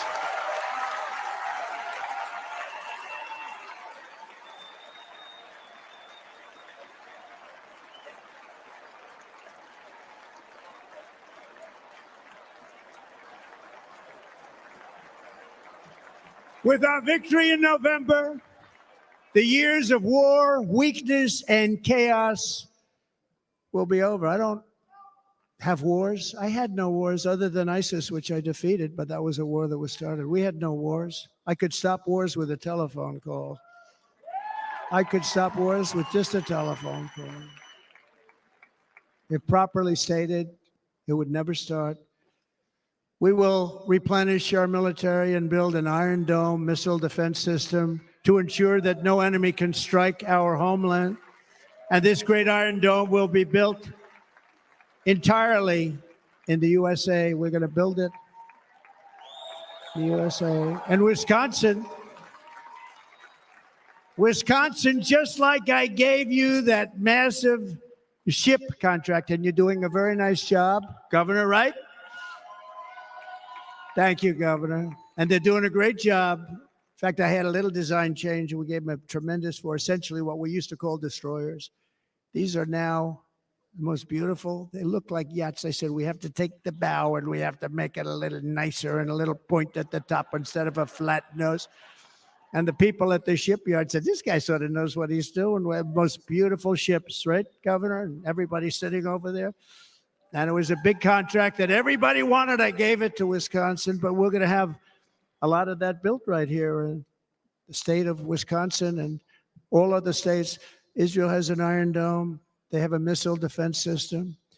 342 missiles were shot into Israel, and only one got through a little bit. It was badly wounded. It fell to the ground, but most of them are.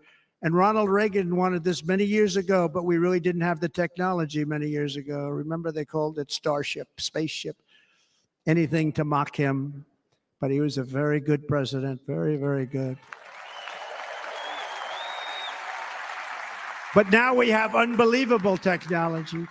And why should other countries have this and we don't? No, we're going to build an iron dome over our country, and we're going to be sure that nothing can come and harm our people. And again, from an economic development standpoint, we're going to make it all right here. No more sending it out to other countries in order to help. It's America first. America first.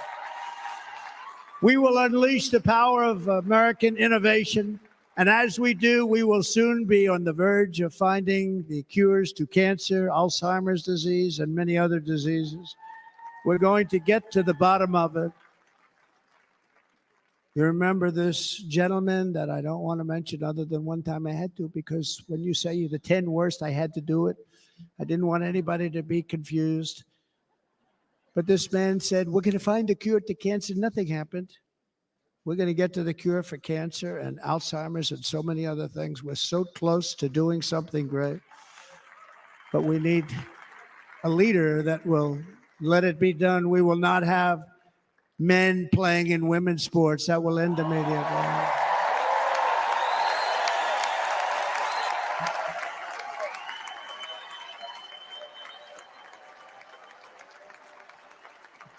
And we will restore and renovate our nation's once great cities, making them safe, clean, and beautiful again. And that includes our nation's capital, which is a horrible killing field. So many things. They leave from Wisconsin. They go to look at the Washington Monument. They end up getting stabbed, killed, or shot. We will be very soon very proud of our capital, again, Washington, D.C.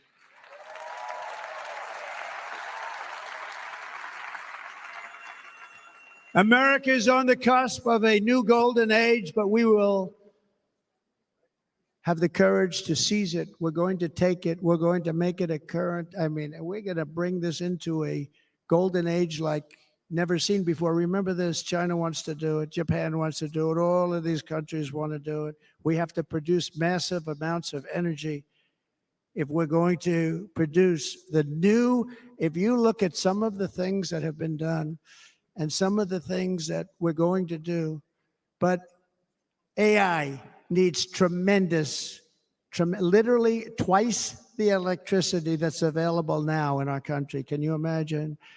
But instead, we're spending places where they recharge electric cars. They built 8 chargers at a certain location toward the Midwest. 8 chargers for $9 billion. Think of them as a tank for filling up your gas. Think of it. They spent $9 billion on 8 chargers, 3 of which didn't work. And if you were going to do this all over our country, this crazy electric mandate, if you're going to do this all, and by the way, I'm all for electric. They have their application. But if somebody wants to buy a gas-powered car, gasoline-powered car, or a hybrid, they're going to be able to do it. And we're going to make that change on day 1.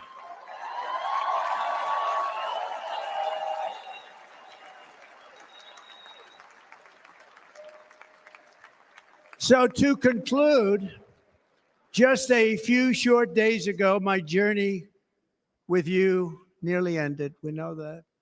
And yet, here we are tonight, all gathered together, talking about the future, promise, and a total renewal of a thing we love very much. It's called America. We live in a world of miracles. None of us knows God's plan or where life's adventure will take us. I want to thank Franklin Graham for being here tonight. He's an outstanding man. He wrote me a note recently. I have a lot of respect for him. Sir, I love your storytelling. I think it's great in front of these big rallies. But sir, please do me one favor. It won't make any difference. Please don't use any foul language. I was a little embarrassed. He said, it won't make any difference. Actually, it does. The story's not quite as good, but I've been very good. The story is not quite as good, to be honest. I've got to have a little talk with Franklin, but he was great. He's a great gentleman. His father was so incredible, Billy Graham. My father used to love taking me to see Billy Graham. My father would take me to see Billy Graham at Yankee Stadium. He had the biggest rallies you've ever seen. He was a good rally guy, too. But he'd get up, and he was a fantastic guy. My father loved Billy Graham. But I love Franklin Graham. I think Franklin's been fantastic. And I'm working so hard to adhere to his note to me. I'm working hard on it, Franklin. But if the events of last Saturday make anything clear, it is that every single moment we have on earth is a gift from God.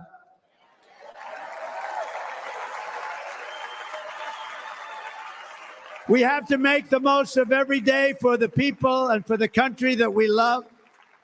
The attacker in Pennsylvania wanted to stop our movement, but the truth is the movement has never been about me. It has always been about you. It's your movement. It's the biggest movement in the history of our country by far. Can't be stopped. It can't be stopped. It has always been about the hardworking, patriotic citizens of America. For too long, our nation has settled for too little. We settled for too little. We've given everything to other nations, to other people. You have been told to lower your expectations and to accept less for your families. I am here tonight with the opposite message. Your expectations are not big enough. They're not big enough.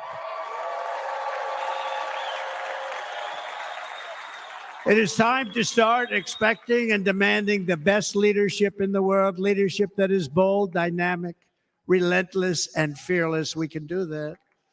We are Americans. Ambition is our heritage. Greatness is our birthright. But as long as our energies are spent fighting each other, our destiny will remain out of reach. And that's not acceptable. We must instead take that energy and use it to realize our country's true potential and write our own thrilling chapter of the American story. We can do it together. We will unite. We are going to come together, and success will bring us together.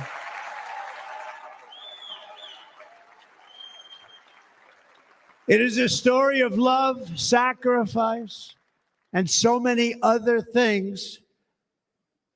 And remember the word devotion. It's unmatched devotion. Our American ancestors crossed the Delaware, survived the icy winter at Valley Forge, and defeated a mighty empire to establish our cherished republic. They fought so hard, they lost so many. They pushed thousands and thousands of miles across a dangerous frontier, taming the wilderness to build a life and a magnificent home for their family. They packed their families into covered wagons, trekked across hazardous trails, scaled towering mountains, and braved rivers and rapids to stake their claim on the wide open, new, and very beautiful frontier. When our way of life was threatened, American patriots marched onto the battlefield, raced into enemy strongholds, and stared down death and stared down those enemies to keep alive the flame of freedom. At Yorktown, Gettysburg, and Midway, they joined the roll call of immortal heroes. So many just so many heroes, so many great, great people. And we have to cherish those people. We can't forget those people. We have to cherish those people.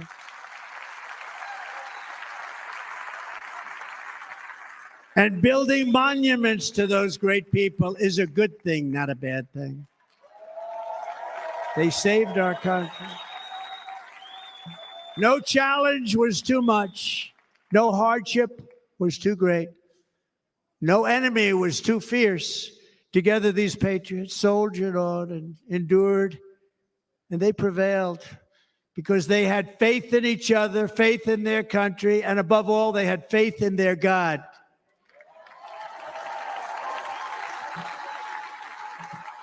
Just like our ancestors, we must now come together, rise above past differences.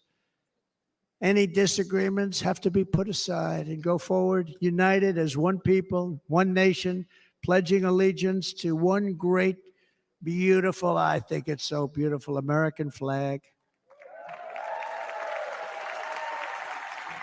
Tonight, I ask for your partnership, for your support, and I am humbly asking for your vote. I want your vote. It's going to make our country great again. Every day I will strive to honor the trust you have placed in me, and I will never, ever let you down. I promise that. I will never let you down. To all of the forgotten men and women who have been neglected, abandoned, and left behind, you will be forgotten no longer. We will press forward, and together we will win, win, win.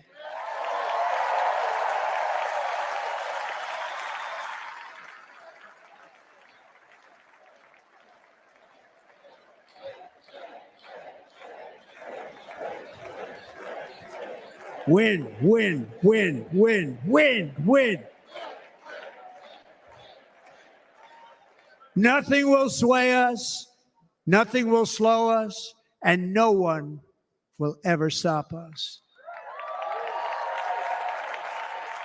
No matter what dangers come our way, no matter what obstacles lie in our path, we will keep striving toward our shared and glorious destiny, and we will not fail. We will not fail. Together, we will save this country, we will restore the republic, and we will usher in the rich and wonderful tomorrows that our people so truly deserve. America's future will be bigger, better, bolder, brighter, happier, stronger, freer, greater, and more united than ever before.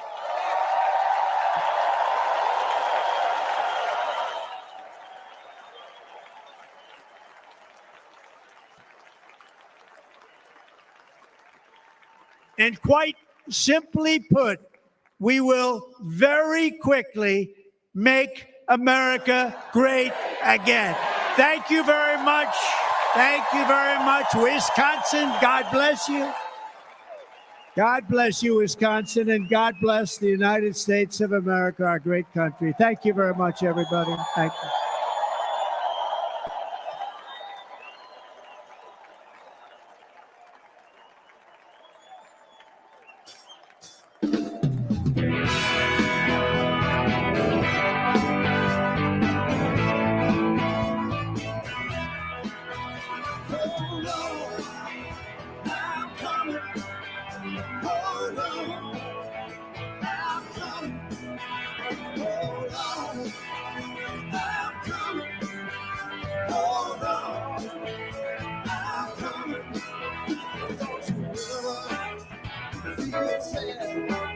Lean on me when times are bad. When they come and you're down in a river of trouble, about to drown.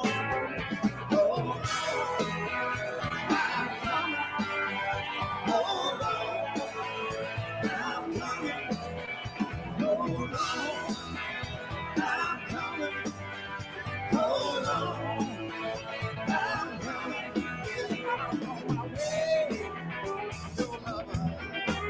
When you get cold, feel cold. No need to worry, 'cause I'm here. No need to suffer, 'cause I'm here. Hold on, I'm coming. Hold on, I'm coming. Hold on, I'm coming. Hold on, I'm coming. Reach out to me for satisfaction. Yeah, yeah. Call my name for quick reaction.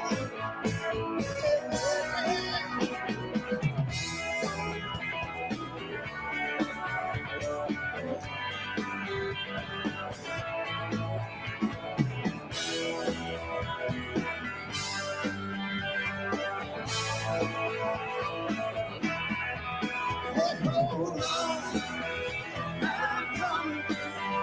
Hold on, I'm coming. Hold on, I'm coming.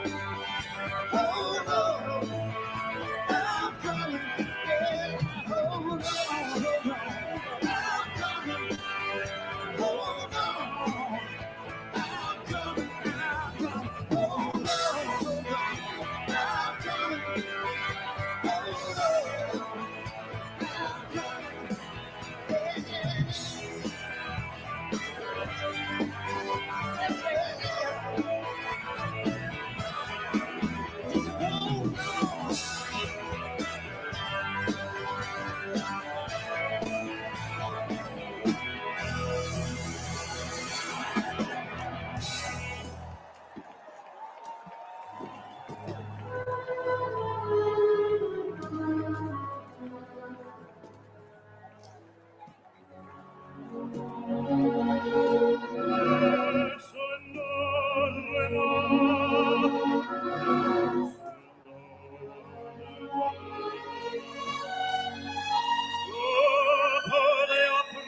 Quel mio mistero è chiuso in me, il nome mio nessun saprà,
mountains majesty above the throne plain. America, America, God send His grace on thee. And God, when God comes Jacob's shining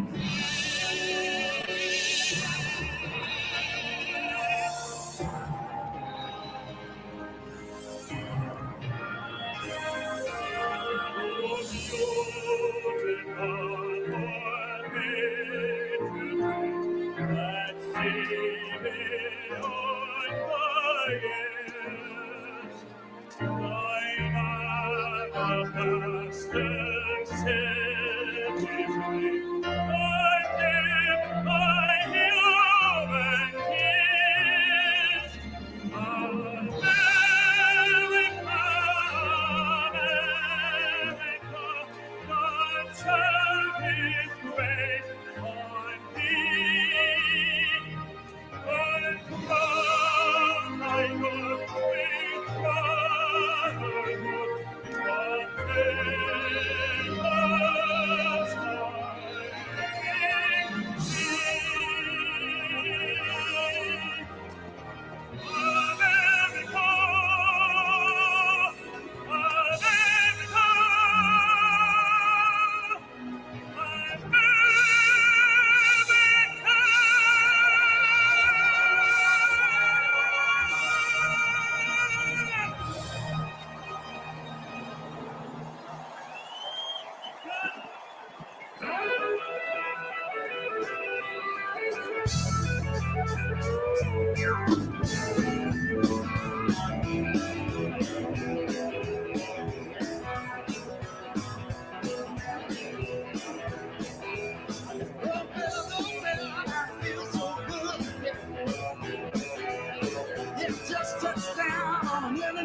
run away. Took a jet back home overseas to the USA. New York, LA, how I yearn for you. Detroit, Chicago, Chattanooga, Baton Rouge. Let it alone just to be at my home back in Memphis too.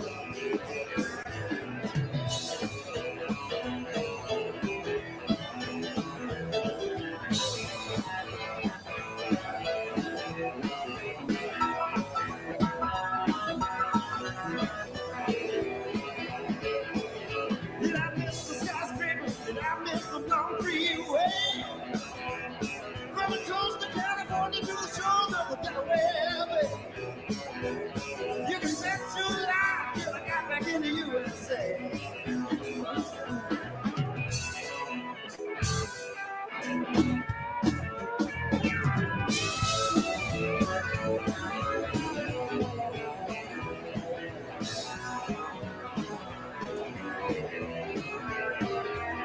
Looking hard for a job and searching for a corner cafe. There's hamburger sizzle on an open grill night and day. Yeah, jukebox is jumping like it does in the USA. Yeah, I'm so glad to be living in the USA. Yeah, I'm so glad I'm living in the USA. Anything you want, they can get it right here in the USA.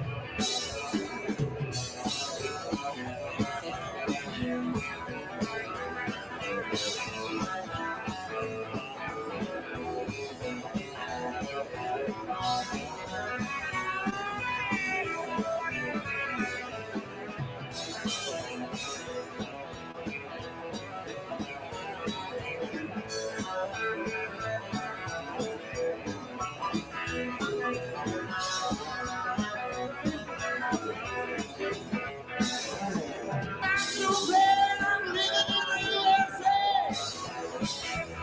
Yeah, I'm so glad to be living in the USA. Anything you want, you got it right in the USA. Yeah, I'm so glad. I'm so glad. Yeah, I'm so glad. I'm so glad. Anything you want, right in the USA.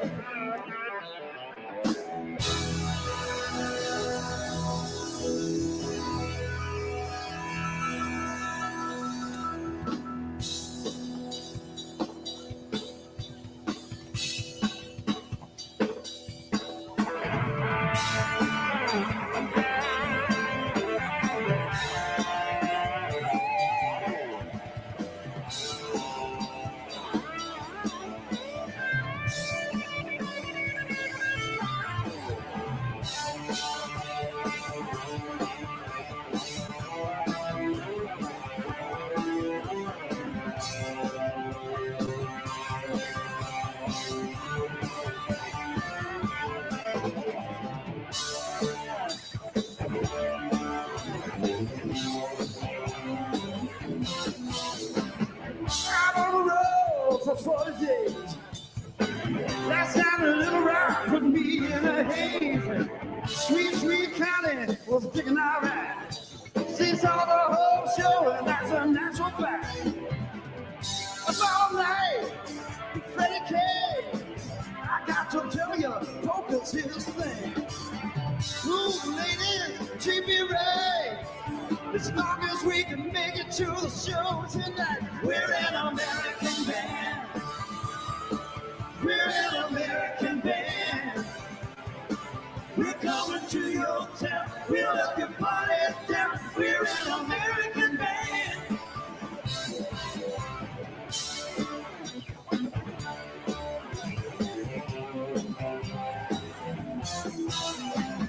For young Chiquitos in Omaha, waiting for the band at the end of the show. Feeling good, feel right, it's Saturday night.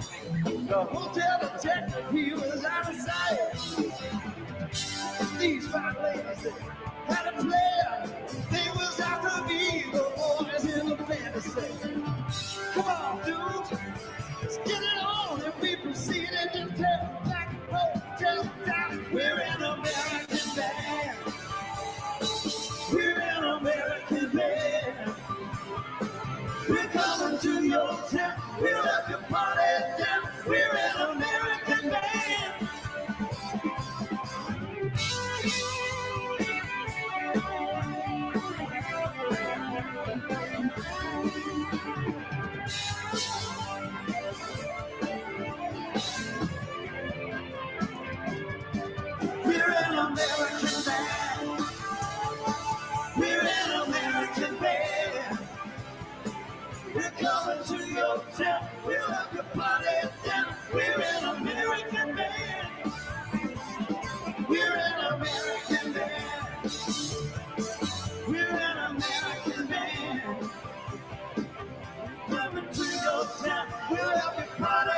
crazy.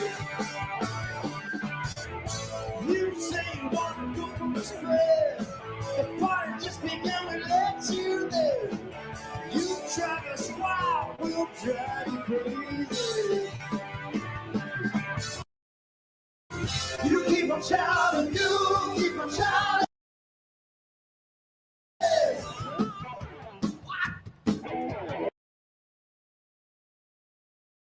I wanna rock and roll all night.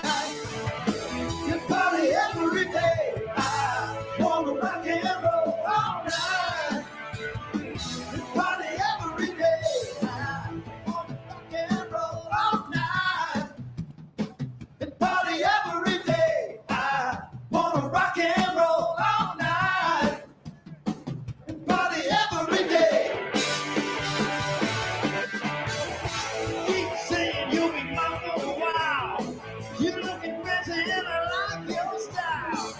You travel wild, we'll drive you crazy. You show us everything you got. Baby, baby, that's quite a lie. You drive us wild, we'll drive you crazy.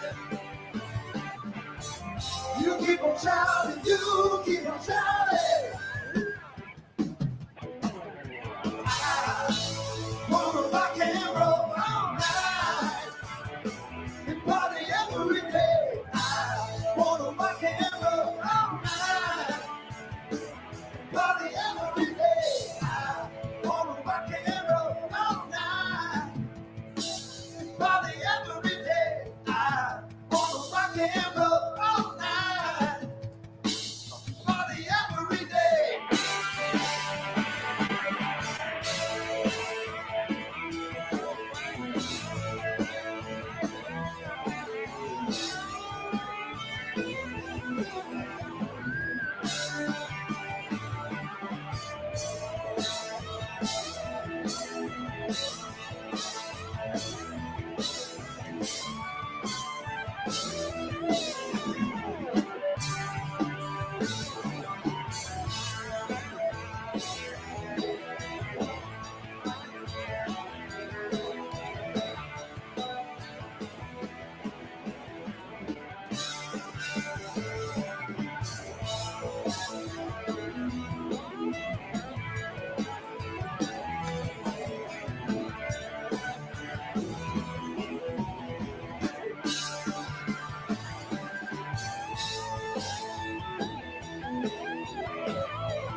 You keep on shouting, you keep on shouting. I wanna rock and roll all night. Party every day. I wanna rock and roll all night. Party every day. I wanna rock and roll all night. And party every day.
Check 1, 2. Okay, let me bring this down a little. Yeah, I was I was having some technical. I made it. My counter says 5.5 hours we've been on here live, not including the almost 2 hours prior to that getting ready. So I've been sitting in this chair for 7.5 hours. All right, good. You hear me. First of all, most importantly, thank you everyone for tuning in. I really appreciate it. Good. I see your comments. I want to keep that up on the screen in case I just got a wide shot. I don't know if Trump's going to say a final goodbye there. It sounds like the very end. You're welcome. And now, ladies and gentlemen, please welcome back the chairman of the Republican National Committee. Okay, I'm gonna. Michael Whatley of North Carolina. Okay, I know what they're doing. So I'm gonna stop it there.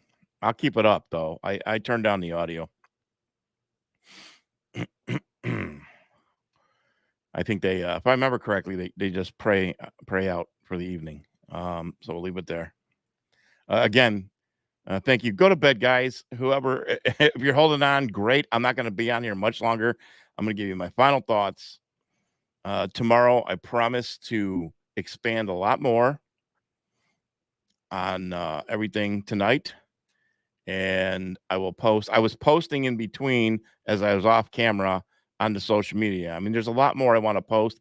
I will catch up by tomorrow. It's been a real long day. I knew this coming in. Since I woke up till right now. So I've been at it. Thank you, guys. I appreciate all your comments and everything. Thank you for tuning in on X as well. Again, I'm sure there's a lot of people who probably are tuning in right now for the first time to me. Real quick, I'm just a independent news reporter who likes to give you facts and truth. Yes, you are hearing some things that are tied in with Q relation. And the only reason I talk about these things, and especially tonight, I know it's an exciting night because I've talked about this easily for 4 years. Even prior to that last convention in 2020, I saw the comms with the sum of all fears and everything. And I was really paying close attention to that. So probably goes back to, I probably started really talking about this deeply in 2019. So again, so if I could just wrap it up, it is the final song was Nesun Dorma, which is None Shall Sleep. So there, right there is a big warning from Donald Trump tonight, and whatever you choose to call them, the white hats, and let's just say to the deep state. All right, we'll keep it simple. There was a time that this would have been batshit crazy. Okay, we all know that. But look what we have witnessed in these 4 years. Look what we have witnessed since Saturday. Okay, they tried to kill the man. What an incredible moment, okay, to end on. And it was very inspiring, uplifting. I don't want to ruin the show in the moment right now. But I did promise you. I have gone on record plenty of times. You could watch my podcasts. One of my big podcasts is about bricks, everything bricks that is going on with that and how it ties in to basically what we're talking about right now. In that particular song, that song is played in the end of the second final scene in the film, The Sum of All Fears. The Sum of All Fears, starring Ben Affleck, Morgan Freeman, is about where am I streaming to? I could say this, I don't care. is about neo-Nazis who conspire and they pull off putting the United States and Russia on a collision course into nuclear Armageddon. They do that by blowing up a city in the U.S., and it was Baltimore. Kind of small, but it was a football stadium and all that. But the whole idea was to set off a dirty bomb, nuclear bomb, and to have the blame pointing at Russia. Does that sound familiar to you? We've been living since Donald Trump came down the golden escalator in his first presidency. We've been living in Russia, Russia, Russia. It is 2024, July 19th, 2024. It's past midnight here on the East Coast. And we're still talking about Russia. It's really amazing to me. The sum of all fears, anyways, the sum of all fears, the movie, they put them on a collision course, the U.S. and Russia. It is a absolute scare event type of a situation. It comes to the very end to where at the very last second, obviously, you know, Hollywood, but it's a very reasonable, plausible situation that can happen. And when I first saw that film, before Q and all that stuff, I thought, man, this is a terrifying nightmare if that ever happens. It is diverted at the end, at the last moment, okay? And the song plays. Now, here's the important part. If you haven't seen it, the song plays at the end once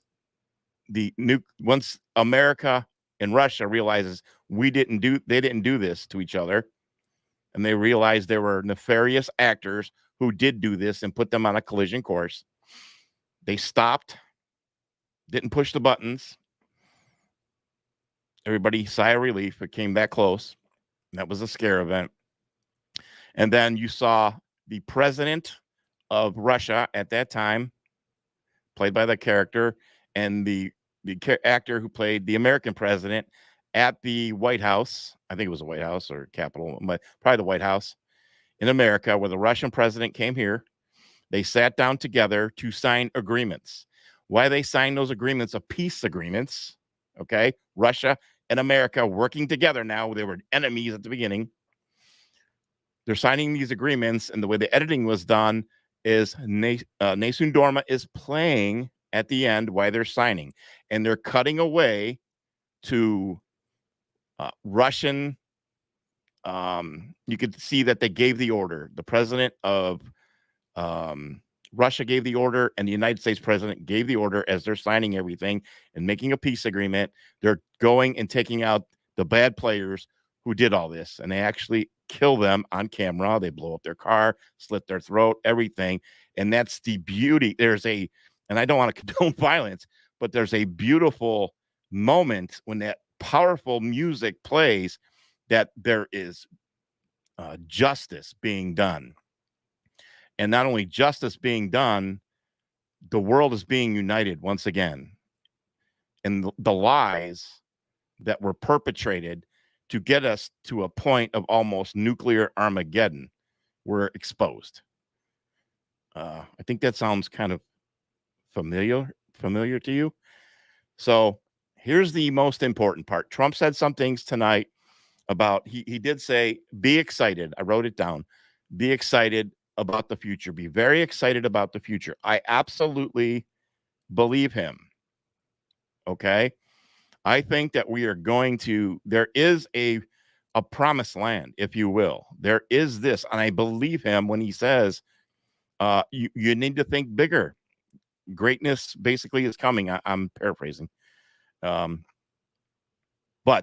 I'm here to tell you, I hope I'm wrong. I hope I'm wrong. I would love to be wrong at the end of the day, but I don't think I am, due to the fact that they just took a shot at Donald Trump. They're not going to stop there, ladies and gentlemen. You know that, and I know that. This is the reality. Okay? We know something else is coming. We know they'll do everything to try and stop November 5th. I have said, and I am very confident tonight, after hearing that song played, how could I have predicted that? I mean, I didn't have access to their itinerary. I matched everything. I've been talking about this for a long time. Today I reported that Russia looks like they're going to respond because the U.S. has moved missiles into Germany. So now Russia is going to respond. This is today's news. Russia is going to supposedly, all right, but I very much believe it. Russia is going to respond by moving nuclear missiles. They didn't say where, but if the U.S. moved missiles, could be nuclear. I don't know the background on that, but obviously it's enough for Russia, Putin, to say now we are going to move nuclear missiles in retaliation of the U.S. moving these missiles to Germany, which just happened. Of course, you'll never get that in the news. You know, that don't happen in American media. Where would you obviously move those missiles? It's quite simple. My guess would be Cuba. What did Trump say tonight? He said it that we have Russian nuclear warships, which we do. I don't think it's plural. I think it's one nuclear warship. But we have Russian warships there. Right off the coast of Florida. I think that was a signal again tonight in front of the world. And also, he said, if you listen very closely, that what he described, how bad World War III will be. And the way he described it was, it's pretty much imminent. Tucker Carlson, Alex Jones, and I think somebody else, I forgot who it was, all said, not if, they said when, they said Donald Trump, there will be an attempt on Donald Trump's life. Okay, they were absolutely right. It has happened. With the grace of God, he survived. They were correct. I believe Donald Trump when he says the language he used is that we're probably going to experience something here. NATO, which I follow very closely, I follow all these events in NATO, Ukraine, Russia. I'm not going to give you a history lesson tonight. You can go watch my other podcasts. But we all know that NATO wasn't supposed to advance to the east anymore. After the Cold War, Berlin Wall came down. I'm going to take it off of there. And here we are. Okay, now people are finally listening. I'm not saying to my general audience, you've always listened to this. It's come to pass. It's been a long, grueling time to just say, yeah, whatever. But here we are. It's really happening on the world stage. I do think we will experience a Cuban type of missile crisis 2.0. I think it will go fast. It will happen. It sounds terrifying, as it should. But at the same time, I absolutely believe that you are absolutely safe. And if something like this does occur, pay attention to the news. As I report, I will report. Pay attention to what is unfolding. Don't listen to the mainstream media. Follow those you trust. Follow those who are up with the world events that are going on, especially coming out of Russia, Ukraine, and NATO. NATO was just here last week, and they showcased it to the world with their propaganda. They are not going to back down, because if Donald Trump comes back in, it could be the end of NATO. This is how dire this is. They cannot just say, oh, let's give it to Trump for 4 more years and we'll pick up after that. Well, first of all, 4 more years, and it could be 12 more years for all we know. That's the plan. These people have crossed a red line. There is no turning back at this point. They can't allow him in there. We know that. We just witnessed that on Saturday. there will be another event to take place. Do I think there's going to be another attempt on his life? Probably not. The security's probably mad at this point, crazy. But correct. Tony in the chat says they have multiple events and situations planned. That is coming. Okay. Again, I hope I'm absolutely wrong and other things are going on behind the scenes and this doesn't come to pass. I would love to be wrong about this. I don't want people to have to go through what I think we're going to go through. 2018 is when the light bulb for me came on. And what am I talking about? In Hawaii. In Hawaii, they had moments to live because all the communications went off in Hawaii that a nuclear missile was inbound and people flipped out. So I looked at that footage over and over again and kind of studied things. And I thought maybe this was, and I know the other story about Air Force One with Trump going over, and that was the possibility. And then, of course, the crazy story that somebody that they pressed into communications pressed the wrong button. That's ridiculous. I've always thought since that 2018 Hawaii event, when everybody thought over in Hawaii they were going to die because a nuclear bomb was incoming. Okay. I thought that was a precursor for what's to come. Again, I do not think a nuclear bomb will be launched. That's madness to think about, because if we get that deep into World War III, I don't think it's going to be isolated. What did Einstein say? World War III. He goes, I'm not sure how World War III will be fought, but World War IV will be fought with sticks and stones. Okay, that's how serious this is. And Trump is not lying. We just watched the country unified on Saturday now, and people are wanting to vote. I've seen a flow of young people now wanting to vote for Trump, which is incredible. It's beautiful. We're going to see a landslide, but that's not enough. That's not enough. As crazy as it sounds, I think we're going to need an Armageddon moment to unite the world. Because if this is an actual, not just the U.S., but it's global. And I do believe, I've said it plenty of times, that there is a global alliance happening. And it does involve China. It does involve Russia. You heard Trump talk tough tonight about China, Russia, because he has to. Just like when Pompeo came on, I'm leaving that one alone, okay? But he talked real stern about them. Well, you have to, okay? You're not going to come out here and say, we're working with them. Because if something does go down and somebody gets crazy over at NATO, it's going to take a global alliance. And I'm talking China, Russia, Turkey, Saudi Arabia, and so on.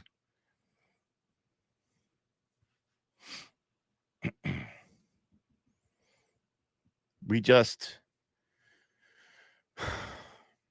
witnessed,